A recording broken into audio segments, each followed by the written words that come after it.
Hello, this is a guy who likes fanfiction and is too lazy to read, so here is the Throne of Heaven in audio form. Check the description for the links to the author. Chapter 61, Willpower. Uriah looked at the mansion ahead with a deep frown. The place was an highly traditional dwelling of clear Japanese origin, yet it didn't seem to reflect a specific, particular style, but rather behind an harmonious combination of several different ones. The kind of thing a Western man with a fascination for Japan but little actual knowledge of its culture could have put together. It wasn't ugly at all, in fact the building was pleasant, yet it left Uriah with a sense of discordance, even if he wasn't quite sure why. In addition to the strange architecture, what perplexed him most was the house's size. While it was clearly the dwelling of a noble, with low metal fences protecting a beautiful garden with a small stream in the middle, it was nowhere near the biggest or richest Uriah had ever seen. Even here in Seoul society, they'd passed better ones just in their walk toward it. While Uriah's family was quite well off, they weren't anywhere as rich as actual nobility or successful businessmen, and yet their own mansion was better than what the leader of the Godi 13, the strongest soul in existence, had chosen for himself. It let Uriah off kilter, because he was sure that this was meant to say something about the man's personality, but pinpointing what it actually revealed was something he wasn't capable of. One thing he was pretty sure of, however, was that, despite what half of their team seemed to think, this was unlikely to be solved with diplomacy. Kiraku was whistling as he walked, arms crossed behind his head. Orium was skipping happily, and Yukitake had a relaxed gait and equally relaxed expression on his face. While their optimism was somewhat reassuring, he doubted it was well-founded. Tsukishima was even more vexing. Uriah had insisted for the man to walk in the middle of the group, since he didn't trust him at his back, and while the Shinigami looked ready to fight in his posture, there was a small, self-satisfied smirk on his lips that Uriah wasn't sure he liked. The only other member of the group, aside from himself, who was sporting a certain alertness to her steps and an appropriately wary expression on her face, was Nanao Ise. The Shinigami that was currently walking at his side had proved to be noticeably sensible, smart, and level-headed during their brief acquaintance, and Uriah appreciated that, seeing how rare of a trait it appeared to be. While she had spent most of her time training Orium, and he preparing as many Jinto as feasible, they had managed to discuss their respective abilities, and he'd been thrilled to learn that her Shikai allowed her to seal inanimate items in the mirrors along her sword, as well as resummon those items out of them. The only limitation appeared to be that everything be sealed at once and be able to be fully reflected within the mirror, but the sheer amount of synergy with his own abilities easily outweighed that in Uriah's mind. It was good to have something he could count upon in the almost certainly upcoming confrontation, because he was fairly certain that to count on a peaceful resolution through mere talking, as the others were, was foolish. Still, he said nothing as they approached the gate of the mansion. He had agreed to let the two captains make an attempt to solve things their way first, whereas Orium was determined that they should try and avoid combat if they could, and he would respect their opinions. The plan was for Yukitake to knock and have the discussion inside Yamamoto's house, but the door of the compound opened before the silver-haired man could approach it, and the captain-commander of the Godi 13 marched out of it with a solemn gait, until he suddenly noticed the group and stopped in front of them. Outwardly, he looked as nothing more than a bald man with a long cross-shaped scar on his forehead, with a huge, pointed white beard that reached to his belt and long eyebrows that drooped down to his chin. He was dressed the same as the other captains Uriah had met, with the traditional Shinigami uniform under a large white haori, although unlike others, he had his merely draped over his shoulders, the empty sleeves dangling empty while both his hands gripped a long wooden cane. Yet despite not looking particularly intimidating, Uriah could sense the ryotsu coiled around his body, wisps of it escaping that were almost overpowering, speaking of immeasurable power barely kept contained, and the narrow red eyes that took them all in had a judgmental quality to their gaze that almost made Uriah cower instinctively, before he managed to steel himself. This, despite the fact that the old man's attention had only barely run a cursory glance over most of the group. The focus of his attention centered on Yukitake and Kiraku. Jushiro. Shunsui. You should be at Sokioku Hill, not here. Then he glanced at Tsukishima, and added. And you, Lieutenant Tsukishima, have been summoned by the 2nd Division to answer about accusation of conspiring with the invaders. Yamamoto barely glanced at them again, taking in Orium in particular, before he refocused on the two captains. Furthermore, Allowing any civilian to wear the uniforms of the Godiai and pretend to be part of it is a crime that none of you should have overlooked, much less when the civilians in question are a Fullbringer and a Quincy, and almost certainly part of an enemy force that invaded Soul Society. I trust you two have a valid explanation for what's going on here. Not once had the man raised his voice, yet the narrowing of his eyes was more than enough for anybody to know that, if the answer was not quickly forthcoming and to his liking, the consequences to follow would not be pleasant for anyone. Yucatec and Kiraku exchanged a glance, and then it was the latter who said, in his laid-back tone, "We have reason to believe that everything that went down was the result of a plot to subvert Soul Society from within. The two kids have a story that makes it clear Rukia Kukaki was framed, and is innocent of wrongdoing." The old man's eyes narrowed at that, and he said, in a serious, solemn tone, "That is not for any of us to decide. The Central 46 have already declared her guilty." Yucatec took a step forward then, and unlike Kiraku, his tone was pleading as he spoke. "Teacher, please, you must see that they have been misled.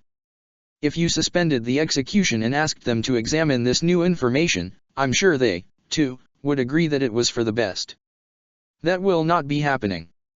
It is not the place of Shinigami to interfere with the decisions of the Central 46. They examined the evidence, and declared Rukia Kukaki to be guilty. If they had judged they required more evidence, they would have suspended the process and demanded an investigation be carried out to acquire it. As they deliberated otherwise, any new information you might have is irrelevant. They requested that Aizen testify before them, but he was murdered. If he had told them even half of what these kids told us, then Rukia never would have been condemned. I know it. Teacher, how can you not see that this has to be a plot? Enough." Yamamoto's tone had suddenly been so cutting that for a moment, it seemed even the wind had stopped blowing. Yucatec looked genuinely stricken at having been silenced in such a manner, but the old man didn't seem to care, pinning him with a judgmental glare. "None of that matters at all. The Central 46 were made aware that Captain Aizen was killed before they rendered their verdict, and judged that this did not necessitate for them to request any further information. Thus, his death did not influence their verdict, elsewise they would have not cast judgment before the matter was solved. The murder of Captain Aizen is a separate crime, which we shall investigate independently, as is our duty, and once the guilty parts for it are arrested, should the Central 46 judge their actions to be motivated by an attempt to trick them, I am sure they will take it into account when casting their verdict. But Rukia will already have been executed then, despite being innocent." Yamamoto didn't look in any way swayed by that, his answer delivered in a pity tone. "She was judged not to be."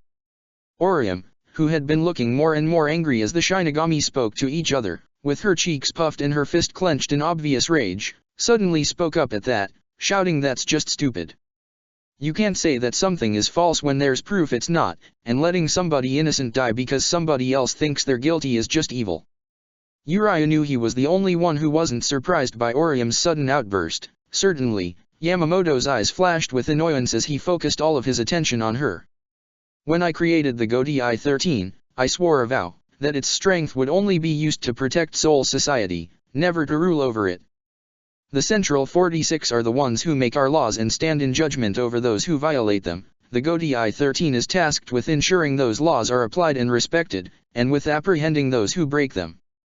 Ensuring the execution of the laws is all that we need to do. Judging is not our task, and to stole it would make us tyrants." The wisps of pressure escaping from the man's tightly held control were laced with a deep disapproval that felt almost scorching. Orium, however, seemed to ignore it, staring back in a challenging fashion. "You are wrong. If a law is unjust, applying it and ignoring how it hurts people makes the enforcer as bad as those who wrote it, and letting the judges ignore evidence to condemn innocence is as much interfering with justice as freeing the guilty is." The man's Ryatu, that had been previously kept leashed, suddenly erupted from him like a wave, and Uriah could feel his own breath stop for a moment, as the sheer pressure of it stole the air from his very lungs. Orium had seen it coming somehow, as she held her breath instead, but even so, her body was shaking, while Uriah was having trouble grasping the Rishi around himself with his Quincy power, and Tsukushima had fallen to one knee, while Neneo's eyes had been reduced to pinprick and she looked completely paralyzed by the sudden pressure.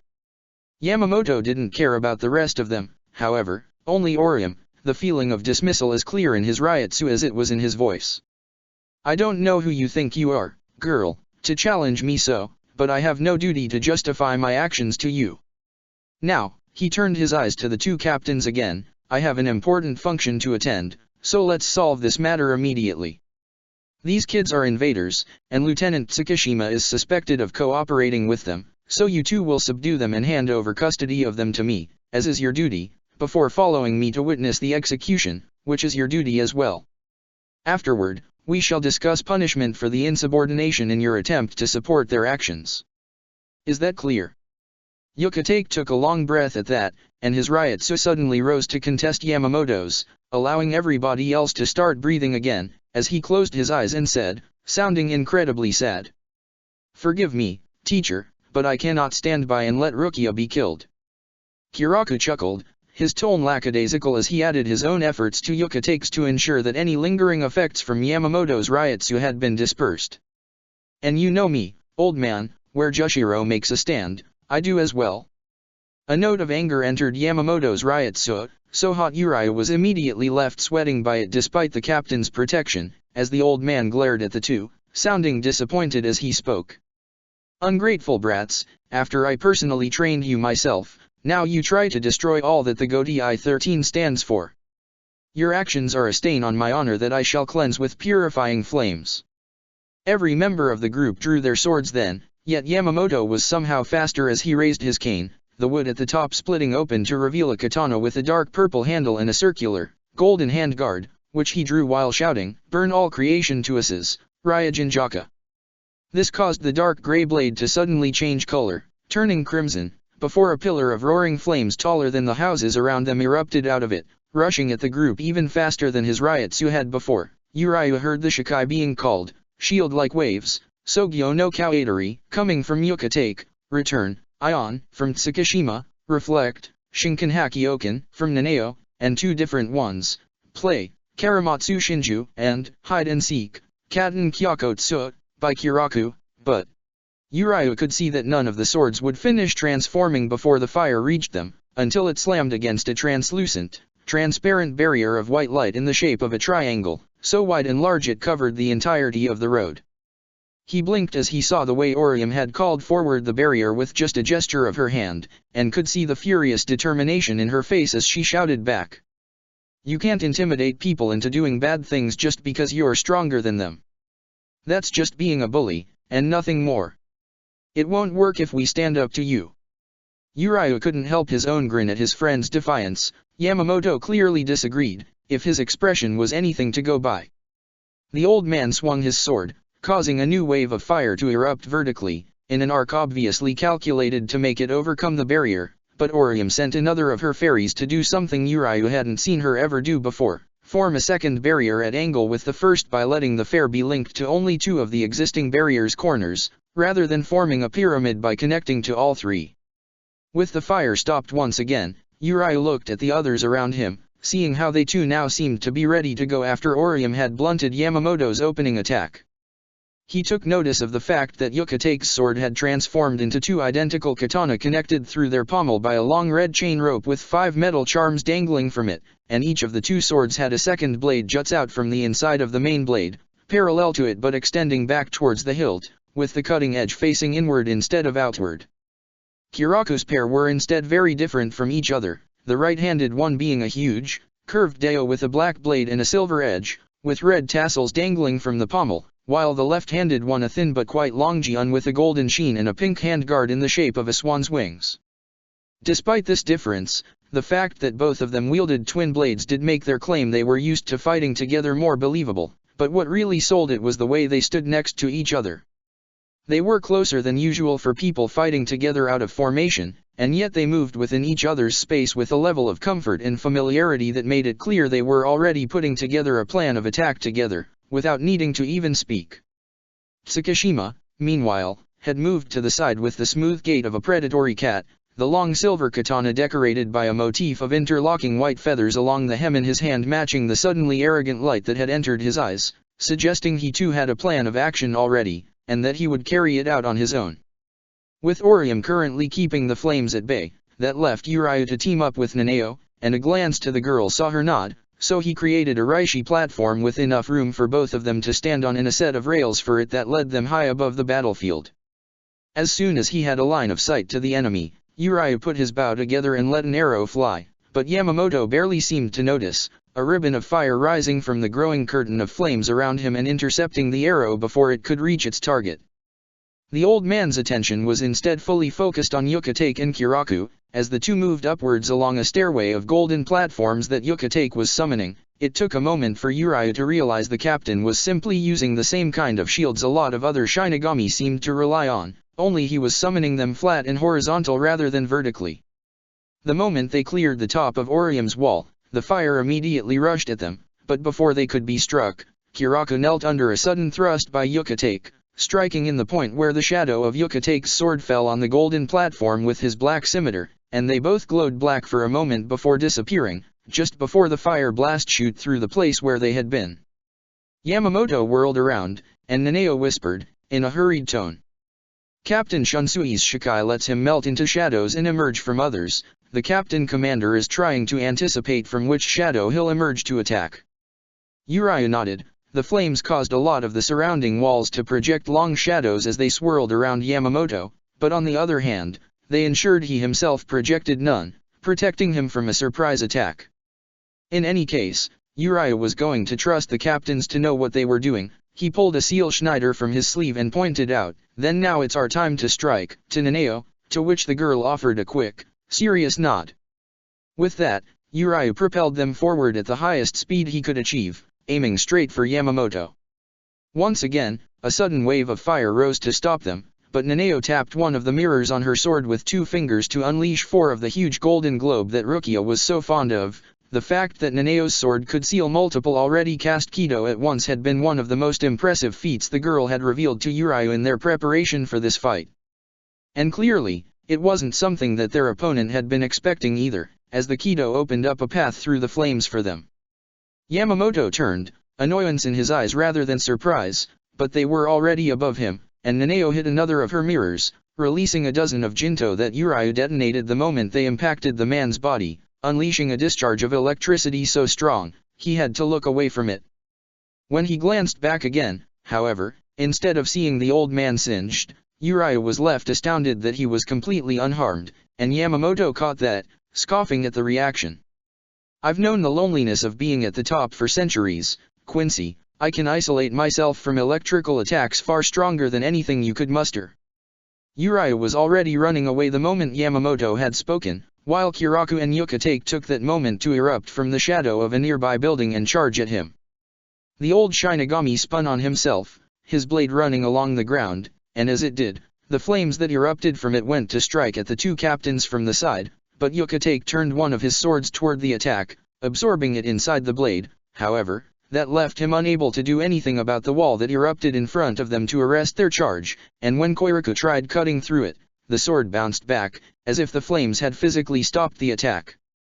Meanwhile, Yamamoto's sword hadn't stopped, as he finished the spinning movement with a razing slash above his head, which sent a plume of flames upwards, towards the path Uriah's platform had been sliding on.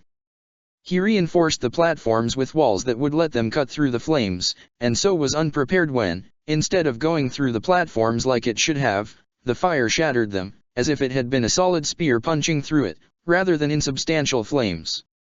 He did his best to control the fall, but the same fire that had smashed the path turned to strike on him from above, and all he could do was to throw another Jinto upwards at it, this time an explosive one. The blast dispersed the fire, but also sent him careening toward the ground at a speed so high, it was all he could do to call on Blut to brace for the impact, except his back did not smash into the cobblestones as expected, his descent slowing, quickly but not suddenly enough to hurt. He glanced to see that Nanao had grabbed him, using Ho-Ho to make her legs flexible enough to absorb the impact of her own landing while hardening her arm with Hakuta to be able to hold him. Uriah was about to thank her, when he saw the muscular figure of Yamamoto closing on them. His eyes widening were enough of a warning for Nanao to let go of him, turning to block Yamamoto's one-handed, almost board slash with a solid 2-handed grip and a textbook perfect guard. Uriah could even feel the sense of dread coming from both Zanpakuto as they clashed, the edge of Nanao's blade holding off Yamamoto's with a matching desire to cut.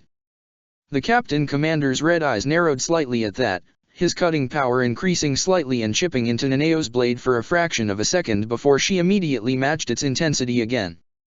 Then, just as Urayu hurried to his feet, Yamamoto's shoulder and upper arm seemed to turn hazy for a moment, as they contorted in a different configuration while the fist holding his blade stayed firm, and then they solidified again, so that in a heartbeat and without even needing to change his footing, the old Shinigami was now standing taller than Nanao and with his arm folded rather than extended. The girl's eyes widened, but Yamamoto's arm flexed in an instant, the new leverage allowing him to simply slam the lieutenant's blade down, and then his arm seemed to shorten as his forearm compressed like it was gaseous once more, before extending in a deadly thrust. The maneuver repeated 3 times in less than half a second, and Nanao collapsed to the ground, bleeding from the 3 stab wounds in her chest. Urayu went to move away, but Yamamoto's other arm sneaked forward, and the moment his fingers brushed against the hem of Urayu's sleeve, he suddenly felt his body go hard as steel, even as he found himself feeling a detached sense of disdain flooding his soul, coming as if from nowhere. The explanation for which was quickly forthcoming as Yamamoto took a step forward and said, as he closed his hand around Urayu's arm. Using Hakuta on somebody else's body is a matter of simply overcoming their will with your own. Nothing could be simpler, and yet, no Shinigami I've ever trained ever seems to understand such a simple concept. It's one of the most annoying things as an educator, to see that as obvious a truth as the fact that reality is enforced by our will is so difficult to grasp. I blame the lack of conviction and moral standards in today's youth. Myself, modern comforts robbed you all of the ability to make a stand for anything worthwhile. The Quincy had no idea why the Shinigami was telling him this, but perhaps it was nothing more than bragging. In any case, the matter quickly lost interest for him as Urayu felt a spike of fear running through his body, at the same time as his arm seemed to freeze solid under Yamamoto's grip, and then shatter just like ice would as soon as the man closed his fist. The scream that ripped out of Urayu's throat was unlike any he'd ever let out before in his life, and the sheer pain had him collapse to the ground holding his new stump, while looking up in horror as the Captain Commander of the Godi I-13 raised his sword to finish him off. Before he could, however, the old man suddenly turned, just as Kiraku jumped out of Urayu's own shadow with his sword poised to strike. Yamamoto slid backwards as if the sole of his feet were covered with liquid, avoiding the slash of Kiraku's dark scimitar easily, and then swiped with his sword, sending 4 torrents of fire straight at the man. When Kiraku angled his blade to shield himself, he was pushed back by it with repeated metallic sounds, as if the fire had instead been metal spears striking at his sword. Half in shock, Urayu muttered a vague, "How?" but then Kiraku's other sword, the golden one, tapped him on the shoulder, a whisper of "Don't bleed" that sent a shiver through Urayu's body, and made him realize that his severed arm, which had been gushing blood until just then, had suddenly stopped doing so. Kiraku twirled his blade to a position of guard in front of himself, and whispered in a relaxed tone that had no place in such a battle, as he eyed the figure of Yamamoto slowly approaching. Karamatsu Shinju can impose a single rule on one living creature I touch with it, and since Zanpakuto are alive, that means I can impose one on Katen Kyokotsu. The old man knows I like to impose a condition of be impossible to burn on her when we spar. That'd normally neutralize a fire-based power, but of course, he's so good at Zanjutsu that he can treat the Shikai as part of his sword, and that means he can make Ryu and Jaka burn like fire, or make the fire itself strike and cut like a blade. Which would get around my usual trick quite easily, so I hope you can use my gift to help out, kid. It took a moment for Urayu to realize what Kiraku meant. By imposing on him a rule of don't bleed so he would not die, he had removed the rule of don't burn from his own sword, and thus renounced one of his primary advantages. If the old man realized that Kiraku had given up his defense, he could easily get killed, but he'd done it anyway, because he was counting on Urayu to help. Urayu racked his head for something he could do, but before he could figure anything, Yokotake suddenly appeared, jumping down from the sky behind Yamamoto, clearly planning to stab him from above, at the same time as Kiraku suddenly darted forward. The old man spun his sword around himself, and while the surge of fire he sent at Yokotake was swallowed by the silver-haired man's sword, all of the fire behind them both suddenly started to converge together and rise in the air, high above them both, collecting itself in a rapidly growing sphere. Yokotake falling stabs, which were angled to hit from different direction, were clearly timed to strike at the same time Kiraku's would, both of those also angled so that Yamamoto could not simply move out of the way, Uriah knew enough about coordinated strikes to tell that this was something the two had to have practiced many times, a perfect attack without clear openings. However, Yamamoto's Ryutsu suddenly hardened, to the point it almost looked to be forming punches aimed at every one of the attack, but Uriah couldn't see how that could help, as the Zanpakuto cut easily through them, as they would everything else. He understood only when he saw Yukate's fall be suddenly accelerated, while Kiraku was slowed just the slightest bit. Yamamoto had used Hakuta to attract in one case and repel in the other, screwing with the timing of the attack just by the smallest amount, but it was enough to be able to move out of the way of one of Yukate's attacks without being impaled by Kiraku for it. The other attack, he intercepted in a block, and then, when he swung his sword, the blade of Yukatake seemed to be stuck to it, so that Kiraku was forced to abort his own attack to avoid impaling the other captain as he was thrown his way, the sword suddenly no longer stuck together but actively repelling each other as soon as it was convenient for Yamamoto that they do so. Tsukushima tried to strike at that time, but Yamamoto barely seemed to care, waving his sword to generate a wave of flame that slammed into the charging man and sent him crashing into a nearby house. Instead, the captain commander's focus was on the titanic sphere of fire overhead, which he reshaped into a spear and sent falling onto the two captains, who due to having just being smashed into each other were too tangled together to counter-attack. Or, at least, that was Uriah's impression. He was never able to tell if they might have been able to do something in the split second before the fire hit them, because the fire never hit them at all, as what looked like a positively blinding wave of Ryutsu invested the flames, a shout of, "Stop hurting people!" echoing as Orium flew straight through the attack standing on one of her platforms, swinging her sword as she did, each swing snuffing out a section of the flames as torrents of Ryutsu flew out from her. Uriah wasn't the only one who was left speechless by that, but he was perhaps the first to realize what had happened. Orium had been training to use her full-bringer power to impose her will on her surroundings in the last 2 days, to help with her swordsmanship, and while it have never occurred to the Quincy that such an ability could be used on something generated by a Shikai, wasn't it Yamamoto himself who had said it was all a matter of willpower to bend reality to one's own desires?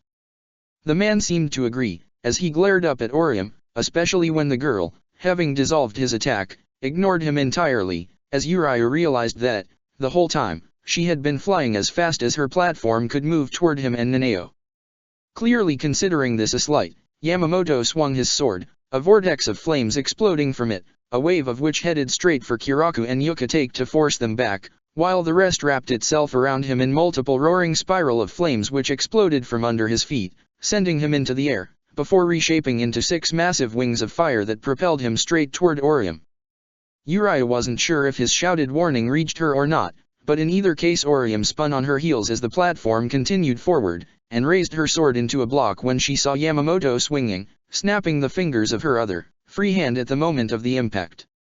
Uriah could feel the deadliness of the captain commander's sword from where he was, a promise of being able to cut through anything, but Orium's blade, its edge glowing golden with the power of Shun Shunrika, withstood the attack, although Orium herself, with the platform under her feet disappearing underneath her, was sent flying by the attack, flying, Uriah realized a moment later, straight toward him.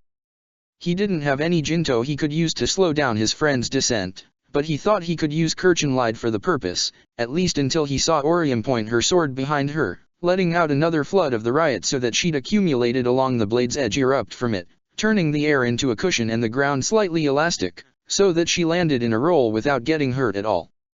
Then a wave of scorching heat was upon them, and Uriah looked up to see the towering figure wreathed in flame above them, wings of fires spread behind him and a burning sword high above his head, ready to strike them down. Oddly, Uriah wondered if the biblical angels of the Ancient Testament were meant to be a representation of this kind of vision, an uncompromising harbinger of fiery death that claimed to represent justice, and then he wondered if, despite Kiraku's effort, the initial effects of blood loss had left him lightheaded, or if that was just a result of seeing his impending death from so close. Orium, on the other hand, didn't look at all ready to die, as she glared straight up at Yamamoto, and when the man swung his sword, she clenched her fist in answer, and a pane of light appeared between them, the burning sword erupting into a veritable inferno, but failing to get through. The old man stepped back, and Uriah could feel his head clearing as the healing of Orium's pyramid started to work, clear proof that the blood loss had dulled him down somewhat. Quickly, he reached for the remains of his arm to make the regeneration go faster, even as he turned to stare at his friend who had gotten back up on her feet and was now standing defiantly in front of the old man. The pane of light between them sparking as fire continued to be repelled by it, and he couldn't help but admire how Orium didn't seem to have a trace of fear in her body. Yamamoto, on the other hand, looked at her with a cold, undecipherable expression, ever as the fire around him continued to grow and twist itself into a myriad of different, threatening shapes. He glanced at the healing forms of Urayu and Nanao, the latter having moved to a sitting position as she reached for her fallen glasses, and then glanced back to Orium. "You think this little stunt changes anything, girl? Those who stand against justice shall be punished for it, and all that you're doing is prolonging their suffering, for justice is unavoidable." Orium's eyes seemed to almost glow in the light reflected from the flames surrounding the pyramid, and she shouted back, her tone furious. "If hurting people like this for speaking their mind and trying to save others is justice, then I reject it." She swung her sword and pointed it at Yamamoto, the tip touching the barrier from the inside and making sparks erupt from it, and then she added, looking him straight in the eye. "It doesn't matter how hard it is, I'll show you that true justice is saving everyone." Yamamoto looked downright affronted at that. Slowly, he lowered his sword so that he was holding it in front of him horizontally, the flames on the blade disappearing to leave only the red steel, and then spoke. "To think justice can be achieved without death is to be a naive child. Justice can only be achieved through the sacrifice of those who stand in its way. I shall teach you this today." He placed the flat of his hand on the blade, and then said, his voice echoing like a dark bell. "Bankai, embers left from the hellfire, rise for Ryu and Jaka." A pulse of power erupted from the blade, so strong that the whole pyramid they were into flashed red for a moment due to it. It propagated throughout the road, snuffing all the fires at once, which allowed Urayu to see that, even as he spoke with Orium, Yamamoto had been commanding his flames to keep the two captains at bay. Still, judging from the look of horror on their faces, the fact he was no longer doing so was no reason for rejoicing. And indeed, just a moment later, the pavement of the whole road turned black as charcoal as far as I could see, and a moment after that, burning red cracks opened all over it, and from each a figure emerged. Some were wreathed in flames, others covered in scarified burns and charred flesh, and others were nothing more than charred skeletons, yet each had eyes that glowered with burning red flames and an unquenchable hatred. Urayu saw that a number of them were wearing Shinigami clothes and wielding Zanpakuto. A few even sported the white clothes of Quincy and were already collecting reishi to their hands and shaping it into bows, but the majority were creatures covered in fur or scales, with tails, wings, or tentacles, and sporting cracked white masks. "Behold those who have fallen to the flames of justice, for soon, you shall join them." Yamamoto paused, tapping his sword against Orium's barrier, and then added, pointing it at Yukatake, Kiraku, and Tsukishima's unconscious form. "And they will as well." That was when the ground split once again, but into a much larger crack this time, and Urayu watched in astonishment as a titanic form slowly emerged from it, tall and black and hunched, towering above the surrounding houses like a skyscraper, its large face covered by a white mask with a long hooked nose, its mouth full of teeth and opened into a mournful howl. Urayu had the time to watch the Minos Grande only for a moment, as immediately afterwards, a tide of enemies suddenly started throwing themselves at the pyramid. What few visibility left was enough for him to see that Yamamoto had wreathed himself in flames once more and was now fighting Yukatake and Kiraku again, but soon enough even that was hidden as more and more corpses started to attack them. The sheer variety of attacks was staggering, from a huge six-armed hollow that punched at such speed it was hard to keep track, to a huge crocodile-headed one that kept biting the top, a burrowing one with a drill horn that kept failing to pierce the base, to one that seemed capable of flattening itself and was desperately trying to envelop the entire pyramid. While most of the Shinigami were simply slashing with their swords, some were unleashing strange shikai, such as one who created shock waves with every impact, one whose sword seemed to strike multiple places at once with each thrust, and a hooded one wielding a scythe that left behind long streaks of acid with each slash. Plus, occasionally, the entire pyramid shook whenever a volley of arrows from multiple Quincy struck it at once. Nothing seemed capable of making a dent in Orium's barrier, but Urayu could see that keeping it up against such an onslaught was taxing the girl, who was clearing some sweat from her forehead with the sleeve of her Shinigami uniform, and of course, she had released a lot of Ryotsu in preparation for the fight to be able to use her Fullbringer abilities, so even before entering battle she hadn't been in top condition. Gently, Uriah placed his hand over her shoulder, causing his friend to blink in surprise, and said to her, trying to sound reassuring. Orium, that was great, but if we want to keep fighting, we need to get out of this siege. Can you do that? After another brief moment, she nodded, a grin on her face, clenching her fist again, as if to emphasize her readiness.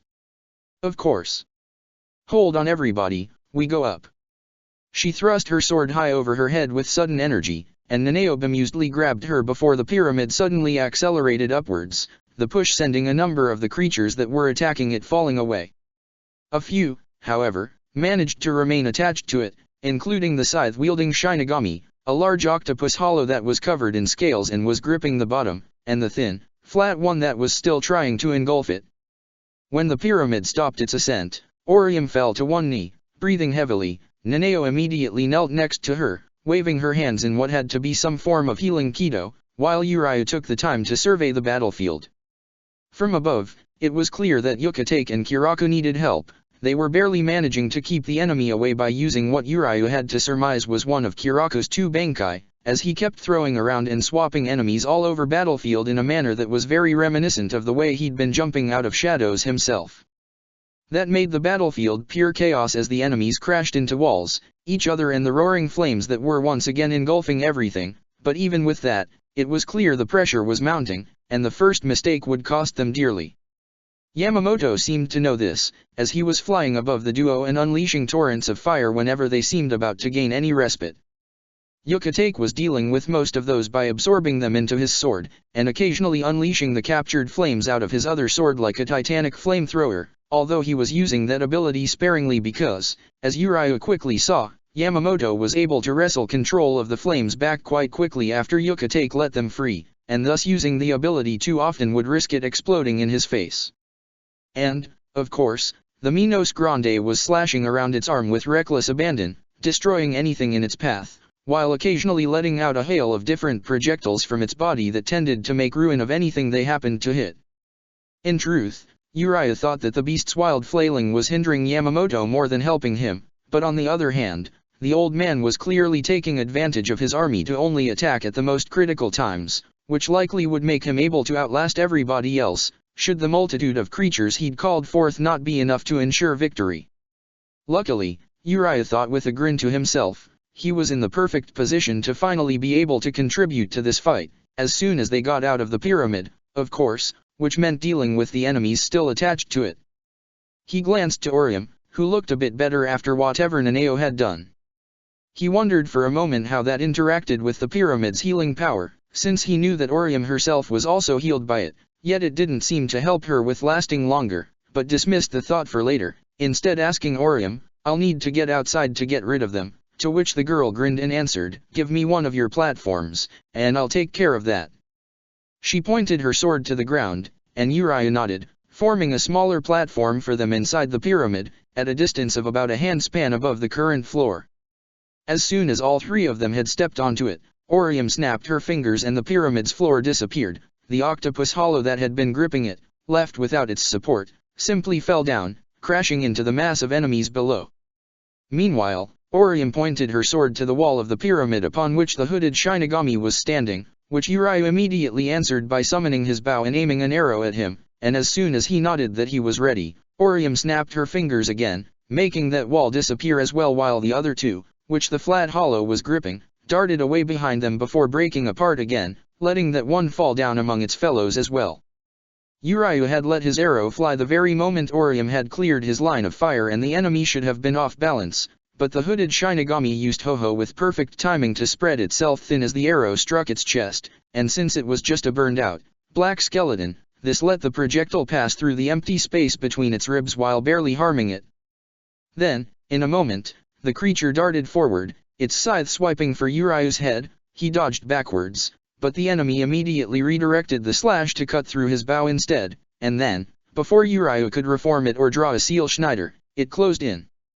It used Ho-Ho once more as it went on the offensive, although this time not to avoid attacks but instead to redirect them in a manner scythes would not normally allow, each slash faster and closer to Uriah's chest, until suddenly it turned to stop Naneo's thrust from piercing its spine. It tried to press the Shinigami lieutenant the same way it had Yuryu, but she stopped it with a forceful block that pushed the blade back before striking with a kick that, despite only grazing its leg bone for a moment as it moved back, sheared through almost half of it, causing the skeleton to stumble. Nanao went for a stab immediately, and when the enemy countered with a slash at her head, instead of deflecting it she pushed forward, dodging underneath as her weapon smashed right through its ribcage. The skeleton shrieked, and acid dropped from its scythe, leaving a long line melting through the left side of the girl's face, from forehead to chin and over one of her eyes. Nanao barely reacted, instead twirling her blade to completely devastate the skeleton's chest, absorbing the acid into her blade the moment the twirl had it pass next to her face, and letting the acid flow free at the end of the rotation so that it erupted in an arc and splattered across the entirety of the skeleton's head, shoulder and upper arm, melting it completely and causing its body to fall apart, disintegrating into ashes. Only then did she collapse, falling to her knees as she brought a hand to her half-melted face, the whole of her body shaking from the pain of such a grievous wound even as she grit her teeth to keep a wail from escaping her lips. Orium immediately moved to grab Nanao and formed a healing pyramid around the Shinigami lieutenant, and Yuryu was left speechless for a moment before he shook himself, and turned toward the battlefield underneath. He had to do his part if he wanted all this to matter. With the pyramid no longer on the ground to draw attention, the enemies were converging toward the scorched area of the battlefield where Yuka-Take and Kiraku were standing back to back.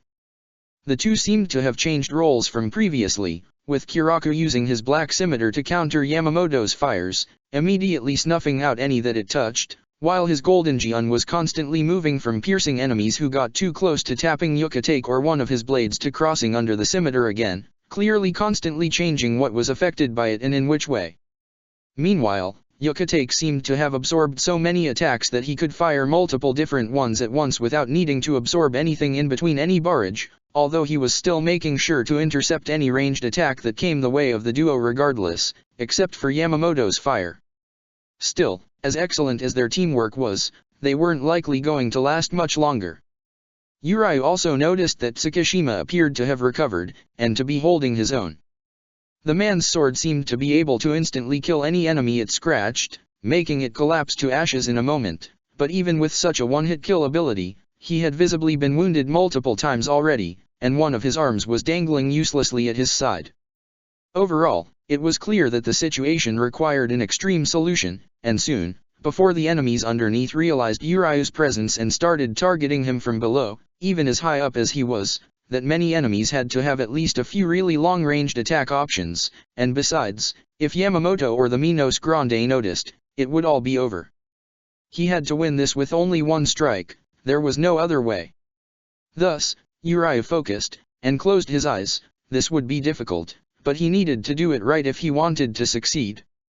First, he created the thinnest possible platform as high as he could reach, at the very edge of his range and so small he could barely see it. From it, he let a few, invisible cables form that reached to just over the heads of Kiraku and Yuka-Take, on the opposite side from Yamamoto to avoid being caught by his constant waves of fire. Only once that was done did he start to focus on all the loose reishi in the air, initiating the process to collect and draw them in with every single particle, but then interrupting it immediately, keeping them all in a state of almost being called. The pressure this put him under was heavy, and he could feel his muscles going numb from the sheer effort of keeping them in this waiting state, but he kept at it until he had all the reishi he could reach within his range in this ready state. Only then did he called on it, the rush of reishi brutal to the point he felt himself almost retching, even as the arrow that formed within his hands was so powerful. The intensity of the Ryutsu's compression caused the skin of hands to crack and peel, and Yamamoto to suddenly turn toward him, just as Yuryu had expected. He smiled, and let the arrow fly from his bow, aimed high in the sky, even as Yamamoto sent a terrifying onrush of flames at him. He couldn't stop that, having fallen on his knees and with his hands a blood mess, but he didn't need to, as Orium's pyramid put itself in the way, stopping the attack in its tracks, keeping Yuryu safe. And with the old man distracted by the arrow, he didn't notice as the thin cables Yuryu had left suddenly stretched themselves, wrapping around Kiraku and Yuka-Take's arms, before suddenly retracting and sending the two flying. Of course, either captain could have broken such cables easily, but they trusted Yuryu, and thanks to that, not only did they let themselves be flung upwards, but helped it along, and thanks to that, Both reached the thin platform, just as Uriah had hoped. And then, as the arrow reached the apex of its flight and started to descend, Uriah finished using the last of his focus to move himself underneath Orium's pyramid and then initiated the Regen Licht, the super-powerful arrow splitting into a dozen, each dozen into 100, each 100 into 1,000s, the chain reaction continuing as it slipped out of his control and a veritable rain of sharpened reishi fell onto the battlefield. Many arrows missed their marks, including one that accidentally hit Tsukishima, sending him falling to the ground with a scream. Uriah grimaced, but he knew that any warning would have spoiled the attack, and saving the two captains had already stretched him to his limits. He could only hope he had been merely incapacitated, just like the many hollows, Shinigami or Quincy that had been pinned to the ground by the hits that were less than lethal. After all, the arrows had utterly destroyed anything whenever they struck true, and almost none of the enemies had survived the attack unscathed. The only exceptions to this were Uriah himself, having sheltered under the cover Orium's pyramid offered, Yamamoto, who was apparently able to incinerate the arrows before they reached close enough to hurt him, and the Minos Grande. Due to the sheer volume Uriah had needed, none of the arrows had been powerful enough to break the creature's mask, instead bouncing off of it. However, many others had embedded themselves into its skin, apparently at least good enough to pierce it, and from the howl of outrage it let out, the beast was furious about it. So furious, in fact, that a orb of black Ryotsu glowing with red light started to form inside its mouth. Uriah sensed, more than seeing, as Orium dismissed the pyramid to land on the platform with him, an unconscious but healed Nanao in her arms. Uriah's friend however was still tired, enough so that she stumbled in her landing, and as she did, the Minos Grande unleashed its beam of death. Even as he heard Orium calling for her power to shield them, hoping it would work in time, he considered that he had never seen her indestructible shield face off against the unstoppable power of Zero, and wondered for a moment what the result would be.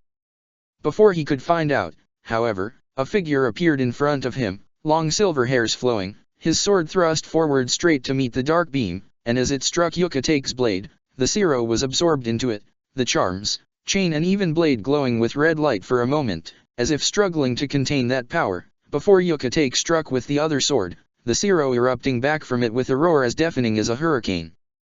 The beam slammed into the Minos it had originated from without pausing in the slightest, disintegrating the beast, and the creatures behind it, and Yamamoto's mansion behind them, leaving into the garden a furrow of destruction so deep, it looked like a chasm. Uriah was left stunned for a moment, and Yukatake glanced over his back with a sheepish expression as he said, sounding almost embarrassed. Sogyo no Kotori's Shikai can absorb any attack made of Ryotsu, no matter how pure, and then store it until I want to fire it back. It doesn't work on Reishi like your arrows or a Zanpakuto, or even just a pebble, but against hollows, it's generally good enough. He frowned and added, sounding annoyed. Although the attacks are all stored together, which means that Zero just annihilated everything else I'd stored before, that's going to be a problem. Why? If Uriah beat all the monsters and you destroyed the big one, we've almost won, haven't we? Yukate's expression turned very serious at that, as he pointed toward the ground and answered Orium's comment. If it was that easy to beat, the Captain Commander's Bankai wouldn't be so widely feared. Look. Uriah looked, blinking for a moment as he noticed the light filter that indicated Orium had encased them in her pyramid again, and then he started to shake as glowing red cracks started to form all over the ground, and more burned creatures started to crawl out of those, and when a particularly large one started to form, and the Minos Grande erupted out of it once again, his heart almost stopped. That's... He trailed off, left speechless as the scale of what they were facing, and that was when the filter suddenly disappeared, as Orium suddenly collapsed, panting as she was barely standing on all fours. He turned to her, and the girl grimaced while saying, I'm sorry, I can't do any more than that right now, before motioning at Uriah's hands which, he saw, had been healed well enough that he could use them again, but looked still badly scarred. Yukatake smiled encouragingly at that, patting Orium on the shoulder and saying, you did well, dear, and at least your help gave Shunsui the time to call forth Karamatsu Shinju's Bankai, that should make things easier. Yukatake nodded to their left, and Uriah could see that Kiraka was surrounded by a cloud of golden particles, and whenever he swung his Jian, it sent out thick plumes of it that then seemed to linger in the air, slowly flowing around the battlefield. While they didn't seem to always destroy enemies on contact, the dust clearly had some negative effect, as Yamamoto was fighting far more defensively now, always making sure to avoid the powder and often opting to send waves of his fire to incinerate it rather than using them to attack. Knowing the Zanpakuto's power, it was easy for Urayu to guess. The Bankai allows him to apply the same rule to everything the powder is touching, doesn't it? To which Yuka-Take nodded and answered, it does, which is making it much easier to stop the dangerous ones from acting. Urayu blinked, perplexed, and Yuka-Take pointed to a crack that was starting to open. A creature with a dog-shaped mask with something halfway between weirdly rigid ears and ridiculously flat horns on its head and a humanoid body was trying to get out of it, but before it even could, it was absorbed into its own shadow, erupted out of the shadow of an hollow within the golden cloud, and then the process was repeated as the hollow was moved to right next Kiraku, where it roared and looked astonished for a moment when nothing happened in response to that.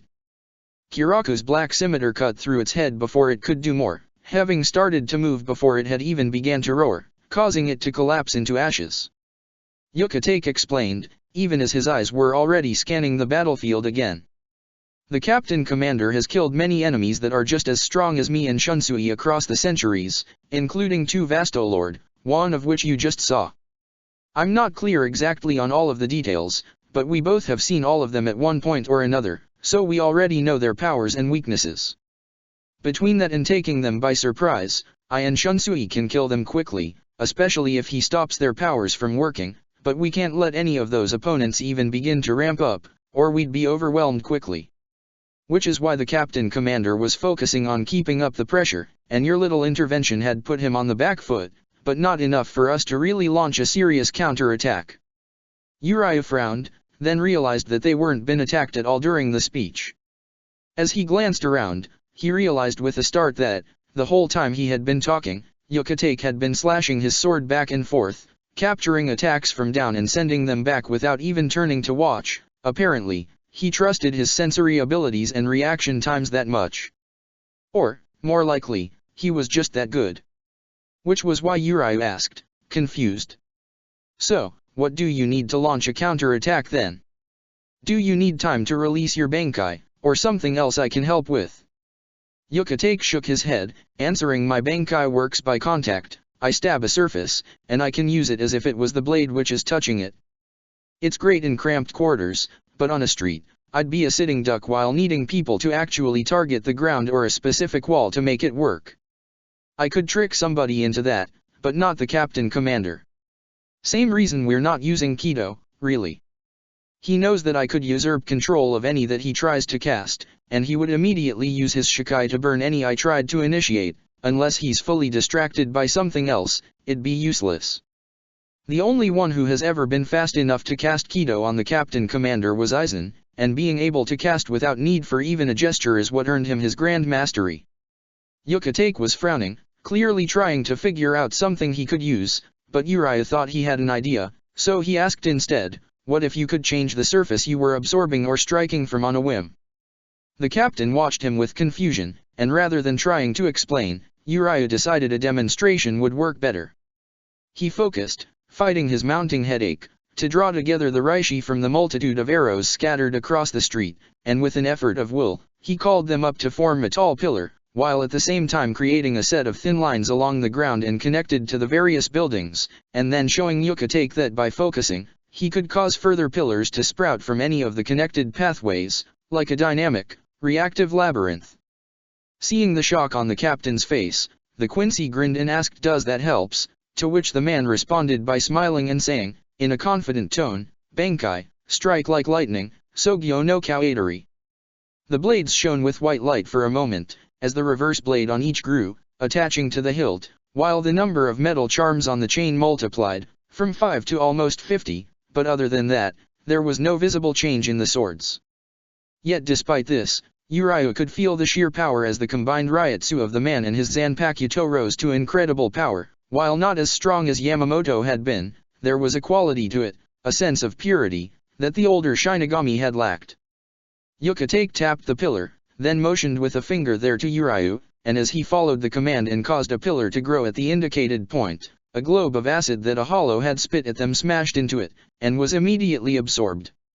It was a weird sensation. Urayu could feel that the material he was controlling hadn't changed, yet it also seemed like it was suffused with a hidden power nested within. It was perfectly still, and felt like it was constantly vibrating, at the same time, and when Yuka-Take released the power from a different point where he'd pointed, the acid ball melting a Shinigami that was halfway out of a crack in the ground, Uriah felt a weird sense of loss, even as the material had not been damaged in any way. The silver-haired captain nodded to Uriah and asked, urgency in this voice. While you do this, can you also keep moving us around on this platform? Uriah grimaced and shook his head. He was already horribly tired, his muscles barely responding, and while normally Hiran Kyaku itself was easy, Kirchenlied was not. Using both at the same time in his current conditions would slow the growth of the pillars too much to be usable in combat. He tried to figure out a workaround, but before he could, Orium said, her voice tired, I can move us. They both turned to her. She was now sitting on Uriah's sled, still holding herself up with both arms to avoid collapsing to the ground, but she grit her teeth and, a moment later, one of the platforms formed underneath Uriah's own. Then she said, somehow managing to inject some steel into her voice. As long as nothing hits the platform, I can do it. I promise. Yuka-Take smiled, happily, and said in a reassuring, confident tone. I can take care of that. He tapped Uriah's platform for emphasis, and the Quincy quickly nodded, connecting it to the pillar and anchoring it to Orium's shield, before Yuka-Take gestured for them to move, and then directed Uriah's attention to where Kiraku and Yamamoto were fighting. The black-haired captain was clearly getting the worst of the exchange. His straw hat was nowhere to be seen, half his pink kimono had been burned away, and he was also sporting a thin, bleeding cut to the side of his forehead and a bad burn on one of his legs. Despite this, he didn't seem to be slowing down any. He'd even somehow managed to commandeer the Reishi platform Uriah had created and was moving it around whenever he stepped on it, allowing him to keep up with the flying form of the captain commander.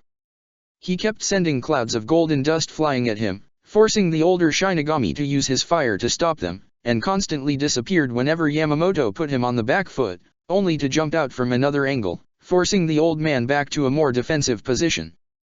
To Uriah, it seemed that, while Yamamoto was stronger, Kiraku was just slightly faster, and that, more than anything else, allowed him to sort of keep up, even if he was clearly sweating underneath his grin, while Yamamoto looked very in control under his scowl. The big problem was that, occasionally, Kiraku had to slash downwards to send a cloud of golden dust to cover the enemies beneath, or focus on throwing them around and into each other through their shadows, to avoid being struck by them. It never took more than a second, often much less, but even those small slowdowns were enough for Yamamoto to close in and push his student brutally, forcing him to risk getting hurt to disengage. Which was, the Quincy thought to himself, where they would intervene, with Yuka-Take directing them. Orium flew in front of an enemy to taunt it into a ranged attack which Uriah intercepted with one of his pillars, and Yuka-Take let what had been a huge ball of ice erupt from the ground underneath Yamamoto as a geyser of sharpened ice shards. It took Uriah a moment to realize Yuka-Take had simply only let a minimal fraction of the attack out instead of releasing it all at once, and then another, and another, with incredibly small divisions of time and quantity, alongside incredible precision, allowing him to reshape the attack completely. Yamamoto, meanwhile, was caught completely off guard by the ice eruption, having to dodge upwards and blast fire downwards to not be hit. Kiraku immediately took advantage, as if he'd expected the attack somehow, despite Yuka-Take having given him no visible signal that Uriah could see. The thrust of the golden blade hit only air, as Yamamoto was skilled enough to dodge, but that forced him to step into the slashing attack from the black scimitar, which scored a thin cut along his forearm before he was out of range. Kiraku grinned and said, his tone friendly. Is age catching up with you, old man? Yamamoto ignored him, instead turning toward Yuka-Take, who said, in a serious tone. Please stop this, teacher, we don't want this fight, we only want Rukia to live. The old Shinigami scoffed and answered, voice hard. If you didn't want this fight, you should have done your duty. Now reap what you have sown. More flames were unleashed from his Zanpakuto, lashing like whips of fire, but before they could reach either captain, Yuka-Take once more directed Uriah's movements, and two walls emerged in the flames' path, absorbing them entirely, and then unleashed them onto the Minos Grande instead, the very walls Uriah had raised to absorb the fire hiding the fact from Yamamoto just long enough to stop him from interfering. As Uriah knew Yucatec had hoped, the big monster immediately counteracted an attack that had left half of its upper half badly scorched with its best weapon, and the wall absorbed the Zero with no damage at all, before the barrier he'd previously raised right next to Yamamoto unleashed it back, angled upwards so as to fly high into the sky and not risk destroying any of the buildings around them. Yamamoto's reflexes were good enough that he managed to dodge, despite the attack having exploded from almost point-blank range, but he was forced to dodge down, where Kiraku erupted from his shadow, unleashing the largest wave of golden powder Uriah had seen him employ yet. It was far bigger than the Captain Commander's whole figure even when accounting for his fire wings, clearly having been meant to envelop him completely, with Kiraku just behind to take advantage of whatever effect it would impose.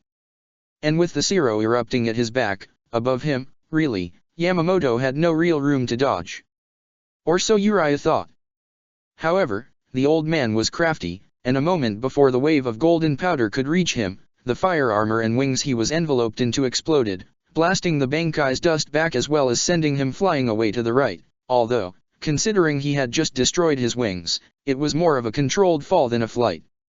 Yucatec immediately had Uriah create pillars all around the landing area, while firing an array of Kido beams toward hollows on the ground, provoking them and firing a number of attacks that he collected and immediately unleashed onto Yamamoto the very moment he landed, naturally on his feet and without difficulty.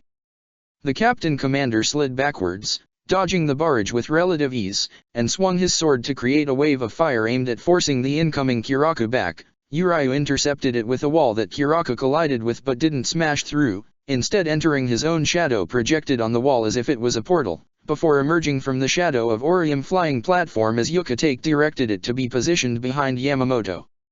The old man parried the scimitar slash as he jumped backwards and away from the golden dust, landing with an easy flexing of his legs thanks to Ho-Ho while he carefully eyed Kiraku to figure out his next move. And that was when, unexpected by anybody, Tsukishima's arm swung from where he was laying on the ground, right next to where Yamamoto had landed, where he had been playing possum the entire time. Yamamoto was fast, far faster than Tsukishima, and reacted the very moment the lieutenant's blade began to move, but even with that, the unexpected strike just barely managed to nick his heel, leaving a barest pinprick of blood on Yamamoto's foot. For a moment, Uriah expected Yamamoto to simply collapse, as he'd believed that to be the power of Tsukishima's Shikai, but that didn't happen and, judging from the three captains' expression, it wasn't what any of them had expected to.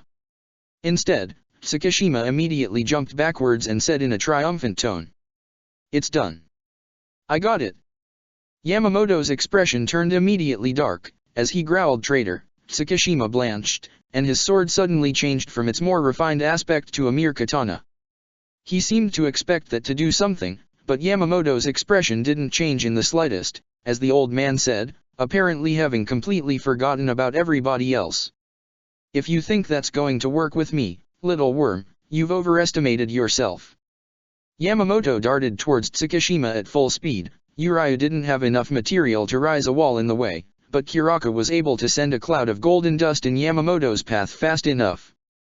Only, instead of dodging it, the old man simply barreled through, causing Yucatec and Kiraku both to widen their eyes in disbelief, while the old man's sword lunged to impale Tsukishima, whose hand had just reached for something in his pocket, only for a transparent barrier to appear in front of him just a moment before the tip of the blade reached his body. The barrier didn't stop the sword, but it caused it to go straight through Tsukishima as if the man was only an illusion, and upon seeing the pillar surrounding him, Uriah recognized it. Negation. Yucatec glanced at him, surprised. "You know what that power is?" "It's not a power, it's a device. It summons somebody to a predetermined location by folding space. It takes half a minute to work, but it can move through the barriers surrounding Soul Society, and during the transport, the person within cannot interact with their surrounding, either at the departure or at the arrival point." "Which means," Tsukishima gloated, "that you can't hurt me."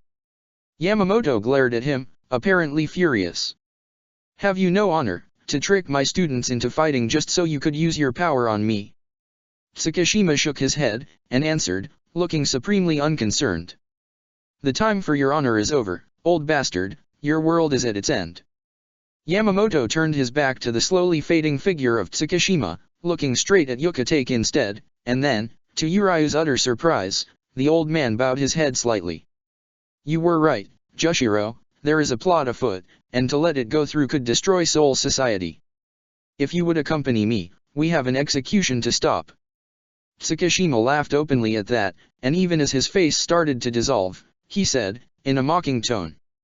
It's too late, you already lost, and we have won.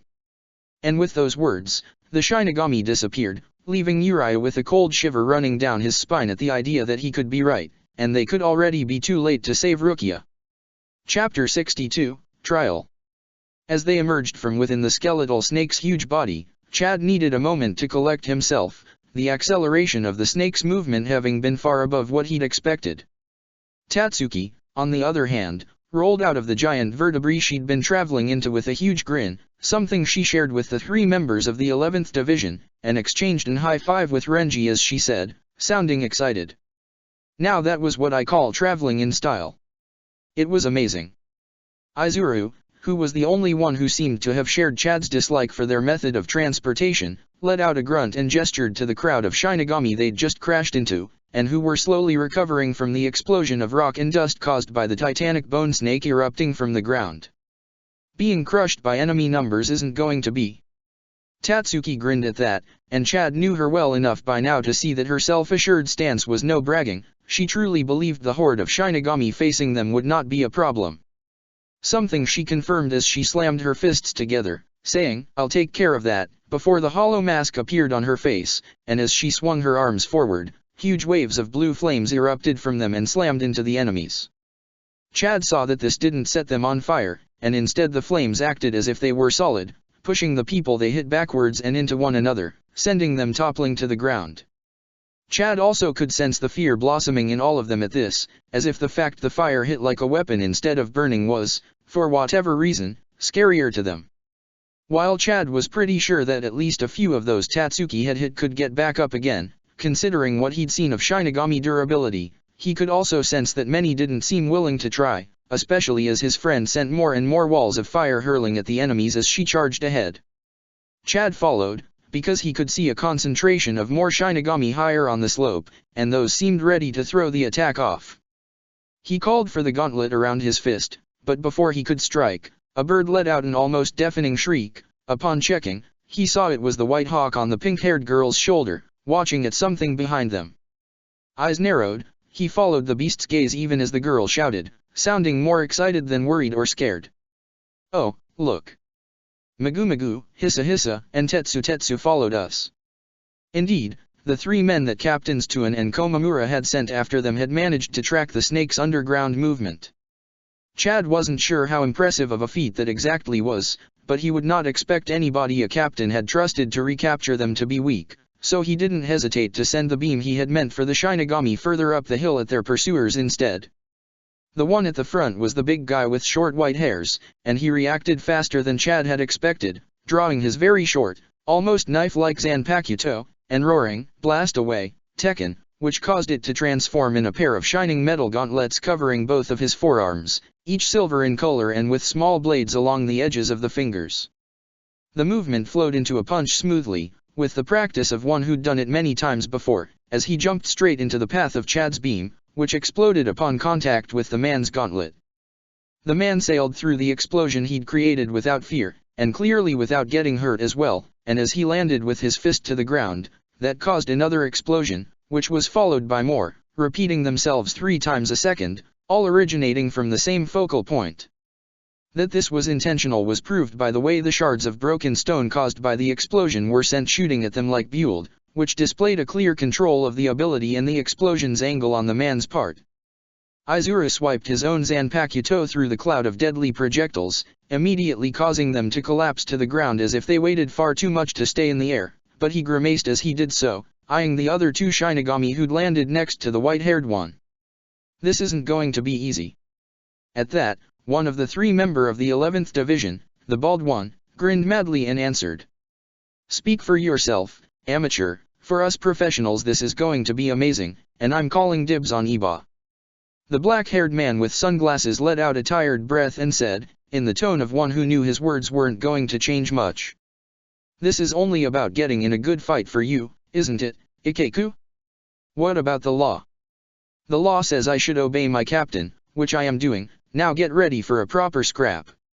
As he said so, he sprung forward, far faster than Chad would have expected, striking with both his unreleased sword and the scabbard in his other hand, something which his opponent had clearly expected, seeing as he managed to parry both, before the two started exchanging blows with intent.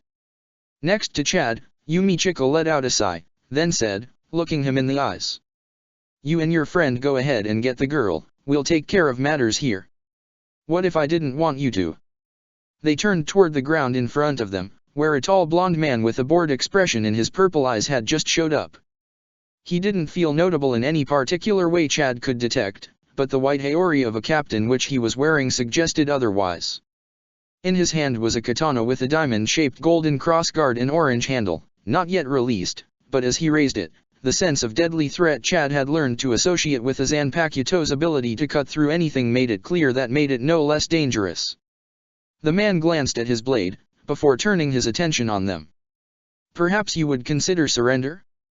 That would make this much easier." Tatsuki growled at that, which with her mask on, sounded quite threatening, and shouted, "We're not giving up on saving Rukia."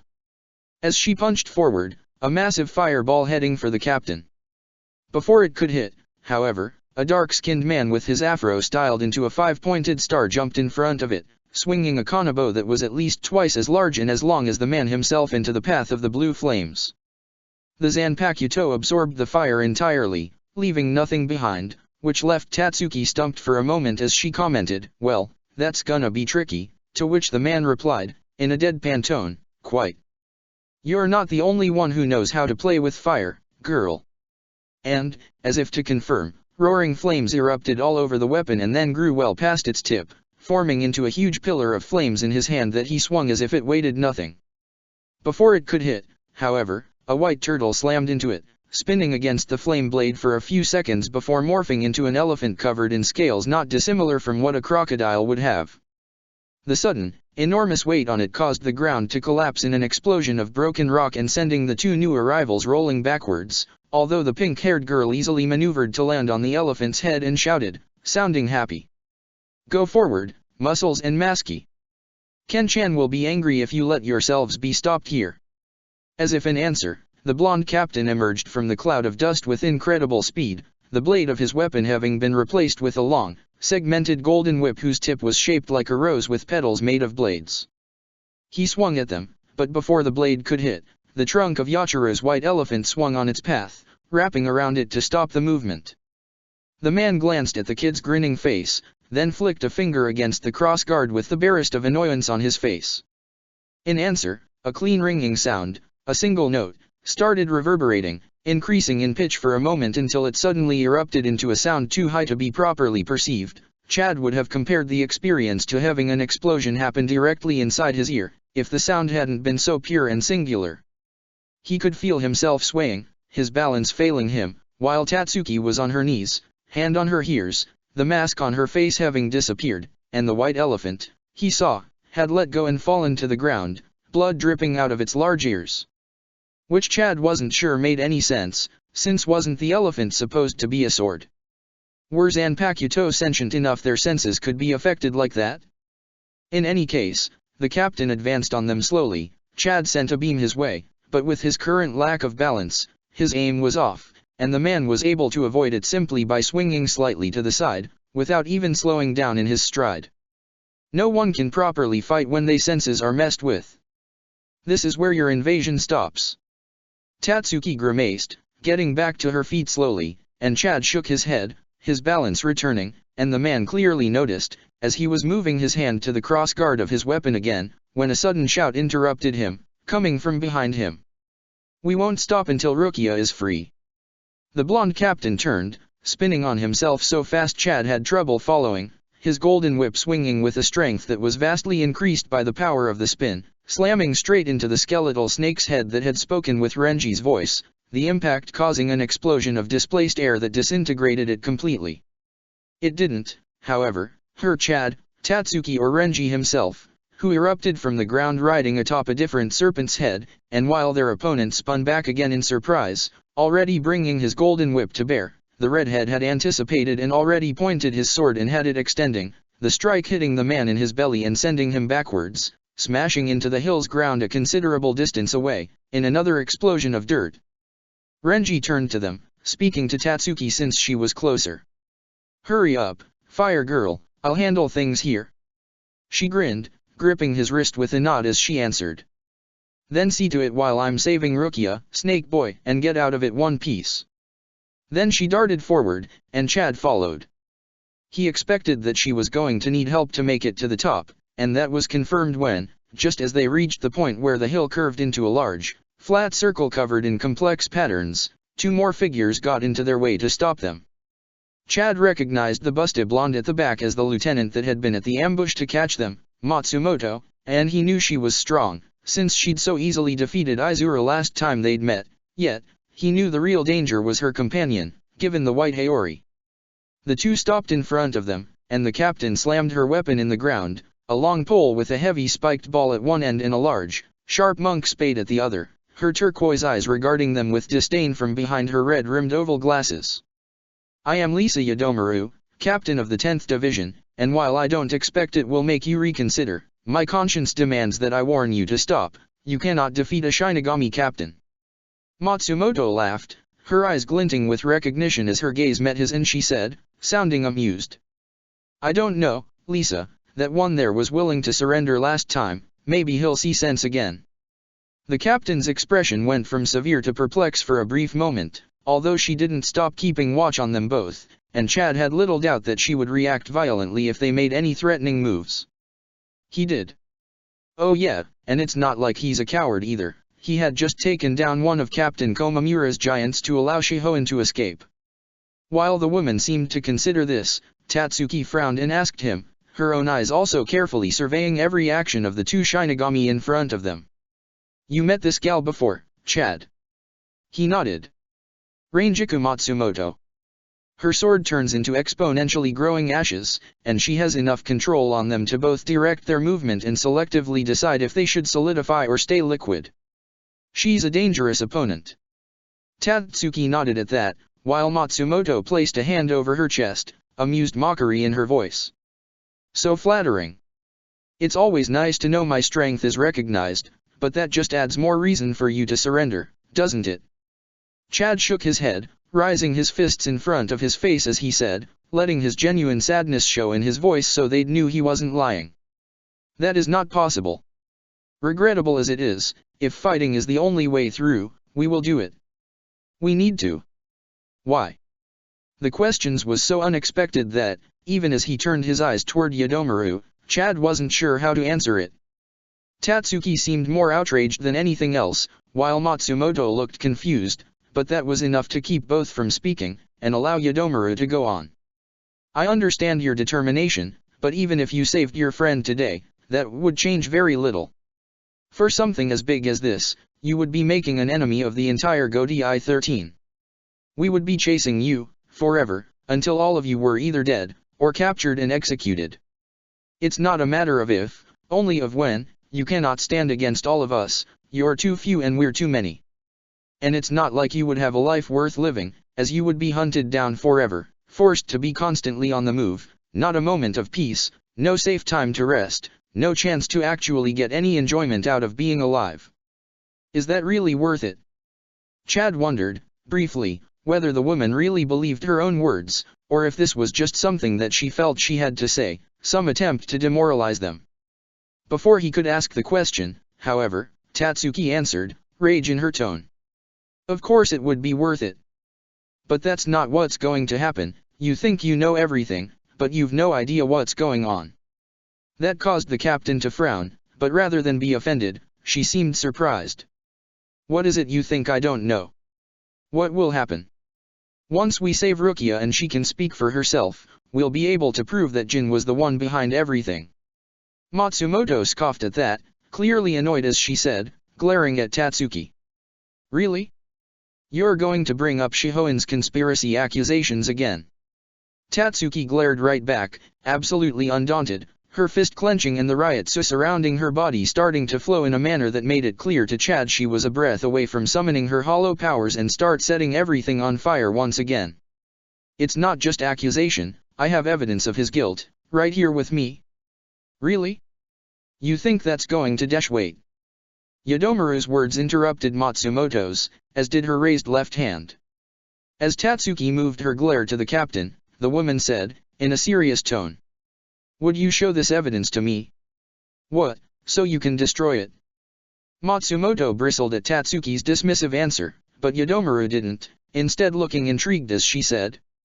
What if you could have it be shown to all of the Godai 13 at once, immediately after Miss Kukaki had a chance to say everything you think she should be allowed to say? That left Tatsuki completely perplexed, so Chad spoke up in her stead, asking, What do you mean? To which the woman shrugged and answered, I mean that, if you're serious about being in the right, I can give you a chance to prove it. Matsumoto looked outraged at that, hands on her hips as she said, Lisa, you can't possibly be taking them seriously. Whether I believe them or not doesn't matter. The procedure includes giving Miss Kukaki a chance to have her last words heard by the captains of the Godai 13, that's what we're meant to be here to witness in the first place. I'm sure Lieutenant Sasaki could be talked in accepting a slight delay if it avoid this fight, and if it's revealed they're not lying, we'd be saving the life of an innocent. The blonde didn't look convinced, but Yodomaru focused her full attention on Tatsuki. So, if you truly believe you have means to prove Kukaki's innocence, surely you can accept an attempt to achieve the same result without any violence.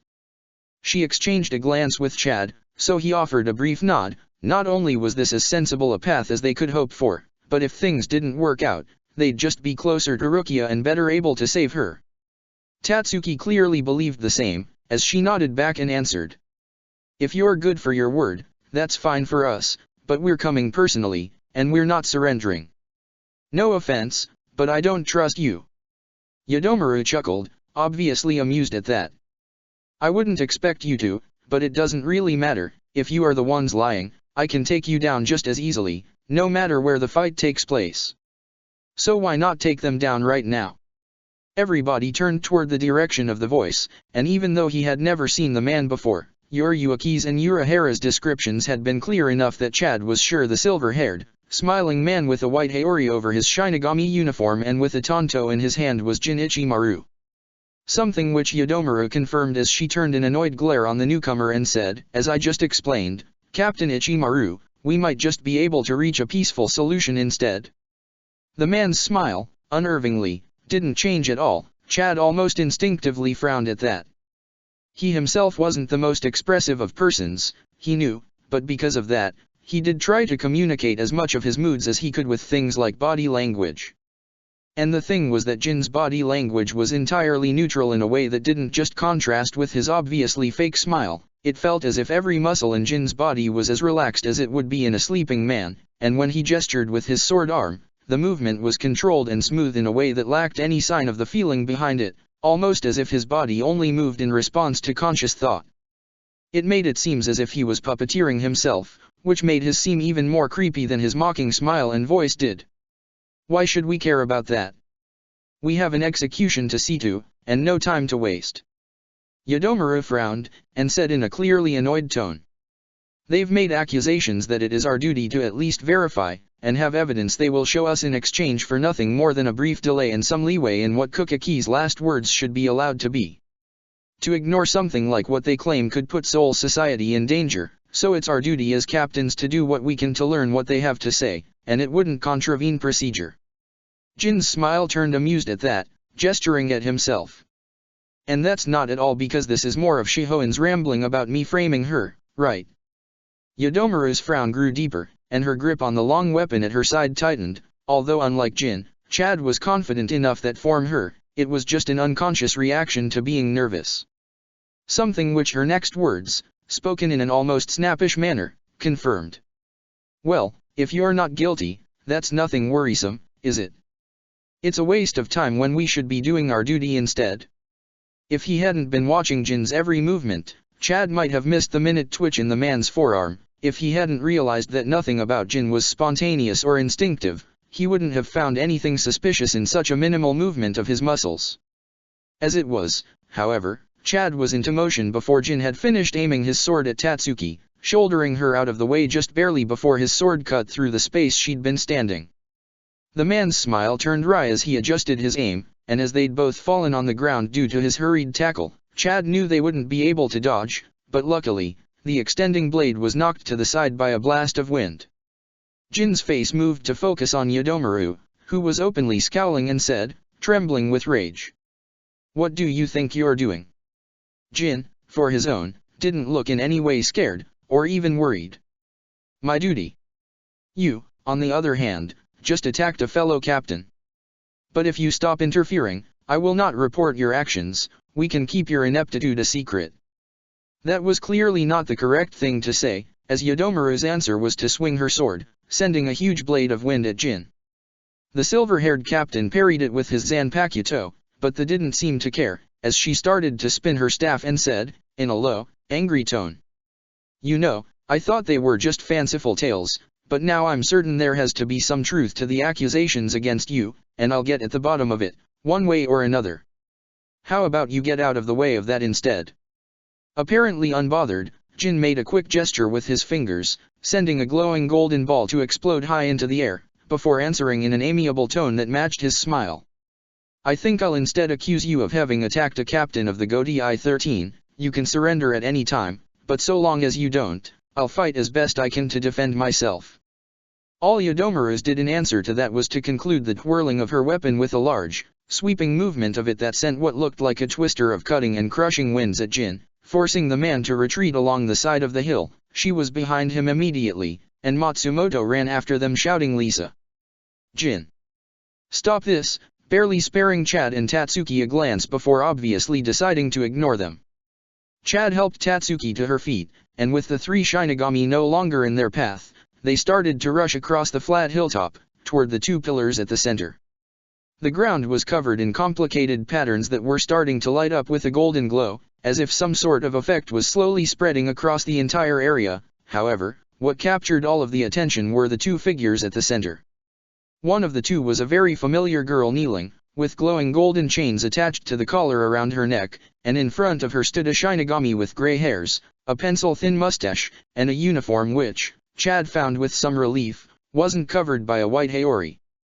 He was wearing a white hibatari instead, and arm guards over his forearm, but even the fancier-than-average clothing likely meant the man was no more than a lieutenant, probably strong, but not something the two of them together couldn't handle. The closer they got, however, the more doubtful Chad became. The amount of Ryotsu he could sense from the man in front of them was far, far greater than what Renji had, and in fact, while Chad hadn't really had much chance to study them, he could have sworn that the two captains Komamura and Tuan hadn't had so much power at their fingertip either. Of course, the fight with Kenpeki made it clear that not every captain sported the same amount of Ryotsu, but it left him perplexed enough that he sent out a pulse of Ryotsu of his own, to try and get a better measure of their opponent. What he hadn't expected was to find out that somebody else was also closing on their current position, a much weaker presence that quickly slipped out of his perception, as if never having been there at all, like a mirage of sorts. Before he could think about the matter for longer, however, Tatsuki shouted, "Let Rukia go," to which the man answered by bringing his sword to his face in a guard position as he said, "Pierce, Gonri Amaru," and when the Shikai was released in a flash of electric light, Chad focused entirely on the opponent right in front of them, because it was clear that getting Rukia out of his clutches wasn't going to be easy at all. While Kaname sent Iba, Meguruma, and Hisagi after the escapees, Seijin called on his Shikai with a firm roar, "Tenkan," the feeling of his sword's power opening itself to him a reassuring bomb as Kenpeki's Ryotsu erupted in front of him, making it easier to withstand the lust for slaughter coming off the 11th Division captains in waves. Knowing that he'd only have a moment to react, as Kenpeki was already raising his sword, Komamura focused on the feeling running through his 40 titans, each built from the deep connection he had with a different individual. He considered for a moment reaching for the one that was shaped from his loyalty to the captain commander, the strongest of his soldier due to being born from the strongest of his feelings, but he dismissed the idea, such power being better left for a finishing blow. Instead, what he needed was speed, so he reached for the giant that was fueled by his respect for his overachieving lieutenant. Just as the feeling had come easily to him after seeing Iba's dedication, so too did the giant's arm appeared over his head more quickly than any other would have, and when he swung his sword down in an overhead chop, it copied the movement with greater speed than Seijin himself would have been capable of, heading straight for his opponent's head. Of course, such a recent, freshly formed bond had had no time to build up its power, so Komamura was only slightly surprised that Kenpeki was fast enough to catch the falling blade, and not surprised at all that he managed to catch the house-sized blade with his hand, only getting a small bleeding cut on his palm despite the edge of it having been hardened to cut as any Zanpakuto ought to be in a true fight. He was a bit taken aback when Kenpeki closing his fist was enough to actually shatter the sword, but he knew it didn't matter, because the brief time the attack had gained them by forcing Kenpeki to interrupt his charge had been enough for Kaname to release his own Shikai. Seijin's friend swung his blade 3 times, each attack sending a different globe of darkness at Kenpeki, with Kaname charging behind it, sword raised. In truth, Seijin knew, the power wasn't actually any form of darkness, or even shadow element like Captain Kiraka could control. Instead, his friend could create areas where perceptions were nullified, and that resulted in any light passing through the areas being impossible to perceive, hence the blackness of it. That was a subtle effect of his power that hid an advantage, in that most people failed to realize that, due to Kaname's control of which sensation were denied, he could let light be seen and make the areas invisible when he wanted to land a surprise hit, with the visibly black projectiles being something he showed off to make people lower their guard and be able to land a telling strike when it really mattered. Observing the way Kaname was charging, Seijin didn't think his friend was employing that particular trick yet, but he needed to be ready for it, so he called on one of his lesser giants, one of the several he had built out of a bond of mutual respect with some of his fellow captains, manifesting only the forearm to match his swing, hoping to cut Kenpeki in 2 from the back as Kaname pushed him from the front. Kenpeki, however, was apparently uninterested in letting himself be pushed back, as he instead barreled forward and through the darkness, perhaps believing he could simply power through. And in a sense he did, as any which touched his body was immediately pushed away, its attempts to adhere to his skin failing as if it was being cut away from it. But Kaname was smarter than that, and even as he jumped high to avoid Kenpeki's thrust, he gestured to direct his area of sensory deprivation to surround Kenpeki, causing the man to suddenly stop, his mad grin slipping from his face in surprise. However, despite the fact he should have been unable to notice, Kenpeki turned as Seijin's blade was about to bite into him, and even as he went into a parry with his Zanpakuto, he also jumped into the air. The impact of sword on sword resounded with a loud screech, and even as he wasn't hurt, the fact that he was in the air sent Kenpeki flying backwards, blasting him clean out of the area of darkness, slamming into a wall and then through, the house collapsing onto him afterward. Kaname landed on the flat of the large blade which Seijin had kept still for him to do just that, and frowned, before commenting. He used his expanded Ryotsu to feel your incoming attack. The moment your sword entered it, he became aware of its presence. I didn't expect his spiritual sense to be that sharp, but now that I know, I should be able to compensate for it. Still, it would be best if we could strike at him from multiple angles, else he might find a way to see it coming. You want me to use my Bankai against him? The idea didn't sat well with Seijin. It was his belief that Bankai should only be deployed against vast numbers of enemies, or proud warriors worthy of the honor. Shikai were meant to be enough to face an opponent in single combat, and Kenpeki was certainly not an honorable warrior. Still, when Kaname nodded somberly at him and said, I fear it's the only way to win, I shall use my own as well as soon as the moment is right, Seijin reluctantly nodded. After all, if Kaname was willing to go to such lengths, he'd be a bad friend in refusing a request that he do the same. It was at that moment that a massive portion of the roof that had collapsed on Kenpeki was thrown their way, big enough to cover half the street. Immediately, Seijin called on his most resilient armor, the one that was built from his bond of friendship with Kaname. It was so strong as to be almost indestructible, with tall curved horns like a bull and a glowing golden color, and the thrown brick shattered on it in a shower of dirt, leaving it without even a scratch. A moment later, Kenpeki's voice echoed all the way to them as the man stepped out of the remains while cracking his neck, almost sounding bored. Come on, that's not the best you can do, is it? I knew this wasn't going to be more than a warm-up, but if you're this weak, I can't see how you even managed to be made captains in the first place. Seijin didn't hesitate at that, turning so swing his sword so that Kaname was flung forward by the movement. Then, while Kenpeki grinned wolfishly as he prepared himself, Seijin called out, Bring Ruination, Tenkin, and felt the deep connection to his giants taking form, now allowing him to call upon multiple at once. Meanwhile, Kaname had unleashed a sphere of darkness from the tip of his weapon, but Kenpeka dodged that by immediately crouching down, letting it pass over him, and then, as he raised up, lifting a massive portion of the street's paving stones and throwing them upwards to smash straight into Kan-Aim, sending him flying. Seijin immediately leapt into action at that, creating 3 giants around Kenpeka, each copying Seijin's own motions to swing their huge katana down on the madman. The 11th Division's captain dodged by jumping backwards, and that was when Seijin punched with his free hand. He could not generate any piece of a soldier inside an existing item, and while he could choose to selectively create only small portions of one of his giants, he could not make a sword alone without the hand holding it. He could, however, only create a fist, and unlike with a sword, whose edge would be parting the thing it was touching and thus prevent it, creating a fist in direct contact with its target was entirely possible. Then the movement of it, matching that of his body, took over, thus pushing the gauntlet he'd manifested, a red one with a rough-looking exterior belonging to the armor of his stronger titan, slammed straight into Kenpeki and smashed him into a nearby wall with force enough that, had he been a lesser man, only a smear would have been left. Unsurprisingly, if annoyingly, this left Kenpeki somewhat bruised and covered in bad scrapes, but it also left him embedded in the wall, immobilizing him. Seijin knew that was going to be only temporary, so he stabbed with his sword, the 3 giants repeating the movement, only for Kenpeki to flex his pecs and stop all 3 blades with his chest, a deranged grin on his face as his muscles matched themselves against the tip of 3 giant Zanpakuto, and held. Seijin growled under his breath and redoubled his efforts. The tips of the swords started to slowly prickle, the resistance they were facing almost making it seem like they had to push through myriad of tiny yet unyielding blades standing strong against them, instead of mere fibers of flesh.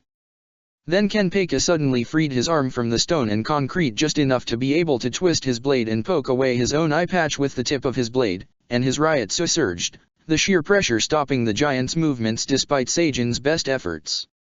And that was enough time for Kenpeki to swing his sword, the blade chipping and cracking as it hit steel again and again, yet also cutting through the 3 titanic swords with contemptuous ease.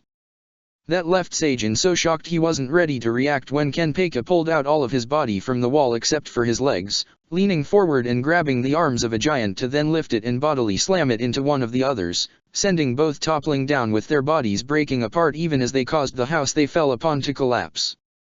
Kenpeki then reached for the 3rd giant immediately, grabbing its arm and throwing it at Seijin in the blink of an eye, but now that he was ready, Seijin simply willed the soldier out of existence, making it disappear before it could crush him or cause any more damage.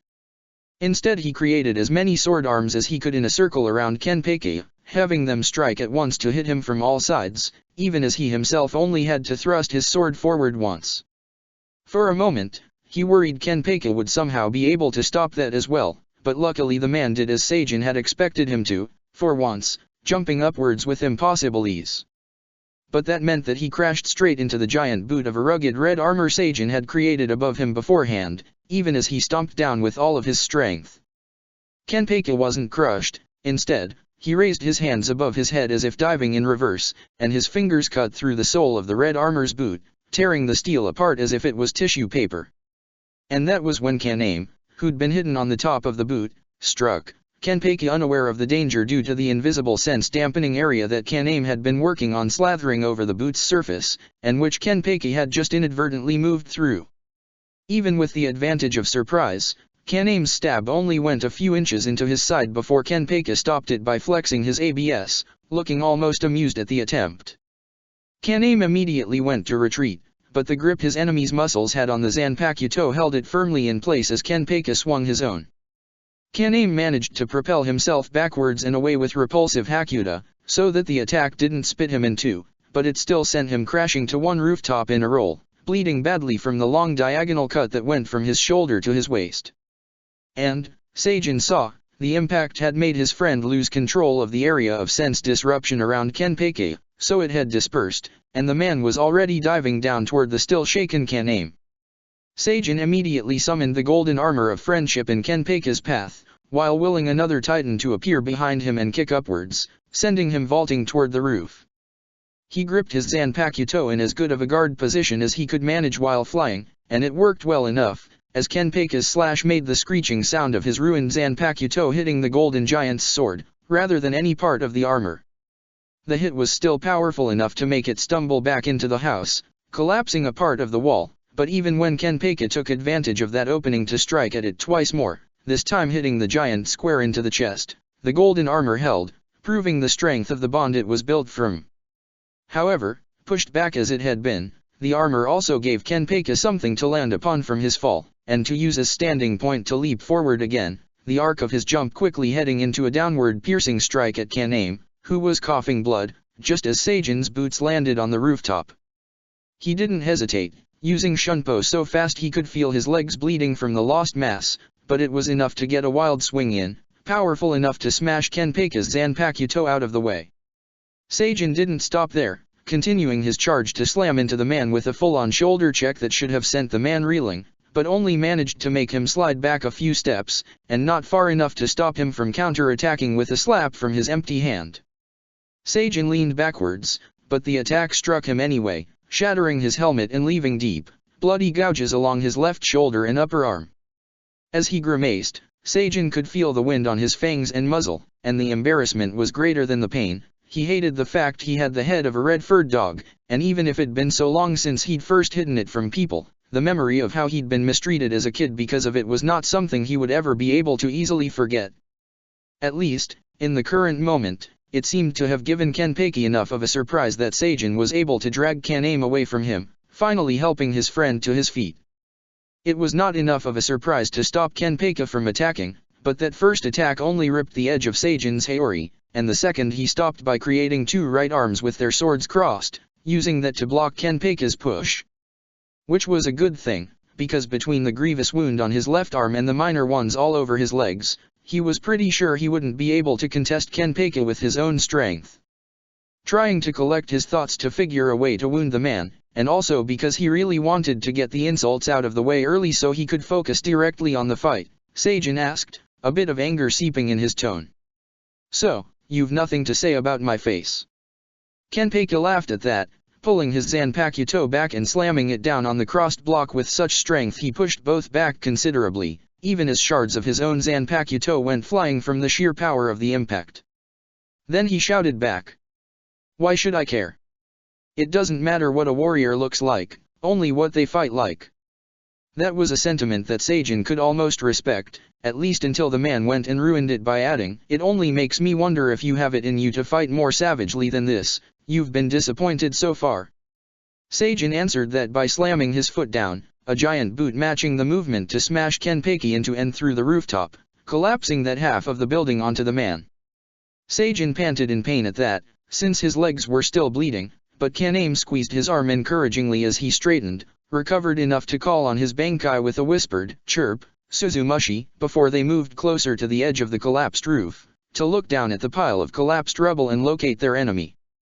Kenpeki, however, wasn't anywhere in sight, probably hiding underneath all the debris. Knowing that neither of them was in good condition, Seijin shouted, loudly. "Kenpeki, stop this madness and surrender." At the rough laugh coming in answer from underneath the broken plaster and concrete, Kan-Aim's expression grew angry as he added, in a threatening tone. "We're going to stop you here, no matter the cost." "Really? Why is that so important, Tuan?" Seijin was left confused at the question and asked, almost instinctively. "What do you mean?" However, before Kenpeki could answer, Kan-Aim, who looked even more enraged than he'd been before, immediately shot another of his spheres of darkness at their enemy. Somehow, that was precisely the moment when Kenpeki kicked several huge chunks of the collapsed roof at them, as if he'd expected that type of response. Seijin dragged them both out of the way, while each of the fractured fragments of Kan-Aim's sphere of darkness, before they could disperse, fired off about a dozen of similarly sized spheres that hit all over the ground. Kenpeki jumped before any could hit him, and when Kan-Aim adjusted his aim and shot another one straight at him, he gripped his sword with both hands and swung it down with such strength and speed. Not only did it cut straight through the darkness without letting any cling to him, it carried him forward to slam into the rooftop, cutting through with an impact strong enough to send cracks all over it, almost like an earthquake. Already badly abused, the building couldn't take that much additional damage, and so after less than a second, it collapsed completely underneath them. While Seijin called on his best giant to hold him and Kan-Aim in one of its hands so they didn't fall, Kenpeki had simply punched his fingers tip first into the largest piece of masonry he'd found as it fell, and said, sounding amused. I meant, even if you disliked my plan, that's no reason to start a fight with me for you pacifists, right?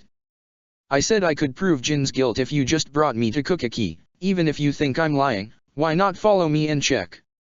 Worst case, you could have helped him, but right now you're attacking me on the basis I'd attack Jin. A bit hypocritical, isn't it? The way the man was grinning, Seijin had little doubt that he was just trying to draw them all in an even bigger fight. Perhaps he was so confident of winning, he wanted more of a challenge? Such a thing wouldn't have surprised Seijin. Still, he couldn't deny it made sense, even as he watched while Kenpeka finished falling down to the ground. The ground, which was covered in pools of darkness that were shooting projectiles of darkness which expanded into more pools that shoot more projectiles in a clearly exponentially growing area of sensory deprivation that their opponent had just been enveloped by. He was not defeated, of course, and after the way he'd mauled Kaname, Seijin didn't think they could get close to him to finish him off, but that shouldn't matter. Since his Bankai gave Kaname the power to know and change the position of anybody within his field, teleporting them at will, they'd done this before. Kaname would just continue to teleport the target under the feet of one of Seijin's giants to be squashed, and even if Kenpeka was probably capable of shredding every single giant. Seijin hoped he would make a mistake eventually, or at least tire himself before they would. Thus, with the battle safely in hand now, before starting that familiar pattern, he turned to his friend and said, trying to convey his honest worry. You know, hard as it is to admit, I think he might have had a point. We probably tackled this the wrong way. Obviously, we shouldn't let him attack Captain Ichimaru, but surely investigating the accusation is the responsible thing to do. With your Bankai already deployed like this, it shouldn't take us long to make it to Sokyoku and check.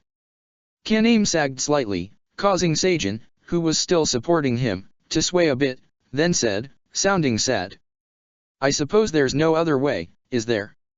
Seijin was left perplexed by that, trying to understand what his friend had meant, and that was why he was completely unprepared as Suzumushi pierced him from his back, the blade going through his abdomen and chest, Tenkan falling from Seijin's hand as his nerves flared in sudden pain.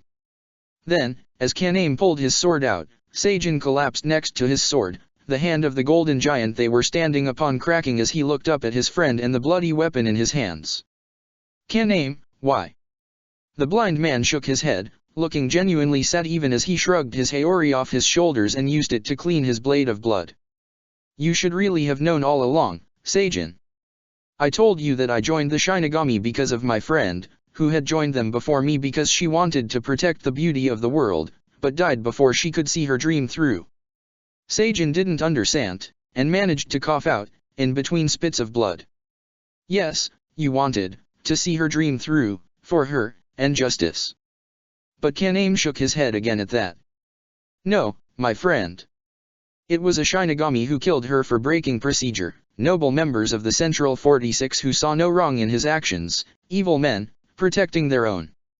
I only joined the Shinigami to destroy them from within, because as long as they exist, justice cannot. Seijin shook his head desperately, disbelieving of what he was hearing. So many will die. Less than would if we do nothing. Time has come for the Shinigami to see what real justice is like. The man I knew would never. Kaname knelt next to him, running his hand over the fur of his head between his ears, almost petting him in a manner, and then said, sounding very sad. You were a true friend to me, Seijin, and that's why this wound isn't lethal. You deserve that much. But the man you thought you knew? He never existed. The friend you thought you had was only ever in your mind. Seijin couldn't believe it, but Kaname had nothing more to add, as he fired one of his spheres of darkness far into the distance, before wrapping inside another one and disappearing, letting his Haori splattered with blood fall onto Seijin's body like a shroud. Then the horned, armored golden giant they had been standing on finally shattered as Seijin realized the friendship that had created it had been nothing more than a lie, and he fell into the darkness, and as he was swallowed by it, he couldn't feel anything anymore. Tatsuki glared upon seeing the man's katana transforming into a rapier with an oversized guard inlaid with a long serpentine dragon all around it. It seemed this one wouldn't be reasonable like the dark-haired woman had been. As she called upon the mask of her hollow to prepare for battle, she could feel the tension as its ryotsu ran over her skin, and grimaced at the feeling. Counting on the monster after it had so blatantly betrayed her against Kenpeka was nerve-wracking, and she didn't dare call on the full transformation, but the pressure of the partial one, she thought she could handle. It would have to be enough. Still, no reason not to try and cut things short if she could, so she shouted. Rukia! We've found proof of Jin's guilt. We just need you to connect the dots for this bastard, and it'll prove you're innocent. Her friend raised her bowed head, disbelief written in her features, but before she could speak, the gray-haired man did, his tone unyielding. That will not work. Distracting me with lies to gain time for your reinforcements to show up is useless. Captain Jin expected you would try this, so I've already started the process of charging up the Sokyoku. He gestured to the patterns slowly lighting up around them, and I'll keep you from stopping it. Right, so fight it was then. Tatsuki didn't wait, clapping her hands together to send a plume of fire at the man. She expected him to dodge either left or right, so she jumped upwards to be able to follow up. She wasn't expecting him to instead thrust forward and then upwards, at once deflecting the fire and stopping her from following up on the attack.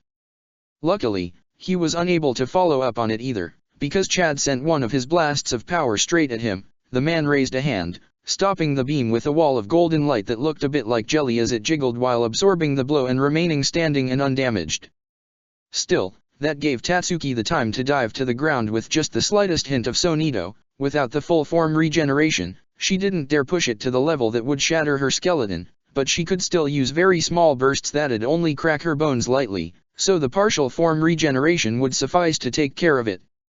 Even so, limiting it to the minimum possible was best, so to charge forward she used Shunpo instead, combining it with small pushes of blue fire from her feet to give herself fast propulsion. The man countered with a trusting gesture, two of his fingers folded and two extended, which sent a flat, vertical disc of golden light straight at her. Tatsuki grinned at that, and accelerated. She could see the fault lines in the hastily cast Kido. She was sure she could punch through it, at least until she heard the shout of, "Dodge low, don't smash into it," which she followed without even realizing she had. And just as she passed underneath it, the disc exploded. The speed of her charge carried her past it, but she could see that it had turned into a gooey paste that would surely have trapped her, had she smashed through like she'd planned. But thanks to Rukia's tip, it hadn't, and so when the man followed up with a thrust that sent a globe of electricity straight at her face, Tatsuki was able to counter, unleashing a huge blast of fire from her feet to send herself spinning into the air, while the projectile exploded on the ground underneath her. She took advantage of the spinning motion from her jump to turn it into a falling heel kick, stealing her feet with Hakuta, which the Shinigami intercepted with a similarly hardened forearm block, the clang of metal on metal echoing from the impact before he pushed her backwards and glared at Rukia, who answered by rising her head as much as her chains allowed and offered her smuggest smile. "You shouldn't use Kido against my friends, Lieutenant Sasakaibe. Every single one you know how to cast, I know how to counter. I thought you promised not to attempt to escape and instead to accept your punishment, Miss Kukaki." Tatsuki couldn't help her mirth at seeing the man's disappointed frown, and Rukia seemed just as amused, judging from her expression as she spoke back. "I changed my mind. Chad. Against the diffusion shield, you need to pierce a small area, then expand the energy inside it." Sasakabe's eyes widened at that, while Chad answered immediately, firing the thinnest variant of his beam Tatsuki had ever seen him use, with the thickness of a pencil. It pierced the outer edge of the shield just like Rukia had said it would, and then it suddenly expanded, showing a level of control that Tatsuki hadn't known her friend to have, which result in the shield exploding and the beam continuing to travel straight at the lieutenant. He reacted faster than Tatsuki thought possible, sending an electrical globe to intercept Chad's beam, but in doing that, he created an opening that Tatsuki used Sonido to take advantage of immediately. Sasakaibe had hardened himself with determination to withstand the blast, but with his Hakuta focused on that, he had no answer when Tatsuki slammed into him with her Ryutsu charged to sheer repulsion, blasting him away. Rukia grinned and said, a mix of surprise and genuine happiness in her voice. "Tatsuki. I was told Kenpeki had killed you." She scoffed at that, even as she moved to her friend and grabbed her chains, trying to pull them out. "He was though, I'll give you that, but it takes more than he could dish out to take down me." She tapped her belly on the point where she'd been wounded for emphasis, since her partial form regeneration had finished the healing, then frowned, starting to get annoyed as she pulled more strongly on the chains, and they refused to break. Rukia shook her head at that, although she looked amused as she said, "You're not going to be able to break those without a Zanpakuto." That, she decided, was a challenge, so she called a small amount of blue flames over her fingers, saying, "Nonsense, if a Zanpakuto can cut something, then I can burn through it," and then channeled her anger into the flames. And sure enough, the fires suddenly grew in intensity, turning the chain links in her fist to charcoal, so that when she closed it again, they shattered, to Rukia's open disbelief. Tatsuki looked up at her, and given that her face was still masked, she let her amusement resonate in her voice and show in her ryotsu as she answered. "Really now, we challenged your precious soul society to get you free. Do you honestly think that if somebody tells us doing something that would free you is impossible, we're not gonna prove them wrong?" Rukia's eyes seemed to be watering for a moment, then they widened in sudden fear, and she shoved Tatsuki away. She let her, and was proved right in trusting Rukia once again when a thunderbolt slammed the ground right where she'd been standing. She glanced upwards, but the enemy wasn't there. Chad's beam to her left told her where to look, although when she did, she saw the beam go through what looked like a see-through copy of their opponent. It took Tatsuki a moment to understand he'd used Shunpo so fast he'd left some of his ryotsu shaped like himself behind, but then the lieutenant was pushing forward with his rapier to stab her, and it was all Tatsuki could do to use Shunpo and blast herself backwards and out of the way of the attack. The man didn't push forward, and she saw that it was because Chad had somehow sent two beams at once. A glance let her see he'd jumped and kicked twice to do it, which the man deflected with rapier, parrying them not unlike he had parried her fire before. A broken chain whipped at him, but it was slow, and he caught it in a Hakuta reinforced fist with the ease of Ho-Ho enhanced reflexes, before glaring at Rukia and saying, tone cold, "I might not be able to use Kido against your allies, Miss Kukaki, but that just means I will need to hurt them more to stop them. You should be aware that their suffering will be of your own doing, and with your Reisu sealed as it currently is, you can't do anything to help them, other than persuade them to stop." Tatsuki could see the pain and inkling of doubts in Rukia's eyes as the man flicked the chain away and to the side, so she didn't let her friend answer, instead sending forward two waves of fire, each one huge enough to swallow Sasuke whole, as she shouted, "We're not going to stop trying to save her, so you stop trying to make us give up. She'll come up with something, and we'll make it work, because that's what being friends means." This time, Sasuke jumped upwards. He got a lot of elevation, more than Tatsuki thought he could, a clear indication to Tatsuki that he had some incredible skill and amazing timing in Hakuta and Ho-Ho both. It didn't matter, however, because Chad had expected it, and fired a very large beam at him, and when Sasuke used repulsive Hakuta to push himself to the side in midair despite the lack of leverage, her friend simply swiped the beam to the side, slamming into the man's flank and sending him crashing into the ground. He'd managed to shot a sphere of electricity from his rapier as he fell, but he'd been too slow, and Chad's surprise strike had sent the projectile wide and high into the sky, missing completely. Or at least, that was what Tatsuki thought, until Rukia shouted, "Chad, dodge left," and even as her friend did, a thunderbolt fell from the sky right where he'd been standing. However, Rukia's warning had taken just a moment longer to be heard and understood by Chad than her pushing Tatsuki out of the way before, and that had been enough of a delay for the attack to graze their tall friend, leaving him panting on the ground, half his side giving off smoke and covered in electrical burns. Lieutenant Sasakib's Shikai lets him release electrical spheres that discharge explosively on contact, but when he wants it, he can also make them discharge directly to the ground underneath instead. Rukia's tone was urgent as she explained their enemy's power, and Tatsuki saw why as he emerged from the cloud of dust he'd left when he'd been slammed into the ground. He was patting his side to remove dust from it, and it looked like he had been somewhat bruised by Chad's attack, but just barely. He didn't look worried about Rukia revealing his power, either, merely annoyed. Knowing won't do them any good.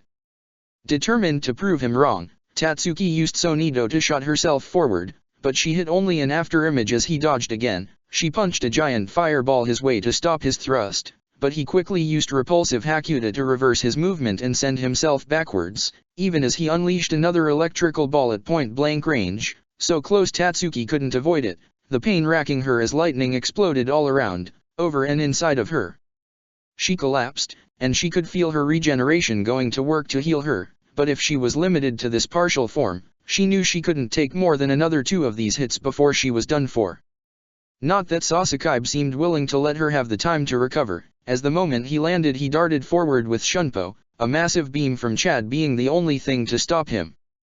The Shinigami turned, but Tatsuki's friend was already swiping his heel along the ground, unleashing a barrage of multiple thin beams from his half-raised foot, and making them all swipe in the direction opposite to that in which he was firing them, forcing Sasakaibe to jump above them.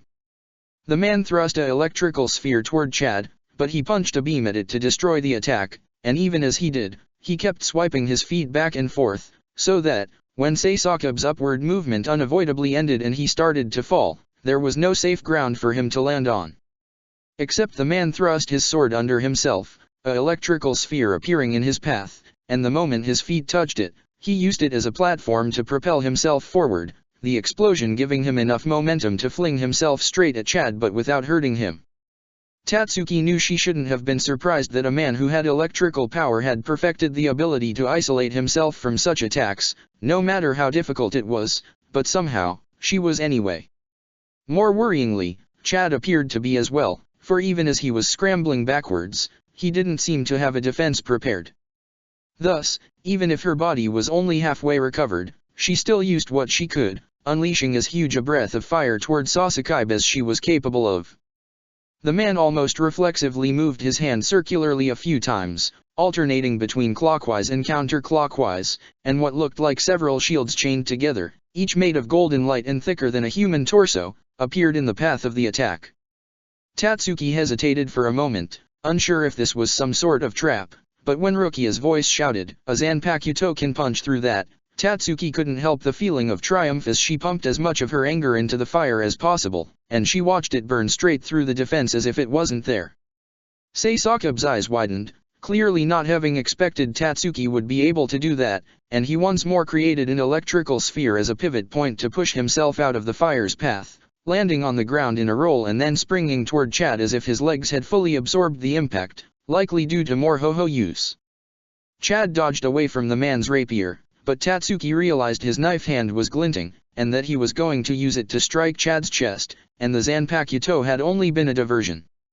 However, when the fingers struck, instead of piercing through her friend's chest, they bounced off what looked like a piece of red armor that was covering just half of his pectoral muscles, and she saw that he had no armored boots or gauntlet.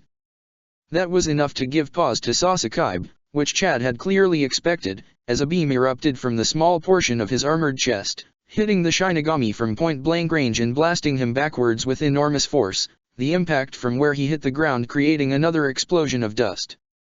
Tatsuki let out a breath of relief mixed with pain, and then slowly got back to her feet. She glanced at Chad, and her tall friend raised a thumb up to show he was all right, even as the armor around his chest had disappeared, transformed into 2 armored boots instead. She nodded back, then started to head determinedly toward the place where their enemy had landed. Even if that hit had been pretty much dead center, she wasn't going to assume he was out of it without checking personally. And indeed, her fears were confirmed when she heard him calling, in a tone that betrayed a certain anger. "Bankai, Gonryomaru, glitter royally." Tatsuki glanced at Rukia, which was grimacing. The spheres he creates with this one won't explode on contact, only when he orders them to or if destroyed, and they can discharge multiple times, even firing multiple times. And now he can direct their movement, rather than merely shooting them. Sasakaibe's voice sounded almost resigned as he added, emerging from the cloud of dust. "I can reshape them as well, since you're so determined to reveal everything about my powers."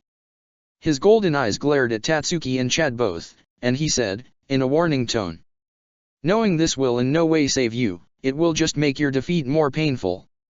Despite the front of the man's clothes having been destroyed and the ugly, lightly bleeding bruises left on his chest from Chad's attack, Tatsuki didn't think the man was bluffing. He was also clearly taking advantage of their hesitation to heal from what little damage the beam had inflicted on him, as the flow of blood from the wounds had almost stopped, so Tatsuki used a blast of fire to shot herself forward, not wanting to let such a dangerous opponent get any respite.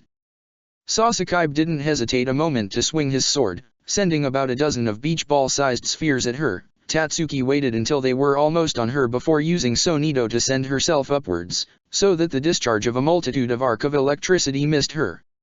She ignored the risk of them being redirected to chase her, and felt a sense of smug vindication when Chad exploded them all with one of his beams, just as she'd expected him to. She used repulsive Hakuta to send herself dive-bombing toward the Shinigami, setting out spiraling streaks of fire around herself which she sent lashing out like whips hardened with determination as the lieutenant sent a barrage of electrical bullets at her with the same motion he used to raise his sword to a guard position, intercepting the several dozen of marble-sized spheres and making them all explode. She struck even as she landed, her steel-hardened fist deflected with a clanging sound by Sasakai's equally hardened palm, the multiple lashing attacks matched with almost perfect answers, as the man used repulsion to stop angry flames from reaching and burning him, cut with his Zanpakuto any which she hardened with determination or disdain, clearly reading the changes in her Ryutsu as soon as she applied them and countering with perfect timing. She tried to wrap a whip around his waist that she had channeled with attraction to immobilize him, but he leaned into it, using attraction of his own to draw the fire in, while coating himself in fear underneath to avoid being burned for just long enough to suddenly reverse the maneuver on her, drawing her in as if she had overextended. Tatsuki realized she wouldn't have time to dodge as he went for a stab straight at her face, only for his pivoting feet to suddenly sink into the ground, making his thrust go wide and barely miss her face as he stumbled. As she tried to gain distance, Tatsuki found that the ground was just slippery enough to help her along, while Sasakabe's next step saw him slid in the opposite direction. Suddenly understanding what was going on, she punched a fireball at him and saw it accelerate, almost as if the very air was giving way to the attack, while the Shinigami's parry was slowed the slightest amount, air resistance suddenly much more difficult for him to overcome. It didn't matter, because he unleashed a marble of electricity that immediately widened in a flat, vertical disc that acted as a shield, the explosion far enough to keep Sasakabe from being hurt by it even as it pushed each of them away, separating them. Tatsuki almost felt gleeful when Sasakabe tried to step closer only for his feet to once again sink. While she used her sure footing to send a spear of fire at the man, he grabbed his sword with both hands to put it in the way of the attack and deflect it, and even with that, the air resisted the effort so strenuously that he only barely managed. He glared, and sent out a giant electrical sphere at Tatsuki with the barest flick of his rapier's tip. The projectile was larger than he himself was, and if the purpose of obscuring him from her sight hadn't been obvious from the beginning, it would have become so as the sphere turned into a curved curtain wall, so brilliant she couldn't see through. Of course, Tatsuki didn't need to, and she jumped, her ho-ho combining with the sudden elasticity of the ground and the sudden lack of resistance in the air to guarantee her an altitude unlike any she'd ever reached before, and she didn't even need to glance down to know her target had been stuck in the same position, the ground having hardened around his feet. So instead she let fire rain from the sky, sending dozens of streams falling with every movement of her arms. Sasakabe could only swing his sword with fury to deflect the onslaught, his Zanjutsu skill so great he somehow managed to parry each and every one. Yet Tatsuki could see, even as the air slowed her fall to the point the barest exertion of repulsive Hakuta was keeping her floating, that the gray-haired man was sweating more and more, as the air around him became thick almost like syrup, forcing him to put insane effort in every swing. It was only a matter of time, she knew, before he would finally collapse. At least, she thought so until the Shinigami's eyes narrowed, and he glanced to Chad, as if to check why he wasn't shooting at him. Naturally, Chad was kneeling, one hand on the ground and one pointed straight at the two of them, using his full-bringer abilities to turn the fight on Tatsuki's favor. Having figured out it was him, and not her, who was manipulating the battlefield, Sasakabe scoffed, but Tatsuki didn't care. She was practically floating out of his reach, and knowing what was going on would not stop her bombardment, or make him any less tired. The man grit his teeth, and then he suddenly unleashed a barrage of electrical spheres from the tip of his sword, which extended into large discs almost immediately, covering him from above. Tatsuki almost felt affronted at the idea that would stop her, as she drew more of the Hollow's Ryutsu to increase the amount of fire spears, as well as the intensity of her flames, immediately making the shields explode. She didn't expect to find that Sasakabe had used that brief moment to craft another disc, except this one he was standing on and controlling like a flying platform, not dissimilar to how Orium would. He also seemed to be accelerating in her direction, somehow fighting off Chad's obstruction, and it took her a moment to realize how. He'd wrapped himself in a fluid Hakuta coat with the water-like properties of calm, using that to help him slide even as the air worked to slow him down.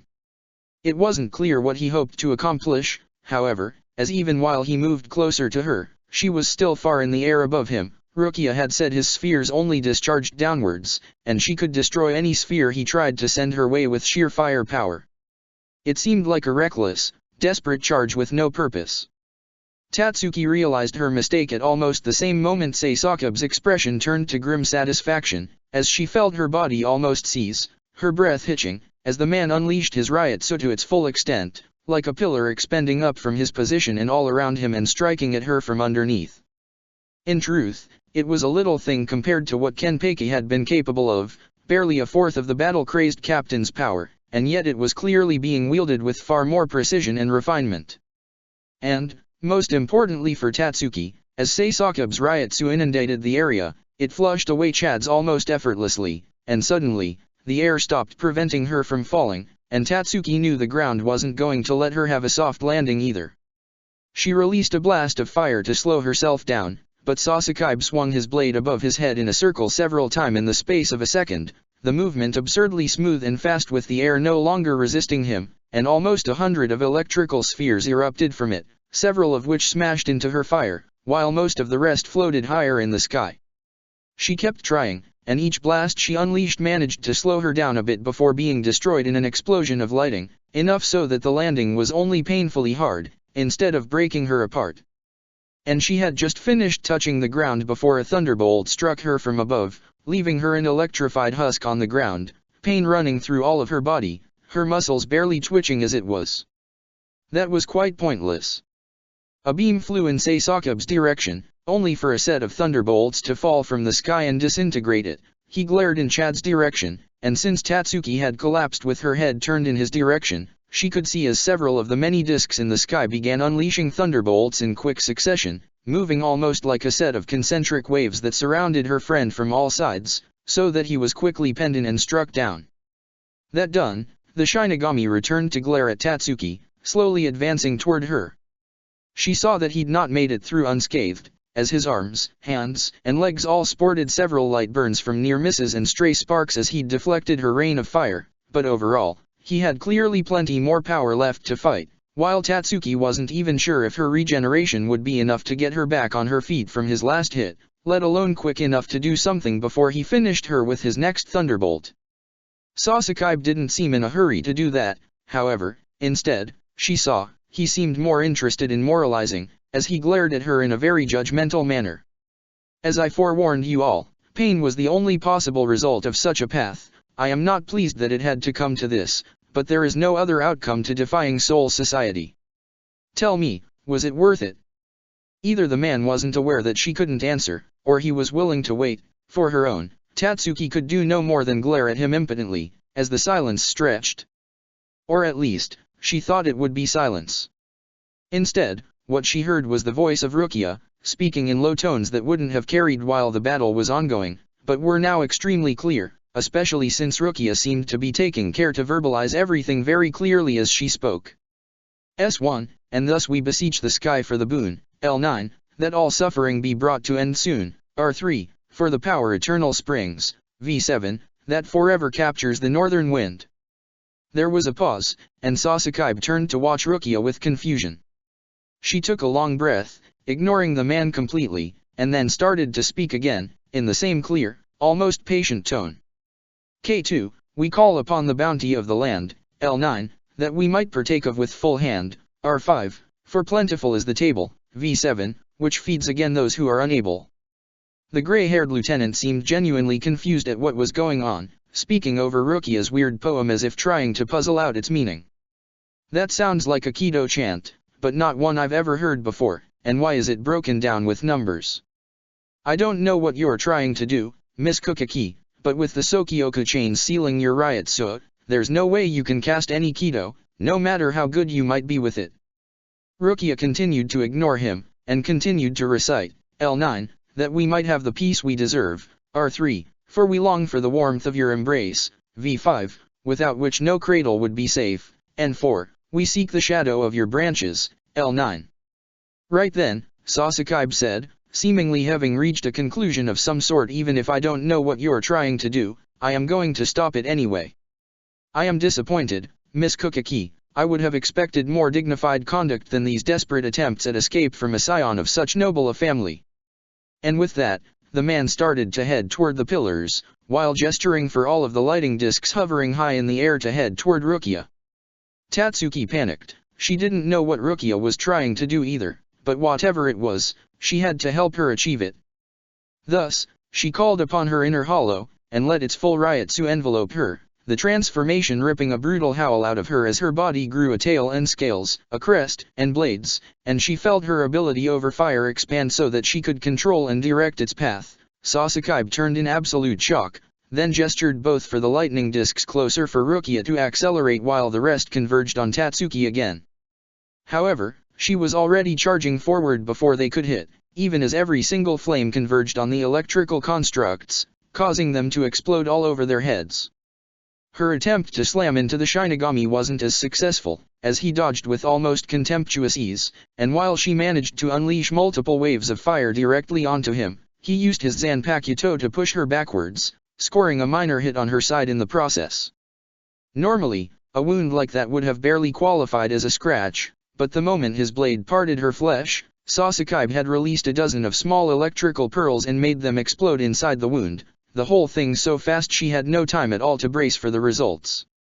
The electrical explosion sent Tatsuki rolling backwards in a cloud of acrid black smoke as her hollow regeneration tried to fight off what felt like half her internal organs and all of her nerves having been set on fire from inside out. She could feel her power draining as it did, and knew that she would survive, but she could also feel that the transformation was slowly leaving her. She would not be able to call onto it again for some time, and certainly not keep fighting with it. Meanwhile, she saw, Sasaki was getting up. He had deployed his Ryotsu over himself to snuff out the flames Tatsuki had set upon him, and while he needed a lot more time to put them all out than Kenpeki had, he compensated for it by being able to move during the process.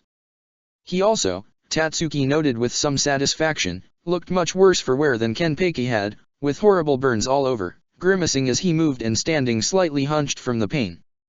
But he nevertheless still held his rapier in hand, and after taking a long, laborious breath, he turned toward Rukia, saying, "Now, if you would cease this foolishness, maybe."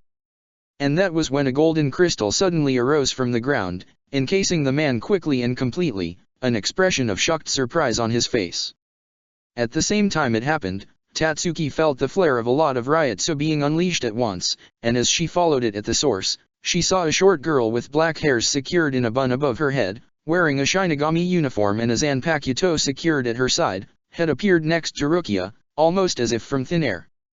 While slender, she had a roundness to her that made her look almost soft and comforting next to Rukia's much sharper features, and the fact her round brown eyes were wide with disbelief contributed to the impression.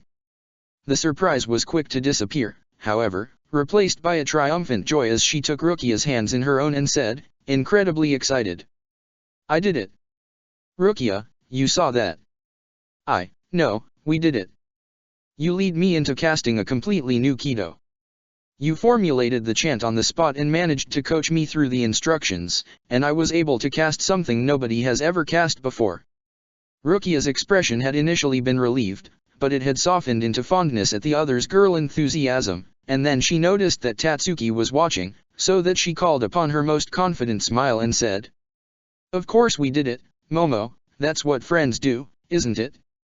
They trust each other, to come up with a plan they can follow, and to follow up on the plans they come up with." Tatsuki smiled, and slowly got to her feet, swaying for a moment until a strong arm steadied her. She turned to find Chad next to her, looking horribly burned yet somehow standing, although he clearly seemed to be limping, and was leaning on the crystal cage Sasaki was trapped into. He rapped his fist against it, as if measuring its durability. "How long will this last?" Rukia chuckled, looking almost embarrassed as she answered. "It should hold for about a day, if I don't dismiss it first, but I can't be certain. I've just made this Kido up by combining 4 different ones, so there might be unexpected side effects."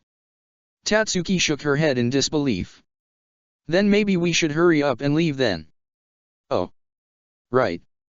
Momo nodded, and then unsheathed her sword, closing her eyes and taking a deep breath before swinging her Zanpakuto twice to sever all the chains that were attached to Rukia's collar, before quickly moving to tap something on the collar itself that caused it to detach and fall to the ground.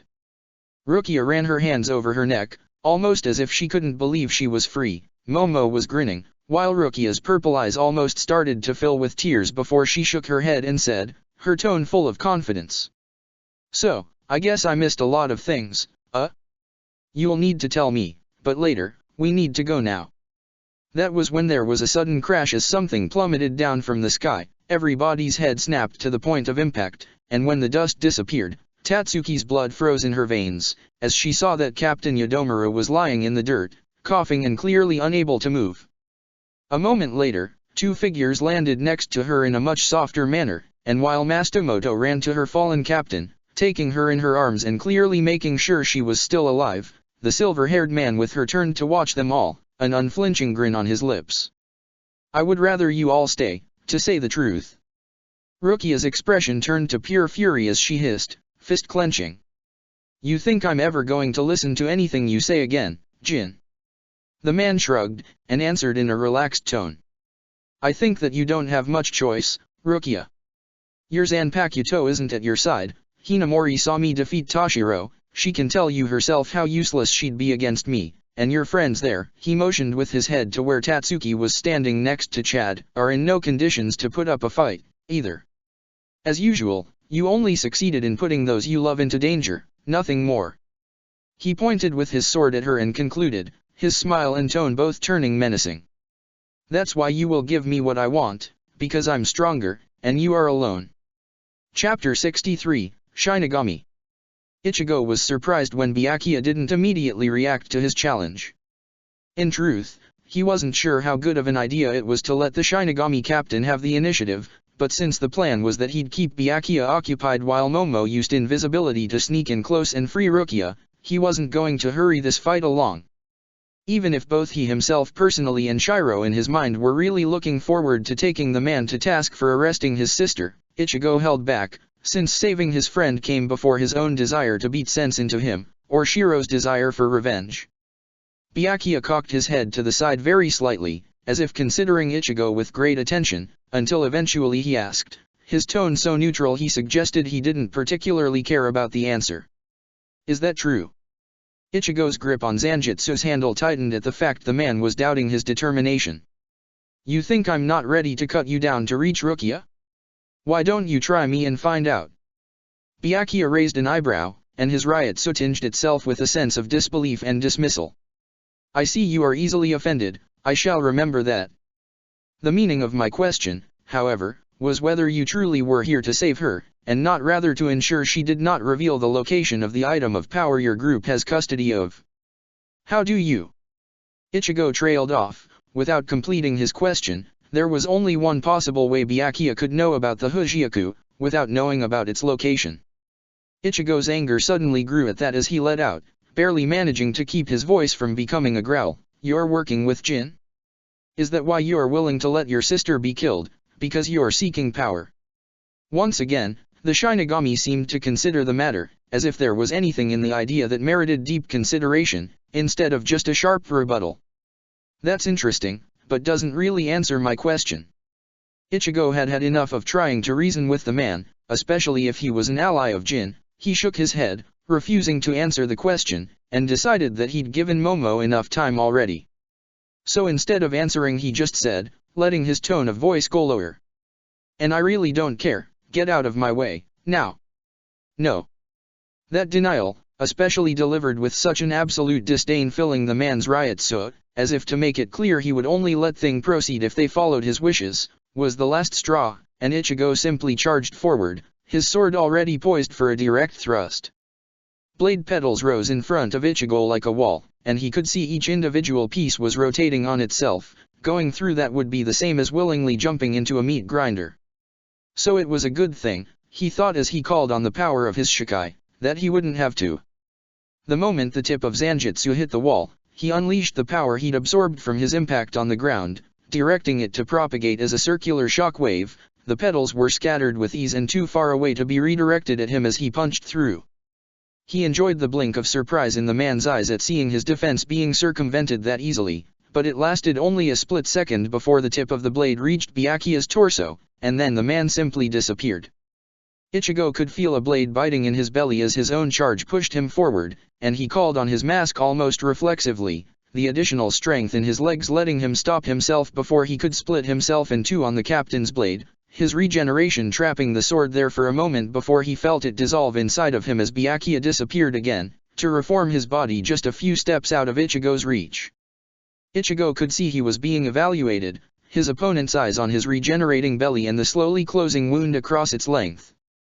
The man commented idly, as the sword petal Ichigo had scattered before started to head back toward him. "So, this is how you survived our last meeting, why Rukia had me spare you."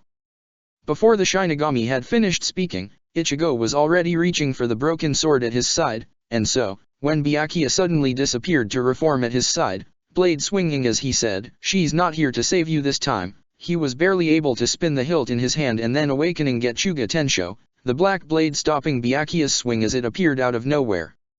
The Shinigami barely paused, his blade exuding dread as he gave it the power to cut through, but he wasn't prepared for the change in balance as Ichigo willed his awakened item asleep for a moment, the slight bit of extra strength into the swing making it move faster than Byakuya had intended, thus changing the trajectory enough that Ichigo could intercept with a twist and a slight enlargement of his own Zanpakuto, hardened to stop the attack.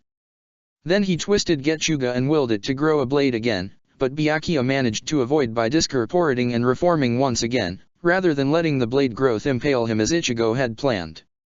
That wasn't the end of it, of course. Byakuya returned on the attack immediately, reappearing mid-thrust so that Ichigo barely managed to twist Zanjutsu in the way by shrinking the blade slightly, and when he went to attack with Getsuga, Byakuya disappeared from the path of attack to reappear a few steps to the left in the middle of another swing, at such an angle even by changing Zanjutsu's size Ichigo wouldn't be able to parry. He angled Getsuga and moved it barely while letting out a cutting blast from it instead. Byakuya disappeared so the attack missed him, reforming at Ichigo's back mid-stab.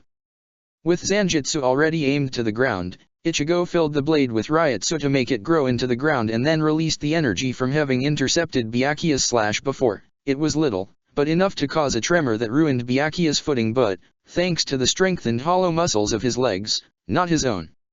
Which was just enough time to step to the side while Byakuya reappeared to his left, so the Shinigami's swing had to cover a few extra centimeters of space to reach him, enough that Ichigo could barely thrust Getsuga in that direction and send a piercing blast of energy that forced Byakuya to disappear once again. Ichigo didn't even have the time to breathe as his head jerked backwards from the tip of the sword aimed at his eye, but he managed to shorten and then grow Zanjutsu's blade again as he swung upwards, managing to parry the attack, barely, once again, deflecting Byakuya's Zanpakuto again. Ichigo could feel the frustration coming from Shiro, but for himself, he couldn't help but feel exhilarated, just a little. This was a sword fight unlike any he'd ever been in before. The reflexes and precision required, and how much guesswork was needed to intuit how his opponent would strike next from the barest movements, would already have been extreme if Byakuya was fighting normally. With him being able to defend while changing his positioning and angle of attack at the same time, all without needing to transition from stance to stance, it made even attempting to keep up with it an unprecedented rush he'd never felt in battle before. Byakuya didn't seem to share in the sentiment, neither Ichigo's desire to rise to the challenge of an opponent unlike any before, nor Shiro's annoyance in facing an enemy that refused to let himself be hit.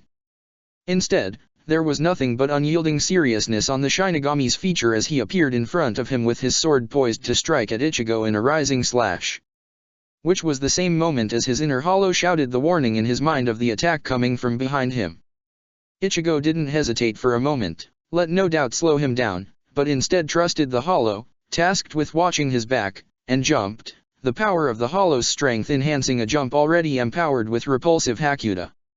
The swarm of recalled swords petal that would have struck Ichigo from behind had he stayed still simply changed direction, turning to head upwards. Byakuya's gaze followed them, and then, when they looked eyes, Ichigo felt the sudden sensation of that disdainful Ryutsu investing him like a rushing wave, a moment before Byakuya disappeared.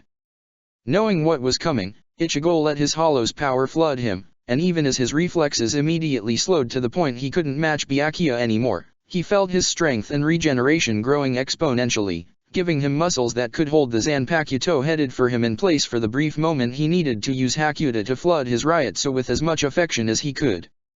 As he'd hoped, his opponent didn't discorporate immediately, perhaps not expecting it as Ichigo grew Zanjutsu to huge proportions for just a moment, letting the impact of the many blade shards rushing at him from below echo for a moment, before he unleashed the Ryotsu with as much of a repulsive charge as he could, at once pushing the pedals away, pushing them far higher in the air than his jump had led them and, most importantly, dispersing the Ryotsu connecting Byakuya to the ground. That, finally, was enough to create a flash of surprise in Byakuya's eyes. Ichigo immediately took advantage to attempt and stab at the man with Getsuga, but the awkward angle resulting from the fact Byakuya was pretty much at his back, even combined with his increased speed, was not enough to prevent Byakuya's counter-attack. What Ichigo hadn't expected was for said counter-attack to take the form of the man's Ryotsu suddenly growing heavy on his skin. The sheer weight and pressure wasn't as strong as Kenpei's had been, and it didn't steal Ichigo's breath away, but the level of precision and coordination with which it was applied made it feel like a punch that had struck his entire body at once. The follow-up to that was what Ichigo had expected. As Byakuya's sword cut its way free, the combined strength of his empowered muscles and affection-charged Ryotsu nowhere near enough to stop a Zanpakuto for more than a few seconds, and then Byakuya's own repulsive Hakuta pushed them away from each other. However, Ichigo was unable to pull out his prepared follow-up, the brief pause he'd been given by the surprise counter-attack having been more than enough to let his opponent regain the initiative. Luckily, the Shinigami had pushed himself even higher into the air, too far from the ground to simply project his Ryotsu down to escape, at least not with Ichigo there ready to interfere. The Shinigami tried anyway, but Ichigo used repulsive Hakuta to spin himself in place so he was facing upwards, and then his increased strength from the hollow form to swing a much oversized Zanjutsu with a repulsion coat, scattering the Shinigami's Ryotsu so he couldn't escape. Then he swung Getsuga Tensho with his other hand, sending the blast of sharpened Ryotsu at Byakuya to strike at him from afar. The man was still surrounded by enough of his own projected Ryotsu to discorporate out of the way, but now that he had range on his size, Ichigo released a barrage of quick slashes with Getsuga Tensho. They had little cutting power and, given that they lost cohesion as they traveled, the range was much reduced, but Ichigo wanted to try and take advantage of his enemy being suspended in the air for as long as possible. For his own, Byakuya seemed willing to cooperate with the idea, in that he used his Ho-Ho to move himself to the upper limit of his range, then expanding it behind himself and repeating the process, rather than simply dodging Getsuga's long-range attacks laterally, as he could have. Ichigo was sure the Shinigami was aiming to let him fall down first, especially with the blade petals already collecting behind him for another pass. In fact, Ichigo was already starting to, but this was one thing he had planned for. He let Zanjutsu take control of his body to keep the attacks going while he focused on stabilizing his body with Hakuta by pointing his Zanpakuto upwards in a more aerodynamic pose, while Shiro concentrated his hollow Ryotsu all along his spine. The moment he felt the shell surrounding his body ripping to unleash the multiple blasts of Ryotsu that would propel him forward, Ichigo used Ho-Ho to keep his bones from being shattered by the sudden, incredible acceleration so Nito granted, while letting Zanjutsu control the Hakuta on his body to match steel's durability. And thanks to their combined efforts, he shot upwards like a rocket aimed straight at Byakuya.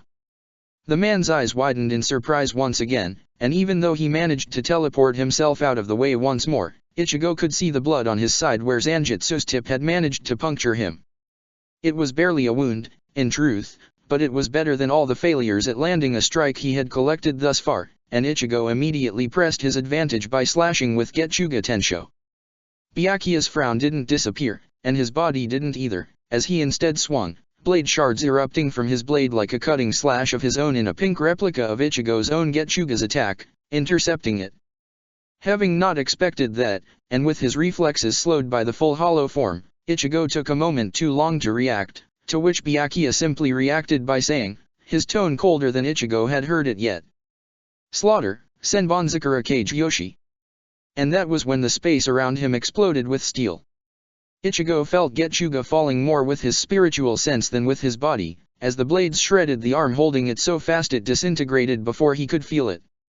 Only the fact he'd already had Zanjutsu in guard position in front of his body stopped him from being simply annihilated, and even with most of the impact absorbed through his Shikai, the sheer amount of blades that had formed between him and Byakuya upon the man's release of his Bankai were enough to send him smashing into the ground, and once again, he was pretty sure that, had Zanjutsu not absorbed the brunt of that attack, he would have become nothing more than a smear on the ground. Shiro focused entirely on kicking his regeneration into overdrive, and Ichigo used the Hujioku to help out by cutting off the flow of Ryutsu to his already healed body parts, returning them to his baseline state so the rest of him could recover faster.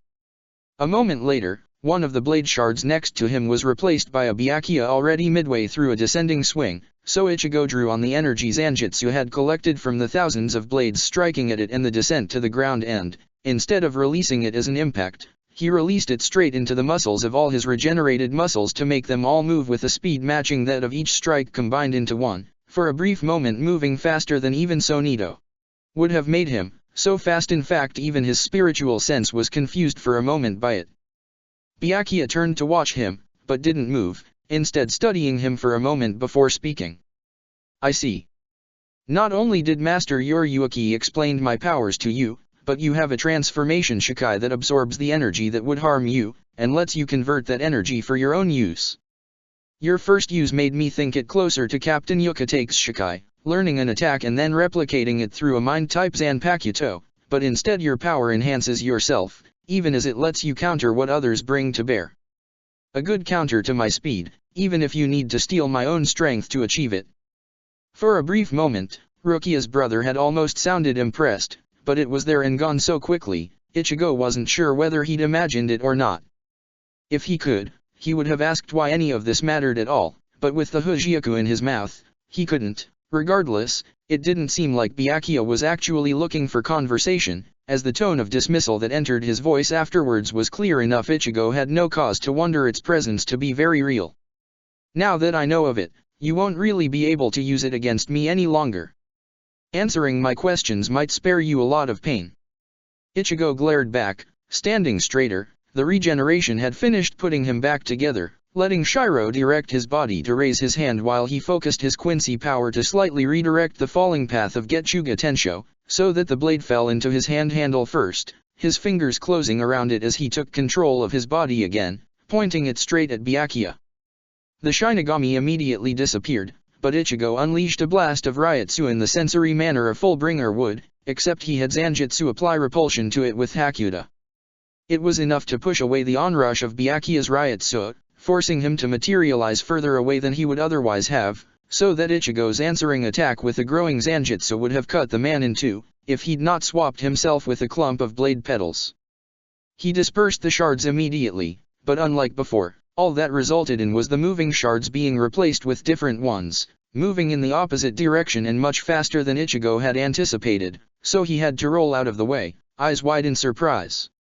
Of course, Byakuya was there and ready to stab down, but with his upper body fully human his reaction times were just enough to catch the blade with Zanjutsu, the attack immediately replaced by blades that moved toward him at a low enough speed he'd not get much out of absorbing it, yet each radiating the dread feeling of cutting through anything that ensured they'd wound even if there was no real power behind any hit. Once again, Ichigo used Hakuda to push the cloud again, and once again, the blades had barely moved a tenth of a meter away before suddenly reversing their course with the same speed they'd been blasted away. In fact, Ichigo realized, feeling like an idiot, exactly the same speed, as if those who had been falling away were now falling on him, and those who had been sent flying upwards away were now fly upwards toward him. With some faint appreciation for Byakuya's skill in swapping the group's positions while keeping the momentum they'd had before the swap in the middle of his mind, Ichigo used his empowered hollow legs to spun on himself as fast as possible, Zanjutsu sweeping the blades and locking them there by coating the blade with affection, but even that wasn't enough to stop a good deal of them, leaving him bleeding and wounded. They were small enough cuts he didn't feel the risk of slowing down his reflexes to be worth using Shiro's power to heal them away, although it did let him considerably covered in blood all over. Still, the more pressing concern was keeping the blade shards now stuck to his blade from being turned against him, so he wrapped a second coat over the first, this one focused on internal repulsion, even as he enlarged his blade to the limit he could support with his normal human strength, using it to slam the blade fragments on his blade as powerfully as possible before he repelled them again. As he'd expected, Byakuya immediately replaced the shards with whole blades that he sent in the different direction, but Ichigo just transferred the energy from the impact he'd forced the blade to have on his blade onto his legs to give them speed enough to dash out of the way. Byakuya's eyes narrowed as he sent more blade petals to strike at him from all direction, pink flashes everywhere surrounding Ichigo as the newly teleported in steel caught the light upon appearing, but he didn't let it bother him, instead swinging Zanjutsu to collect more speed from them while using Hakuta to push the rest away as he closed on Byakuya. The man could, of course, teleport away whenever he wanted, but Ichigo was ready for it, and the moment he did, he went into fully transformed mode for the split second necessary to not kill himself while Shiro unleashed Sonido, to which he applied the collected speed from Zanjutsu for a multiplicative effect that had him close on the Shinigami far faster than the man could have anticipated, managing to once again leave a light wound on Byakuya, this time in the form of a thin line across his left arm. Ichigo didn't stop, continuing his charge to force Byakuya on the same pattern of defense, replicating his attack, but this time preparing himself to enlarge his blade the moment he struck, so that the blow could finish the battle.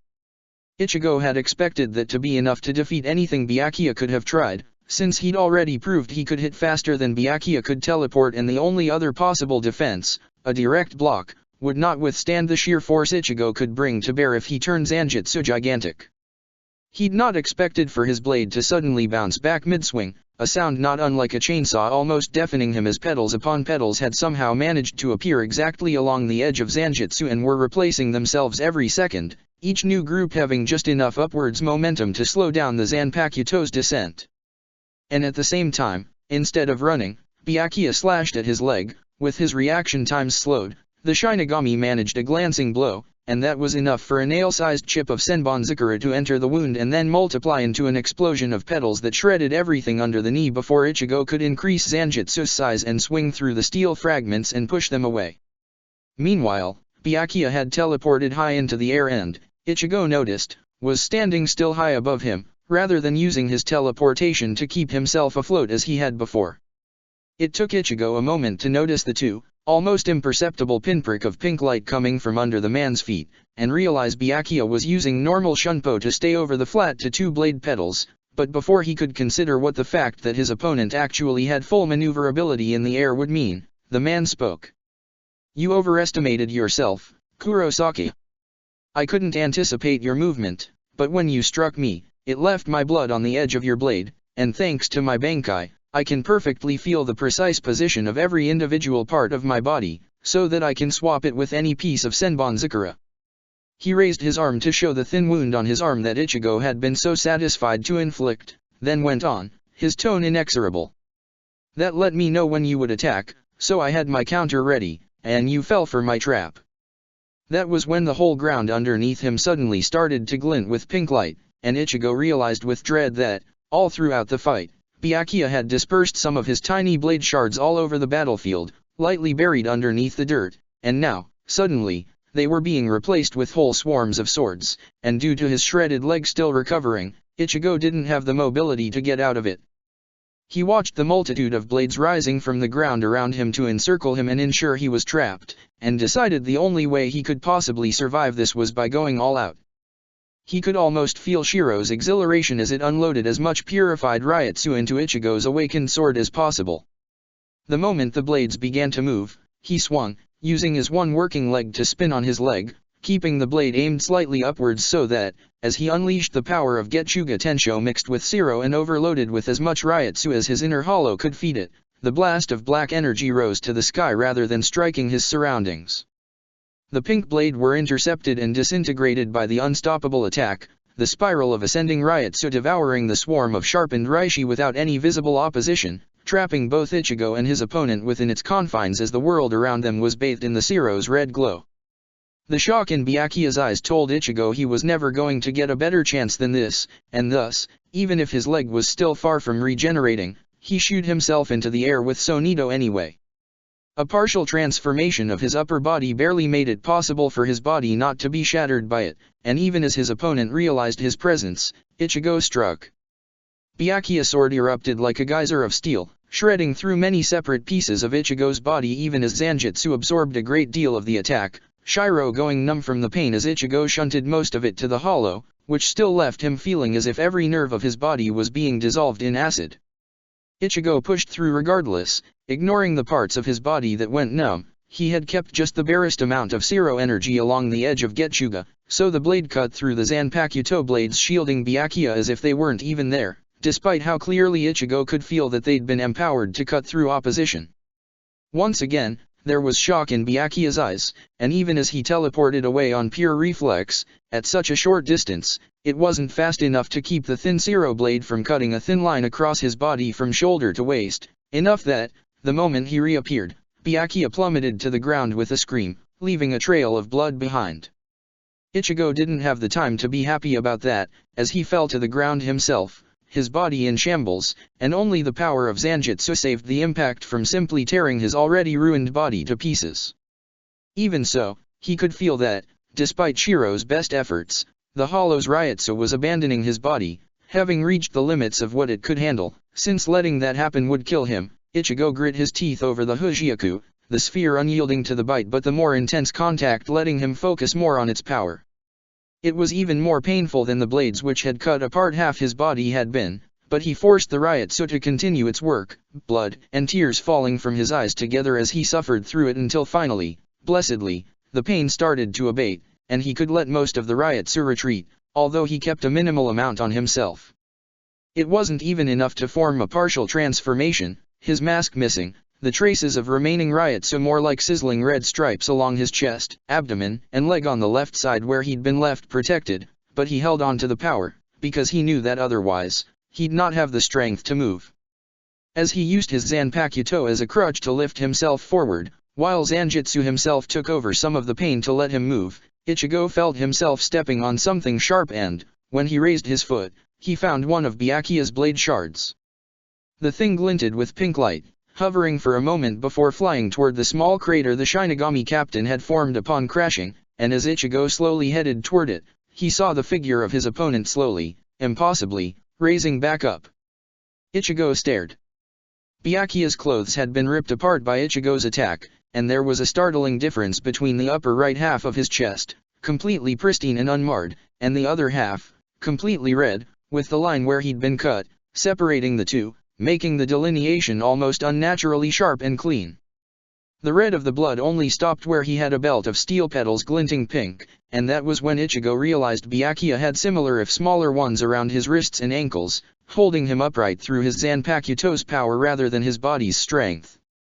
Even so, his gray eyes were still sharp and lucid as they glared at him, and for how much it might matter with how the man fought, his right arm, holding his sword, looked completely fine. The man went to spit, then stopped, coughing out some blood, before eventually asking, his voice trembling even as his body, held steady by his power's contraption, did not. How? Tiredly, Ichigo reached for the black sphere he was still gripping in his teeth, closing his fist around it to show it to Byakuya, as he answered, letting all his spite for the man resonate in his voice. With the Hujioku, I can use it to mix the power of hollows with any other ability I can use. And if you force me to, I swear I'll use it to kill you, by whatever mean necessary. I didn't come here to take this, since I already have it, I came here to save Rukia, and that's what I'm going to do. I see. Byakuya studied him for a moment and then, suddenly, he collapsed, the petals around his limbs disappearing as he fell to the ground in a sitting position, leaning against the edge of the crater. Ichigo frowned, but the man shook his head, using the back of his still working hand to clean some of the blood from his mouth before saying, "There's no point in us fighting any further, Ichigo Kurosaki, my power broke against yours, and this is your victory." Ichigo was uncertain for a moment. The Shinigami captain suddenly looked incredibly tired, and with the wound he was sporting, what he said made perfect sense. Yet, the glint of determination that had been in his eyes a moment before had made Ichigo almost certain the man had plenty of fight left, and without access to his inner hollow, Ichigo wasn't sure how he'd survive another clash like the one they'd just had. Still, he had a friend to save, so if Byakuya felt himself beaten, Ichigo wasn't going to tell him otherwise. Shiro, for his own, even as tired and sleepy as his presence was in Ichigo's mind, was feeling triumphant at having made the man admit defeat, and if that was good enough for an hollow, it was certainly good enough for Ichigo as well. He was about to turn and walk away, when he noticed something that made him stop, and with a long breath, he moved Zanjutsu to his back, sticking the sword there with Hakuta. Then he knelt in front of Byakuya, the man looking at him with confusion mixed to the tiredness that disappeared once he saw him reaching for the sword secured to his belt, but Ichigo nevertheless clarified, in a tone that did its best to hide his own tiredness behind self-assurance. "I think I shall be taking this, too, and put it back where it belongs. Byakuya let him, and then Ichigo turned, heading up the hill slope as fast as he was able, and if one of his legs still wasn't fully recovered, hopefully the massive sword on his back would justify his half-limping gait to any observer. It didn't took him long to reach the hilltop, and as he did, he found it glowing with an almost blinding array of golden light patterns all over the ground, at the same time as marred by craters and burned grass that marked the remains of a harsh fight of some sort. In the middle, next to the two pillars of black stone that were each covered in a spiraling pattern of golden glyphs of their own, Rukia was standing at the front of a group of his friends, with Momo just a step behind while Chad and Tatsuki were a short distance back, looking like they'd just gone through a worse grinding than he himself had in using a golden crystal to keep themselves upright. And opposite to them, standing in front two Shinigami women, one blonde holding a black-haired one in her arms, was the very familiar figure of a man with a Captain Haori, silver hairs, and a mocking smile. Ichigo immediately started to run, ignoring the pain and then bleeding in his bad leg as he reopened some of the not fully healed wounds, but as he got within hearing range, he could see that Jin was just preparing himself to strike as he said, clearly directed at Rukia. "You are alone." Jin, Ichigo knew, was fast, perhaps faster than anybody else he had ever met, and his grip on the Hujioka grew tighter as he called on the last dregs of Shiro's power his body could handle, his fingers bleeding as he forced the hollow to purify and pump it all into Getsuga, except the tiny bit he used to launch a Sonito, that he multiplied in power by sending all the energy Zanjutsu had absorbed blocking half of Byakuya's last attack as well as Ichigo's following fall into his leg, flinging himself forward. It was faster than he'd ever moved, faster even than when he'd attacked Byakuya, and he could feel several more of his wounds reopening by the stress his body was put under from the combination of the acceleration and of being forced to channel more hollow Ryutsu than it could handle, but it was fine, none of them was mortal, he could survive it. Everything almost seemed frozen in time to Ichigo's spiritual sense, except for Jin's blade, which seemed to close forward inexorably, gaining length as Ichigo was gaining ground, and then Ichigo was smashing into the blade less than a meter in front of Rukia, Getsuga Tensho releasing the trapped Zero straight into Jin's growing blade. In that moment of almost frozen time, Ichigo would have sworn that the Zero almost seemed to become part of the sword, propagating across its length as they met rather than simply punching through as it always did on anything it hit, almost as if the Zero and Jin's Zanpakuto had become a single item. Jin's eyes opened wide in what Ichigo knew to be genuine, absolute fear. Then Ichigo's swing continued, his half-formed Zero cut going high into the sky as Jin's sword broke, its tip sent flying on the other side as the captain was left with a chunk of steel broken at the hilt, while Ichigo used his right hand, which was also still gripping the Hujioku, to stabilize his landing as a wave of dirt was sent flying from his arrive, a cloud of dust raising around him as a result, even as he threw the rescued weapon behind himself. His spiritual sense let him feel it as a hand closed on the scabbard with confidence, snatching it in midair, and that caused a smile to form on his own lips in answer. Slowly, he got up and straightened, ignoring the blood that was dripping from around the burning red stripes over his body, and looked up to Jin while reaching with his hand for the handle of Zanjutsu on his back. Rukia is not alone. Jin's expression of fear had disappeared, his eyes narrowed back to a slit in a wry smile on his lips as he was observing his broken sword with open curiosity, then he shrugged, the blade changing from broken to whole, if retaining the same short length, as was typical for regenerating Zanpakuto, before the man turned his attention back on Ichigo. "And you think you are strong enough to beat me in her stead?" "No. We are going to beat you, because we are together." Ichigo's smile widened as he heard the voice coming from behind him to challenge Jin, and when he felt a very familiar Ryutsu being released, he couldn't help but turn around as Rukia strode forward, Sode no Shirayuki in her hand in all its white beauty. Rukia tapped the cloud of dust that was drifting away from Ichigo almost absent-mindedly, turning it to ice, and then a waving gesture had her hand glowing and drawing the globe of ice to itself as Rukia moved next to Ichigo, Momo standing on the opposite side. A glance back told Ichigo that Tatsuki was advancing from behind, her fists high, and while Chad was kneeling, an hand to the ground, the firmness in his gaze and the way Ryutsu was seeping from him to his surrounding was enough for Ichigo to know that his friend was ready to fight, as well. Rukia's eyes were shining with unshed tears as she said, pointing her Zanpakuto at Jin. "You are the one who is alone, and because of that, you will lose." Even tired and wounded as he was, Ichigo couldn't help the feeling of certainty that filled him at those words, because he knew his friend was right, and that they were going to win. Chapter 64, Overextended. Kisuke Urahara grimaced as he heard the sound of battle erupting on the hill some distance behind him. He had still about 1/3 of his traps left unset, and whatever stragglers were heading for the hill were surely going to hasten their pace now. And indeed, it wasn't long before he felt the outer perimeter be breached, repeatedly, by what felt like hundreds, possibly as many as 3,000 people, almost like an entire division had just approached all at once. It seemed that most of a division had chosen, or more likely been ordered, to present themselves to the execution together, and considering what Yoriyuki had said of the people who hadn't been at the hill, there weren't many possibilities on who these people might be. Jin was on the hill already, and none of the people in the group had the terrifying Ryotsu of Kenpei, and while there were a couple people in the lead that seemed to have more Ryotsu than Kisuke himself, they didn't seem so much stronger that he would bet on them being Yukatake and Kiraku. He shrugged after a moment. It wasn't like he particularly cared about it. The traps he had set were meant to at least delay the captain commander, meaning anybody weaker wouldn't be able to escape with pure strength regardless of who they were. Thus, Kisuke patiently waited until no further stragglers were passing the outer perimeter of the trap, even as he moved closer to the area where he'd set it up, and then triggered it, well before they could leave the trapped area. Kisuke couldn't help but grin with satisfaction at himself. Outsmarting people was the only part of fighting he actually liked, and when he could get it without even needing to fight, it was even better.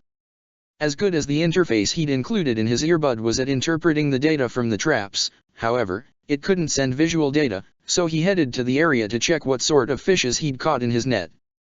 He didn't bother to hide himself as he approached, since the connection had confirmed that he had a number of trapped targets equal to the amount of people who had breached the outer perimeter.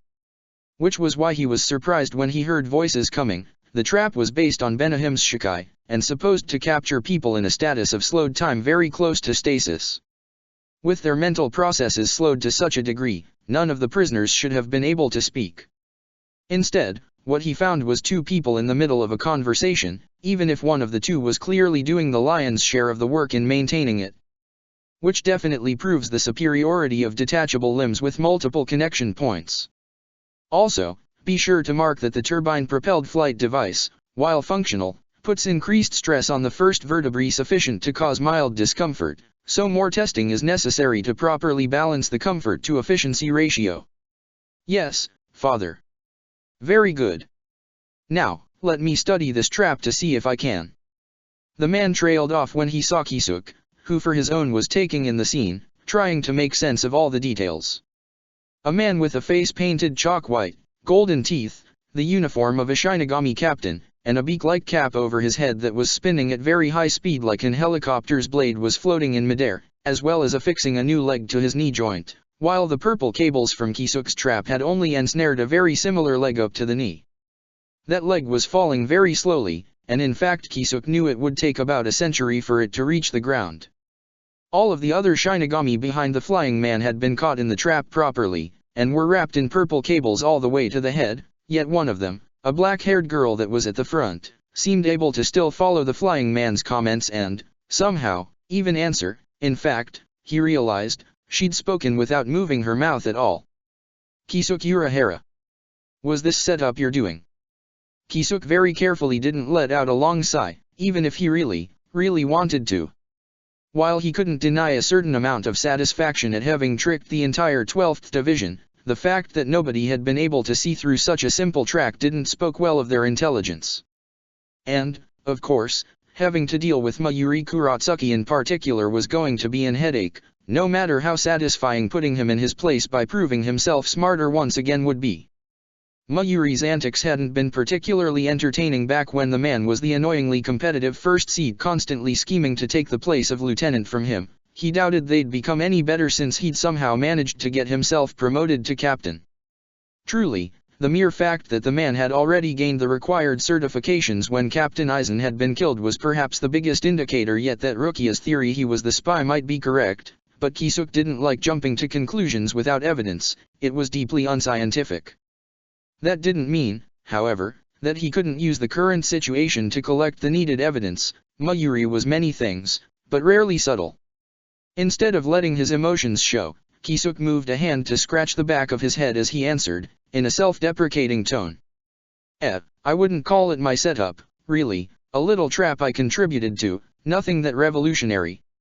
You have repurposed a trans-dimensional storage Kido spell to cover a large area to work alongside the power of your Shikai, and combined it with a control mechanism that could be manipulated at a distance, which would require a communication device capable of escaping detection from spiritual perception on your person to be coordinated properly.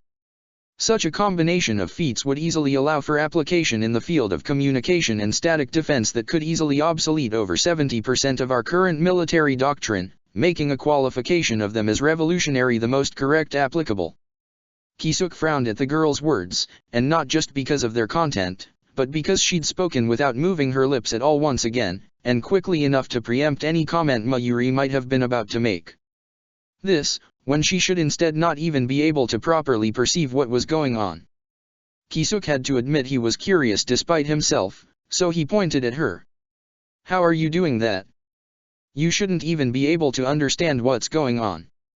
Your trap has slowed down the ability of our bodies to perceive time and slowed down our reaction. By deactivating the totality of my mobility subsystems, I was able to overcharge the processing of external inputs to a speed sufficient to compensate for the slowdown. The communication is achieved by similarly accelerating the rate at which my auxiliary emergency voice box can produce sounds. Kisuk blinked. That meant that the girl was able to let her brain process data at least 1,000 times faster than a normal human could.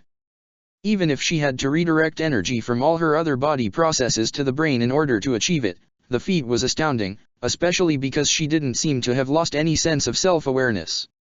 While Mayuri couldn't have seen Kisuk's surprise, what with his eyes being shadowed by his hat, the man clearly already knew how amazing that was, for he wasted no moment to start gloating.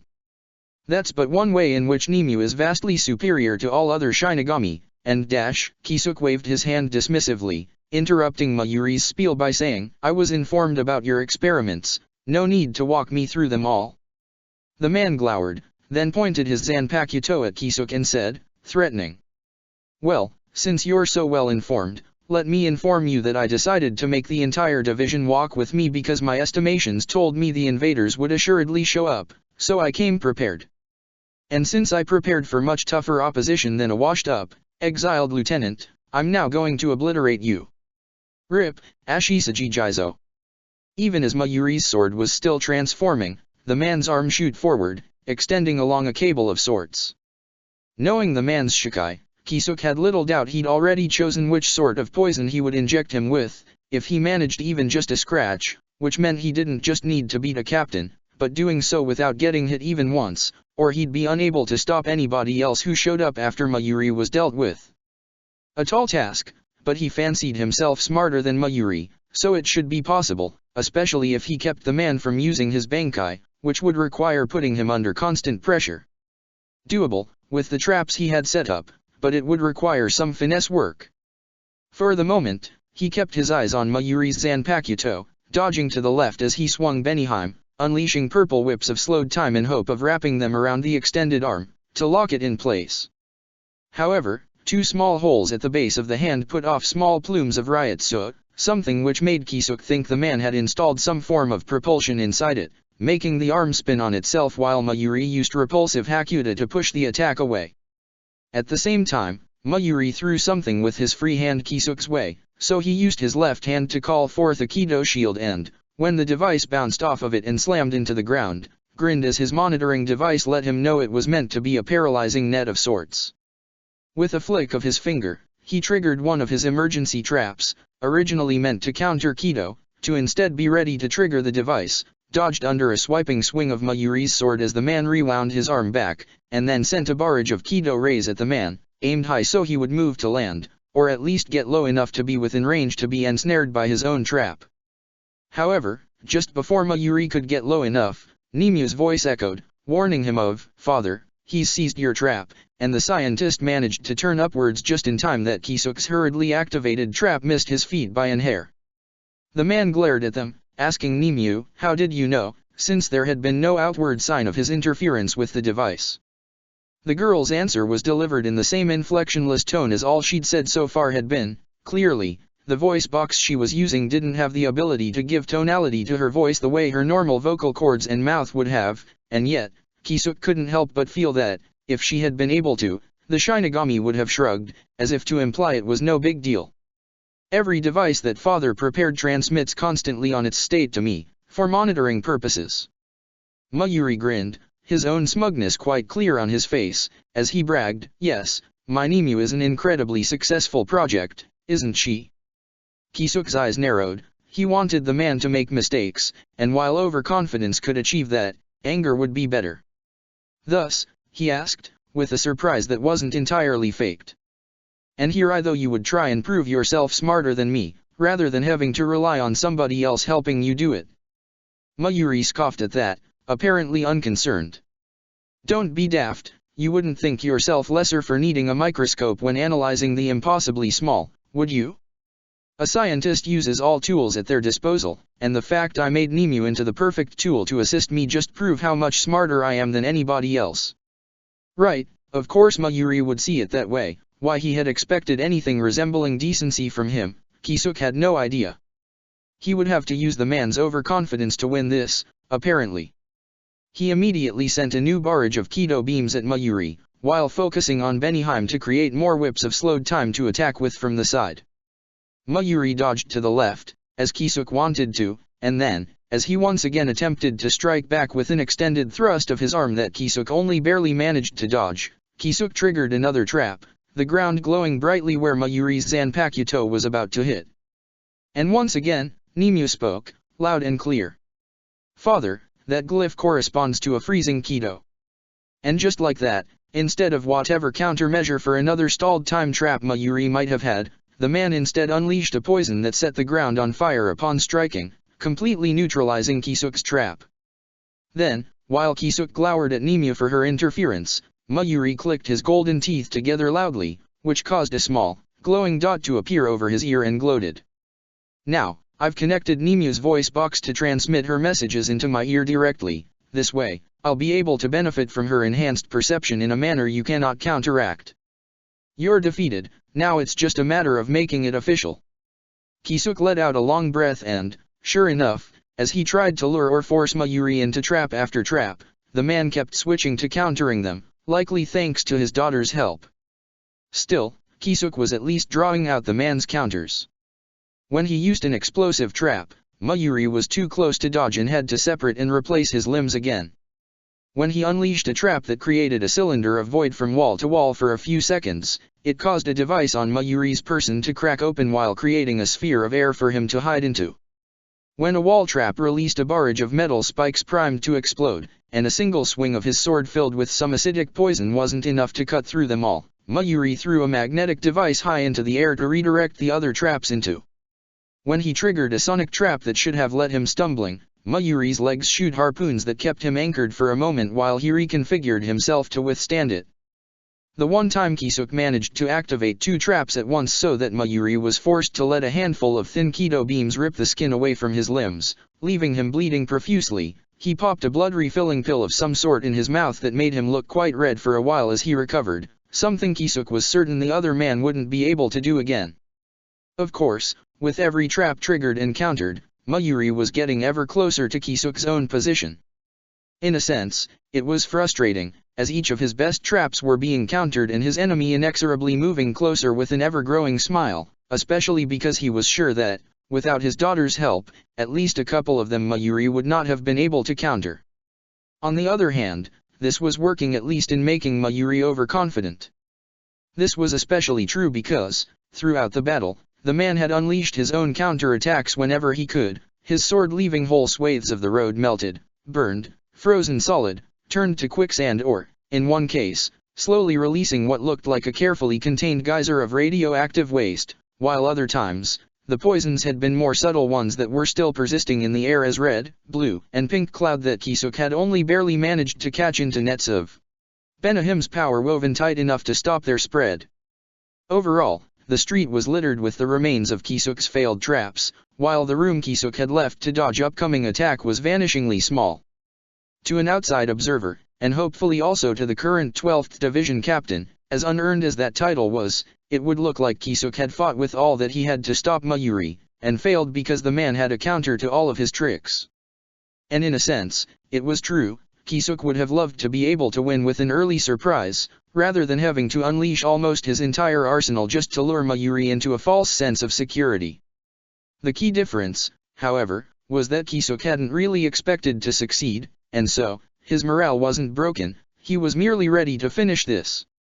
Mayuri glared as the floor under his feet. He'd been forced to land halfway through the fight due to his cranial helicopter running out of power, as if Kisuk's latest trap, an electrified field, had personally offended him. Instead of locking down as they should have, all of his muscles turned black for a moment, until a compartment on his knee opened and a copper sphere dropped from it, immediately short-circuiting the field the moment it touched it. Kisuk took the brief pause to lance out with an ascending swing, but Mayuri leaned out of the way again without even watching, probably following Nemu's advice once more, before stopping where Kisuk was kneeling on the ground, looking battered from the many near misses and pretending to be tired and out of breath from it. Mayuri kicked him in the face, sending his head rolling away, and Kisuk leaned away from the hit enough to minimize the effect even as he let himself fall back onto the ground. Mayuri leaned forward, placing a feet over Kisuk's chest and pressing down. Their hakuta clashed, the steel of each strengthened by the genuine disdain they felt toward each other, and neither gave up. Mayuri frowned at that, while Kisuk grinned mockingly back, which infuriated the man more, as he moved his Zanpakuto to point at him in a threatening manner. "That's meaningless, I've still bested you where it matters most. My countermeasures were superior to your traps, my tools beat yours, and my superior intelligence was proven. Acknowledge it, and I might give you a chance to be a test subject in my upcoming experiments, instead of torturing you to death right here and now. Being bested, have I? Are you sure of that?" And then, he swung Benihime again, and as soon as Mayuri moved his arm into an absent-minded parry, Kisuk immediately tapped the ground with his other hand twice. The first was to accelerate the flow of time in the prison Nemu was into, that would make it collapse in an hour, rather than a day, but also throw the girl's perceptions completely off guard, at least for long enough to have the second tap trigger Kisuk's penultimate trap, as a net sprung upwards from the ground right behind Mayuri. The former lieutenant was, to give him his due, faster than Kisuk had anticipated, even when he didn't have his daughter keeping track of Kisuk's every movement to help him predict them, as well as physically stronger. Even with Kisuk having accounted for the likely strengthening of his own body Mayuri was likely to have put himself through. He managed to parry Benihime away, continue the movement to cut through the net, and then finish the spinning movement, hitting the rising Kisuk in the back, sending him smashing into one of the alleyway's walls. However, none of that mattered, because the net had been filled with liquid, which splashed onto Mayuri's back, mostly over his haori but, at least in part, ending also over his neck and the uncovered portions of his head. Mayuri glared at Kisuk, apparently unamused with that, and said in anger, "That accomplished nothing. I don't know what sort of liquid this is, but my skin is impermeable, so your last resort failed. You are an idiot, no wonder Aizen cast you away, when you're this worthless." That caused Kisuk to glare right back as he said, "Captain Aizen, give him the proper respect." Mayuri scoffed at that, and shot back, sounding quite annoying. "Oh, I've had it with people praising Aizen for hardly doing anything. The man wasn't half as smart as he thought himself to be if he could be murdered so easily. Good thing he's dead now, and the leadership of the 12th Division is finally in the hands of somebody who actually deserves it." That made Kisuk furious, and he made to charge at Mayuri, but he found himself coughing instead, his breath suddenly heavy, as the man grinned, light glinting over his golden teeth. "Ah. I guess I didn't tell you, did I? When I hit you, I injected a very niche, special acid in your body that only attacks osseous tissue. Your bones are slowly dissolving as we speak, and when the effect has run its course, you'll be left without any skeleton, your muscles unable to exert any force, your brain slowly squished by the weight of your own skin even as your lungs have no ability to move as they're compressed by your chest muscles. You really should have admitted my superiority when I gave you the chance." Kisuk grit his teeth, not losing even a moment to close his hand around Benihime's hilt, letting a tiny purple tentacle from it enter the wound to wrap his body into it. Immediately, he could feel the effect of the acid being slowed down to almost nothing, enough that he was sure he would have the time to put together something to counter it before the damage became too great. Mayuri, however, had no way to notice this, as he scoffed and started to head toward the execution site. In truth, Kisuk knew, he could just let the man go. After all, even if he didn't know it, Mayuri had lost already. However, now, the idea to let the man think he'd been able to outsmart Kisuk was insufferable, not when it would mean he could believe himself smarter than Captain Aizen had been. Especially so when Mayuri had practically admitted to having been complicit in the murder to advance his own career, which likely meant Rukia had been right all along, and Mayuri had been the spy. No, Kisuk decided, that would not do. There was still one trap left on this road that he had not triggered, and with a twist of his fingers, he forced it active, without Nimue to warn him. Mayuri didn't react in time as the ground glowed golden from one wall to the other, golden crystal emerging from it and encasing Mayuri inside of it. A moment later, Benahim's purple whips erupted from the wall where he'd sealed them and wrapped themselves around the crystal, ensuring it would last instead of dissolving in a handful of seconds as it otherwise would have. Mayuri couldn't move, and even had he been able to speak, the sound wouldn't be able to travel through the crystal from the inside. He could hear, however, and sound could travel from outside to the inside just fine. Thus Kisuk explained, feeling a sense of dark satisfaction. You think I didn't expect the possibility of having to overcome impermeable defenses? I imbued some of Benahim's time-slowing power into the liquid before sealing it into the Kido net. By themselves, each of those individual time-frozen droplets would do nothing, but the liquid itself is subtly magnetic, in a manner that would both naturally cause it to be attracted to wounds, as well as to concentrate together. Eventually, it'll fill the heart, and make it slow until it stops, and now that you're caged like that, you have no way to counteract it. And as for the poison you infected me with, I have all the time I need to counteract it before it takes me over. Do you, now? He turned in surprise at the new voice, and saw what looked like a globe of darkness having landed in the middle of the road, Tuan striding out of it. He looked relatively worse for wear. His Haori was missing, his clothes damaged to reveal a long cut across his chest that, even if it had clearly been somewhat healed with Zanpakuto's help, was still causing him grimace every few steps, but he also looked attentive, clearly using his spiritual sense to take in the situation. Kisuk spat on the ground, glaring at the newcomer with as much hatred as he could manage even as his grip on Sakanade tightened, and let his anger show into his voice. Tuan. Come to free your comrade. The captain turned to him, and even without eyes, it was easy for the man to convey that Kisuk had now his full attention. What do you mean? Oh, don't play coy with me. I spoke with Renji in prison after you captured him, and had Ichigo relay his fight with Jin to me as well. I know you and Jin are working together. Just as I now know that Mayuri was your spy in the 12th Division all along, when Captain Aizen ordered me to pretend I was deserting, the goal was to lure out whoever had been working with Jin to frame your Yuki. Kisuk couldn't help the regret at that as he added, mostly to himself, I just wished it hadn't taken Captain Aizen's death for us to finally find out the truth.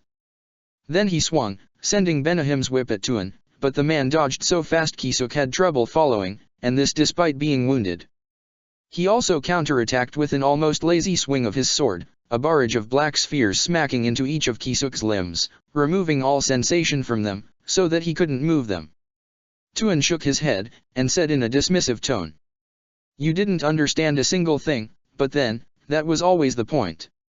He flicked his sword to the left, sending a black projectile past the crystal barrier where Mayuri was trapped, and then stopped, as if contemplating the result of Kisuk's last trap before he turned his attention back to him. Though you have my thanks for removing Mayuri, that's one less obstacle on the road to justice. Or should I say two, given your statement about being poisoned. Kisuk's eyes widened at that, and he hurried to refocus the effect of his Shikai within his body so his torso and head were prioritized, hoping they would last as long as possible, even as Tuan added, sounding almost amused.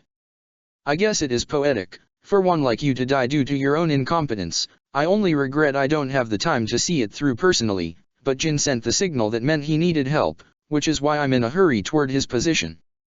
Be happy, for at least you'll feel nothing as you go. And then, the man flicked a giant globe of darkness toward him, and Kisuk had a split second to regret he didn't have any trap left to trigger to trap the man as he saw him wrap himself in darkness to teleport away.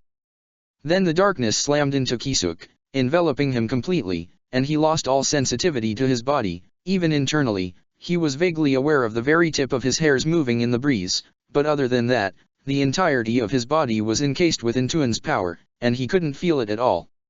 He didn't know how long he stood like that, with awareness of himself but no real sense of presence. It wasn't like anything he'd ever felt before. The knowledge that the destruction of his soul was imminent did little to make the experience pleasant. If anything, the certain of his incoming doom combined with the lack of knowledge about how soon it would befall him made each second more agonizing than the previous. Then, a hand closed around his hairs, the pulling sensation almost literally dragging him out of his mind as the feeling of his body returned to him, only for him to find himself screaming in pain, as the legs of arms and bones weren't there anymore. Luckily, the rest of his skeleton was still holding on, even if he could feel the edges starting to corrode, which meant he'd only been in the darkness for an hour at most, but without his limbs, that knowledge didn't help him at all. What helped him was an injection, straight into his spine. Almost immediately, he felt the sizzling at the edge of his bones disappear, and then a second injection removed the pain. Only then did the person that had dragged him out of the darkness rolled him onto his back, so that Kisuk could see it was Nimue. He half chuckled, half coughed at the sight, and then couldn't help himself from asking. What, did Mayuri change his mind? Father is still trapped within the crystal cage, as he is in no danger, while you would expire if I did not intervene. The moment your accelerated time warp ended, I prioritized ensuring your survival. That didn't sound right to Kisuk at all.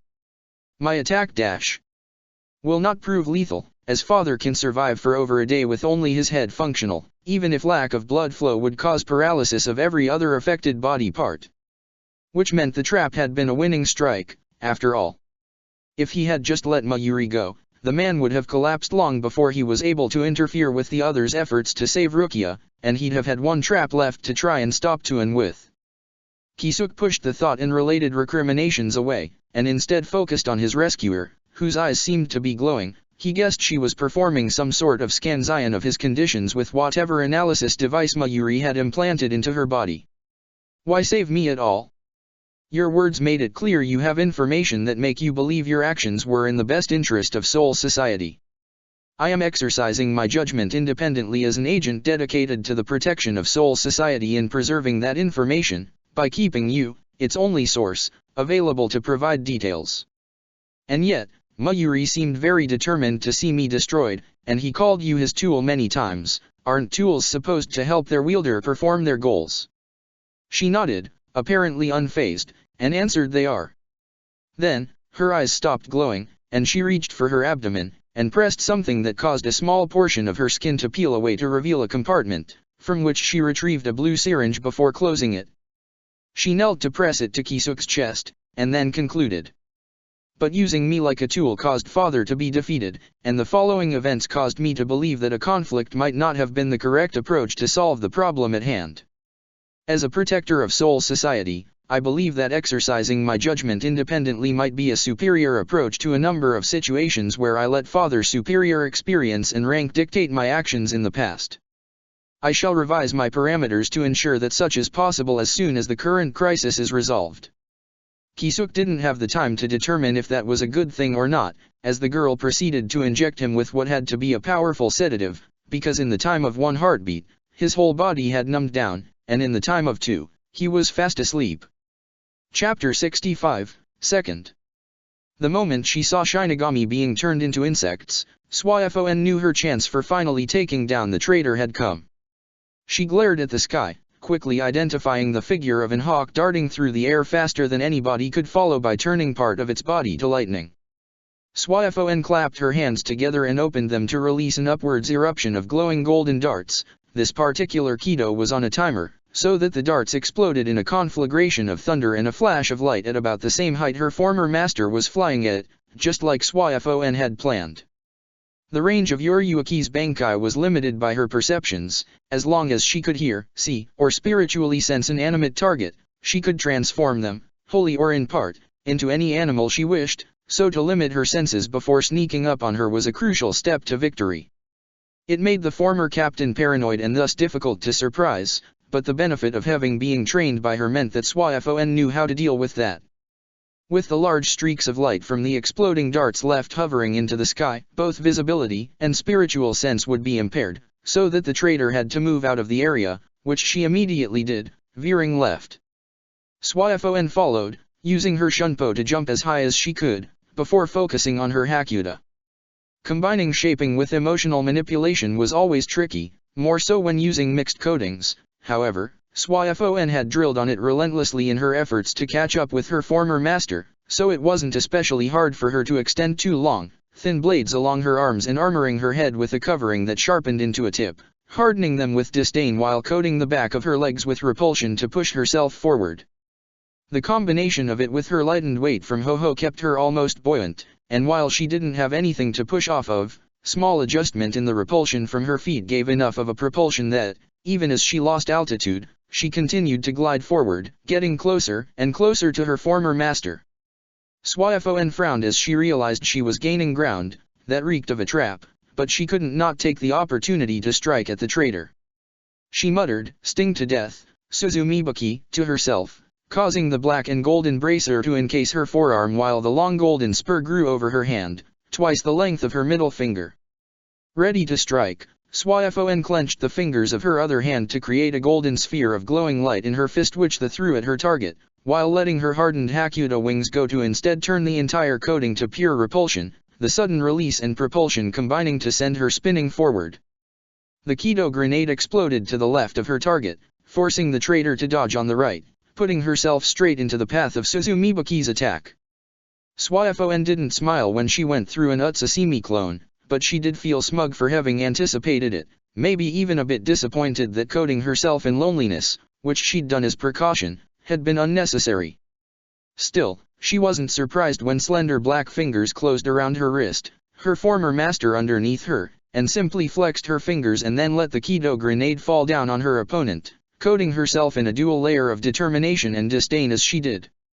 The explosion taking place in the space right between them sent her and her opponent both away from each other, with Yoryuki plummeting straight downwards while Swaifon found herself blasted back in a falling parabola instead. A simple flexing of Hakuda let her control her fall, so that she landed on the tip of a tall pine. As she looked around, she saw that they were standing in the middle of the park to the side of Sokioka Hill, and she had just the time to realize it that suddenly the feeling of a Kido barrier surrounding the area manifested to her senses. Nice, isn't it? I had Kisuk set up a perimeter around this park in the last 2 days, and I just triggered it. Now we can fight without any risk of interfering with the battle on the hill. Swaifon wasn't sure what to make of that, so she fixed her most unimpressed look on the woman that was sitting on a branch of the tallest tree in the area, a good distance away from the one on the tip of which Swaifon was easily balanced on. She plucked a leaf from the tree, tapping it twice with Suzumibuki's spur to disintegrate it, before gesturing with her free hand to the weapon. You realize there's no barrier capable of keeping me contained when my Zanpakuto is with me, right? The traitor smiled, that smug, self-satisfied smile that was so typical of her. Swaifon couldn't help the small spark of excitement it gave her. She quashed the feeling ruthlessly, but the other woman had the time to say, "Why would you want to leave, when I'm here?" in a sultry tone. Swaifon closed her eyes, keeping track of her enemy only with her spiritual senses, and then let out, through gritted teeth, "Stop it." When she opened her eyes again, Swaifon couldn't help but feel pleased at the surprised expression on the traitor's face, as she pointed her spur at her. "I've had it with your tricks, and psychological attacks aren't going to work. You're right, I won't leave if you're here, because I'm going to take you down. That's all a traitor like you deserves." Her former master let out a long breath at that, looking almost sad, which just served to infuriate Swaifon even further. How dared the traitor to act as if she wasn't the one at fault? And then, as if to add insult to injury, Yoryuki went ahead to add, "I had hoped we could just talk this one out, but I guess you're not going to let that happen," to which the only valid response from Swaifon was to charge forward, using the top of the trees as support points to jump from. The traitor immediately grew herself a prehensile tail and used it to spin around her tree branch as Swaifon closed in, but rather than redirecting downwards as her opponent likely expected, Swaifon instead made a circular motion with both hands to send a giant golden sphere barreling down like a falling boulder. Swaifon used affection under her feet on her next landing to stop her momentum and stick to a tree, shaping the Ryotsu over her eyes into a set of multiple lenses to be able to follow the movement at a distance in magnified detail, as the huge Kido projectile smashed through multiple branches, sending them flying so that Yoriyuki was forced to dodge them. After all, even if they couldn't hurt her, the impact would still affect her balance and cloud visibility, which made them a nuisance to be taken care of. As she saw the traitor had her full attention on avoiding being battered by the rain of falling twigs, Swaifon used Ho-Ho in reverse to gradually become more dense, causing the tree to flex slightly under the suddenly increased weight. Then she created a burning clone out of anger before rolling out of the way, causing the top of the tree to straighten itself in a sudden, jerking motion even as passing through the afterimage set it aflame. The movement sent a hail of pine needles on fire flying forward, with a slight help from a wave of Swafon's hand surrounded by her Ryotsu shaped like a giant fan and covered in repulsive Ryotsu. Already armored in hardened scales, the traitor had to cross her arms in front of her eyes to keep them safe as the burning needles mixed themselves with the broken tree branches falling on her, just as planned. Swaifon immediately struck with Suzumibuki at the base of a nearby tree trunk, gouging a deep chunk out of it, before reshaping the Hakuda fan into a hammer and slamming it on the tree from the other side, causing it to collapse onto her target. She immediately charged after the tree, completely unsurprised when Yoriyuki reshaped herself into a bare-armed elephant that shattered the wood, and closed her eyes while diving in, relying only on her spiritual sense to strike, using the desire to hide the blade inside her target rather than cut it to give it maximum penetration power without broadcasting any sense of dread. There was a sense of relief when she felt her spur hit, opening a long wound along her former master's forearm, yet along with it, there was also guilt, filling her in a way she wouldn't have believed possible. She immediately strangled the feeling, chastising herself for it. She didn't have anything to feel guilty about. It wasn't her who had left and betrayed Yoriyuki, she was the one who had been left behind. Even if it was only a fraction of a second, the unexpected emotion slowed Swafon's reactions enough that her former master was able to counter, her arm turning into a diaphanous, human-sized butterfly wing, and blasting Swaifon backwards with a single flap charged with repulsion. Hardening herself with Hakuda, Swaifon avoided any harm from the trees she smashed into and then threw, the push so strong that it took 4 of them to drain her of all her momentum. As she stood up with the trees collapsing around her, Swaifon felt the attack coming before she saw it, and so she threw herself to the side and in the middle of a different patch of trees to avoid the elephant foot that had almost squashed her.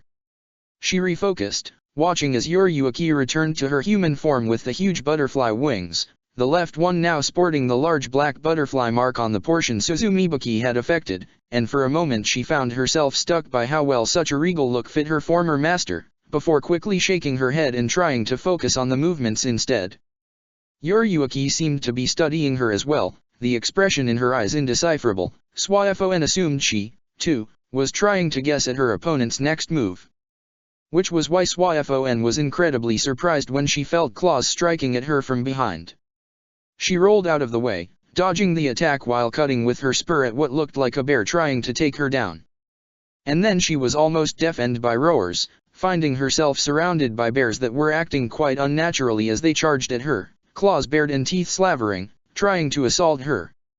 Swaifon dodged backwards with a Shunpo-enhanced jump, landing on a tree branch and having just the time to see that the bears, without her there, seemed to be turning on each other, before suddenly, the branch gave up underneath her, revealing itself to have been a giant python that was wrapping itself around her legs, and that was when Swaifon finally understood what was going on. Tapping the snake twice with her spur to turn it to dust, she barely brushed against another tree to use it to send herself forward into the clearing where Yoriyuki was hovering. However, before she could reach, the traitor flew herself up and above, before moving into a different forested spot. Swaifon glared, shouting, "Face me yourself, traitor!"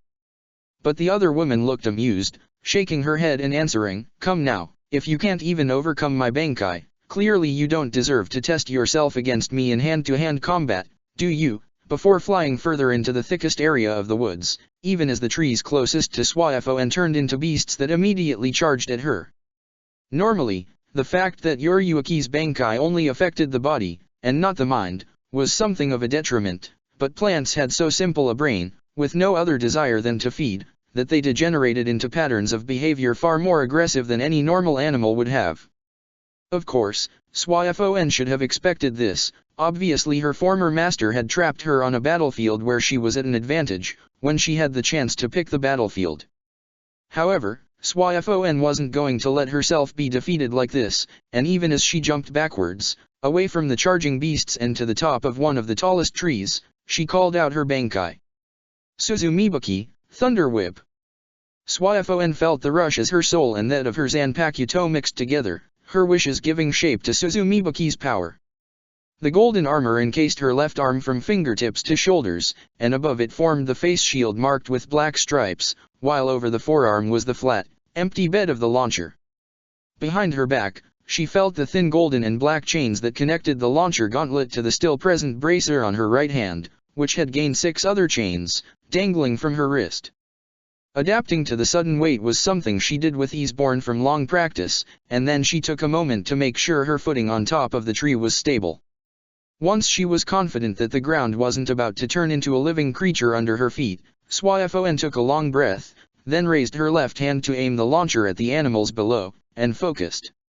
She could feel as the Bankai eagerly, almost hungrily started to drain her Ryotsu the moment she opened access to it, but she slowed it down, limiting the flow to just a tickle, even as a missile about the size of her whole arm started to form into the launcher.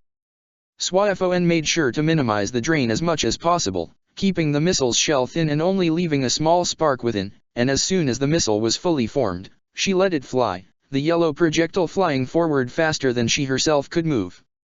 The sheer power unleashed by the exhaust unleashed a powerful backlash, and Swyfon let herself be blasted away by it, using Hakuta to shape small stabilizing fins out of Ryotsu to control the movement, while her shot hit the ground. The explosion engulfed the clearing and with ease, but it was relatively contained, the blast wave barely reaching 100 meters, covering less than a quarter of the park's area. Of course, the explosion itself was the least of the damage. Swyfon knew from her tests that each individual shard of the shell, as it exploded and was scattered, counted as one hit from her Shikai, so that anything which was hit twice in the same spot would be instantly disintegrated, regardless of its strength or protection. Which meant that almost every tree within the blast radius was no longer there, an entire quarter of the park having been reduced to nothing more than a crater. A couple of lucky trees had, by chance, managed to avoid being hit in the same spot twice, mostly because the explosion and initial blast had shredded them to sawdust before they could be, despite the fact that, by having the missile explode on the ground rather than the air, most of the effect had been wasted by disintegrating the earth underneath, instead of having the shards bounce back on each other for expanded range and then fall down in a lethal rain as a mid-air explosion would have. Overall, it was very much in the top 20 of her least powerful blasts possible, which was a satisfactory result, and when she heard Yoriyuki comment, "That was much smaller than what you showed me before I left," she couldn't help the sense of pride, even as she did her best to hide it. Of course, she realized as her eyes moved to her former master and saw the puzzled expression on her face, Yoriyuki had no idea why that would be a positive thing, and that just caused Swyfon's resentment to flare up anew. She would have known, if she hadn't left, so it was only her fault, but Swyfon wasn't about to let one of her accomplishments be disparaged. The whole point of training as hard as she had was to prove that she had matched her former master in ability, and she wasn't going to let that go unrecognized. "So what?" she asked, glaring, to which Yoriyuki gestured to how she only had about 5 extra mark on her body and wings, all in different spots. Likely, she'd turned into a flea or something similarly small enough to only score a minimal amount of glancing blows, since she had been within the explosion's range, even if near the edge. Then her former master said, in a tone that matched the confusion on her face, "I was expecting your training to have increased the range of your Bankai's power, not reduced it." To that, Swyfon scoffed, right hand on her hip, and explained, "That's not how it works. Making it grow in power is easy, it's what the Bankai wants to do. It will keep draining on my Ryotsu to make the explosion more powerful. I've tested what I was capable of with what was half my Ryotsu about 60 years ago, and the blast covered kilometers in radius. And the sad thing was, that wasn't even the half of it. While a soul's Ryotsu grew slowly over time, it did grow. What had been half her potential when she tested it would be closer to a third of her total potential now.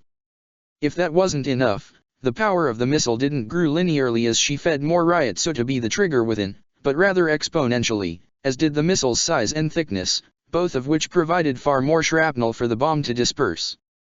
Of course, the more she drained her own power, the closer she went to passing out for exhaustion, and that was without considering that evading the explosion's radius became harder as it grew.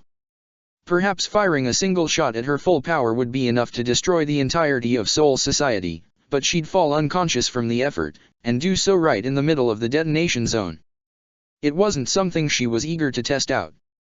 Since power came to her so easily, almost as if the Bankai were reaching for as much of it as it could have, SWAFON's hard work had gone into working on the missile's accuracy, on reducing the destructive power, on tweaking the effect, and other more finesse-oriented goals. She had to be perfect if she wanted to beat the traitor, and perfection meant fine-tuning every possible detail of her best ability. Her former master, at least, proved herself as quick to understand as she'd always been. So rather than training to make it more powerful, you focused on control. That was an excellent result then. Is the goal to make it so you can use your Bankai in close quarters if you need to?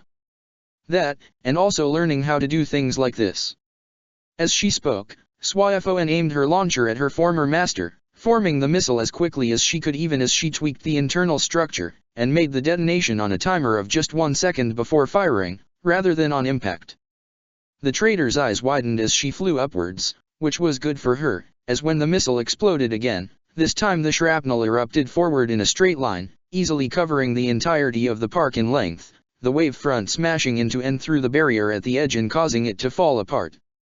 The attack reached the street around the park, leaving a deep mark into it, but not the houses past it, and SWAFON felt herself quite satisfied at the result, before turning her eyes upward with a glare. I have learned how to shape the explosion to an extent, to better suit my needs. Is that good enough for you? Have I wowed you enough for you to stop playing around, and fighting me for real? Is anything I do even worth any attention from you at all? SWAFON couldn't help herself as her rage grew. She'd done her best, practiced until she'd turned a power obviously meant for indiscriminate destruction into an almost tactical weapon, practiced Ho-Oh and Hakuta to the point she could do anything other than what only Grandmasters were able to.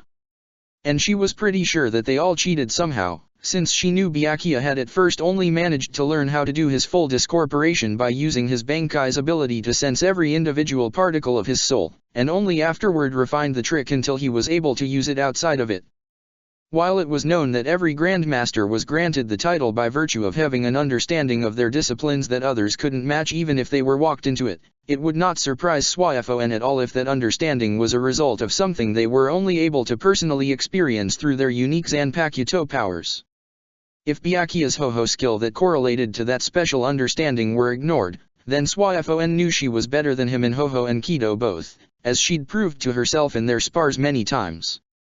And yet, despite her excellence, despite everything she'd done to prove the traitor in combat that she'd made the biggest mistake of her life in leaving her behind, the best she'd managed was the current look of slight surprise. She had done nothing yet that would ensure her victory, and if she couldn't do that, then what was even the point of it all? Wouldn't it mean that Yoriuki had been right in leaving her behind? SWAFON couldn't countenance the idea, and in fact she was so angry at the reaction she moved to aim her launcher at her former master again. This time, however, the ex-captain of the 2nd Division counterattacked immediately by diving in, closing the distance to keep SWAFON from simply blasting her out of existence. The punch aimed at her head sported Hakuta spikes with a second coat of excitement over the disdain to electrify them, but SWAFON was keeping her coat of loneliness up even as she twisted and barely blocked the punch with the face shield of her Bankai. The impact was still enough to leave SWAFON's head ringing, but she nevertheless smirked at her former master's surprise when the mark of the butterfly appeared on her knuckles, taunting, "Every part of my Zanpakuto counts, not just the blade or missile," even as she shaped the Hakuta coat over her arm into tiny hands to swing the dangling chains toward the many mark covering the traitor's body. Yoriuki dodged by turning into a fly, closing in to make herself harder to it, before moving around SWAFON in a spiraling upwards movement, leaving Yuzutsemi clones behind her flight path charged with excitement, anger, and fear.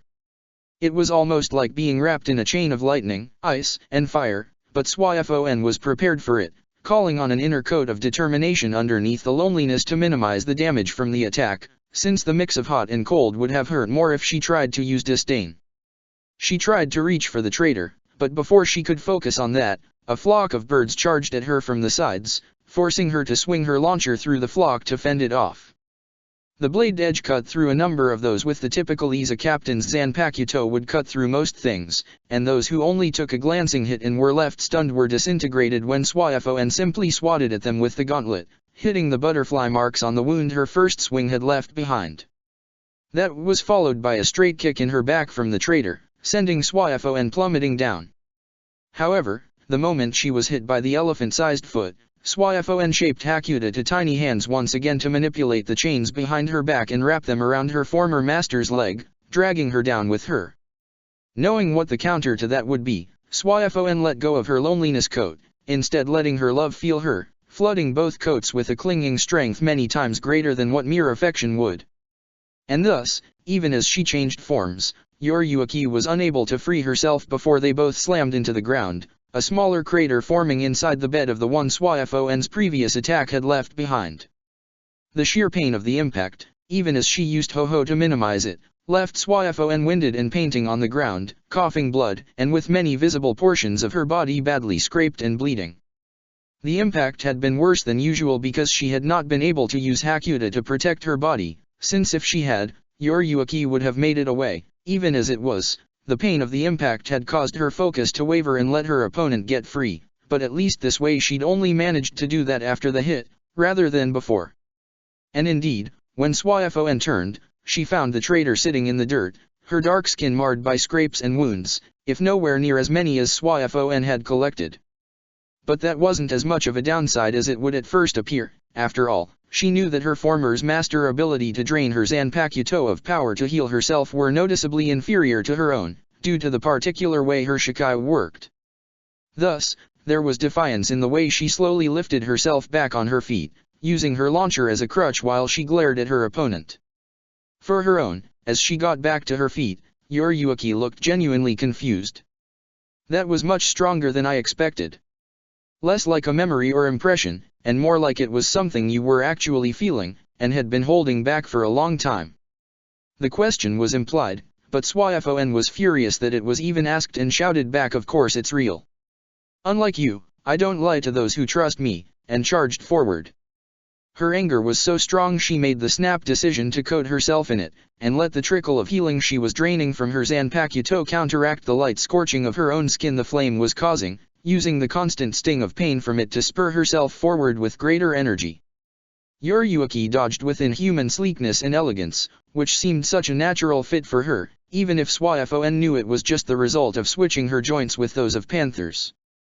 She even turned part of her body into electricity to accelerate her dodges, and Swaifo would have normally grinned at that, because it meant either that her wounds were slowing her down too much, or Swaifo's attack was too fast for her to keep up, to the point she had to use her best trick to compensate. However, she was so furious she didn't even care, as she continued trying to strike with thrusts and swings of the large launcher as if it was a meat cleaver, attacking relentlessly in order to keep her opponent under as much pressure as possible. She had to leave openings to do it, but she kept them only to glancing blows, which allowed her to score glancing blows of her own in turn, adding new butterfly marks on her opponent's body. With such a wealth of targets, Swaifo decided it was time for an attempt at ending the battle, and struck with a thrust of her launcher that was intentionally aimed high, forcing Yoriyuki to dodge down, where she was met with Swaifo's strike with the spur on her right arm, which she dodged by transforming in a fly again. This time, however, Swaifo had been expecting the move, so she used Hakuta to direct the chains around her wrist and wrapping together like a cage around the fly's body, before commanding them to twist and squeeze, but before they could finish doing that, the air inside exploded. Swaifo had predicted something like that would happen, since her former master's usual way to get out of an enclosure, growing herself to a size large enough to break it, would not be a good idea against Suzumibuki, as it risked one of her marked spot to brush against the Zanpakuto. Thus, even as the sheer power of the explosion had forced the chains open and blasted Yoriyuki out of their grasp, Swaifo had hardened herself to be left unarmed from it.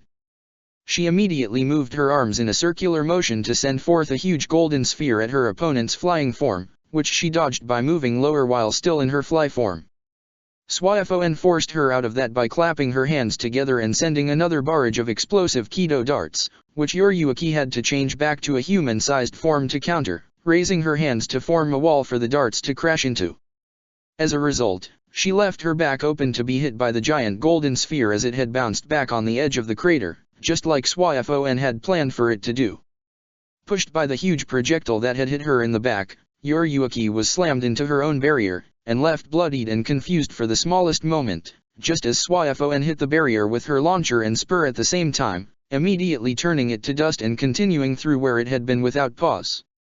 Her opponent managed to push the attack upwards above her head with Hakuta repulsion, but that left her chest right open for Swaifon's kick to smash straight into it, weighted with determination to be as heavy as it could be, sending the traitor smashing into the crater's wall. The motion of her charge carried Swaifon's forward, so she landed with her knee on Yoruaki's belly, the launcher embedding itself in the ground right next to her like a wall. She raised her spur to strike down, and her former master's arm sneaked up to catch her wrist, electricity coursing through them both even as a butterfly mark formed on her palm. Swaifon grit her teeth, wrapping herself in loneliness as she tried to force her arm down, pitting their physical strengths against each other.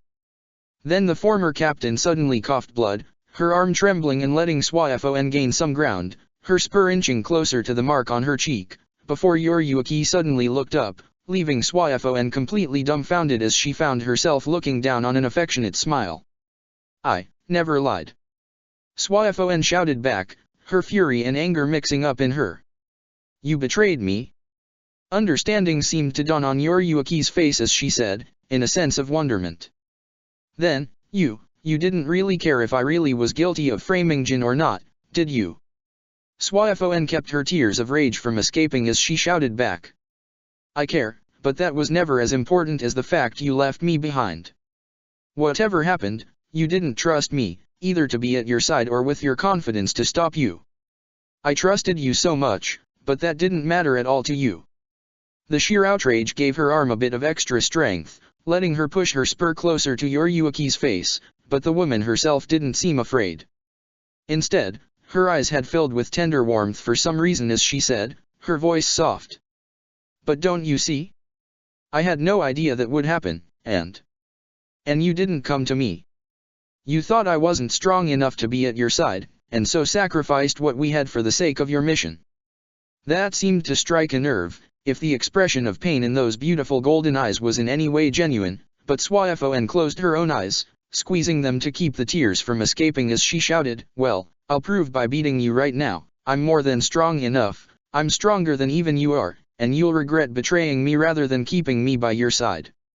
And that was when Swaifon suddenly felt the electricity that had been running through her body, and she opened her eyes just in time to feel the resistance holding her arm away disappearing. Only barely did she manage to keep her spur from actually piercing the skin where the butterfly mark was, keeping it hovering a bare millimeter away from it.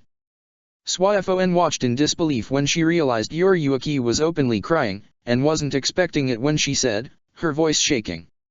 "I treated you poorly, Swaifon, and you didn't deserve it. And you were right, you've beaten me." Swaifon shook her head at that, muttering "I didn't," because she didn't know if she'd have been able to outlast her master's electrical attack as long as she could keep it going, but mostly because she had no idea whether she'd have been able to push a killing strike through. After all, she could do it right now, all it'd take was the barest twitch of her hand, and yet she wasn't.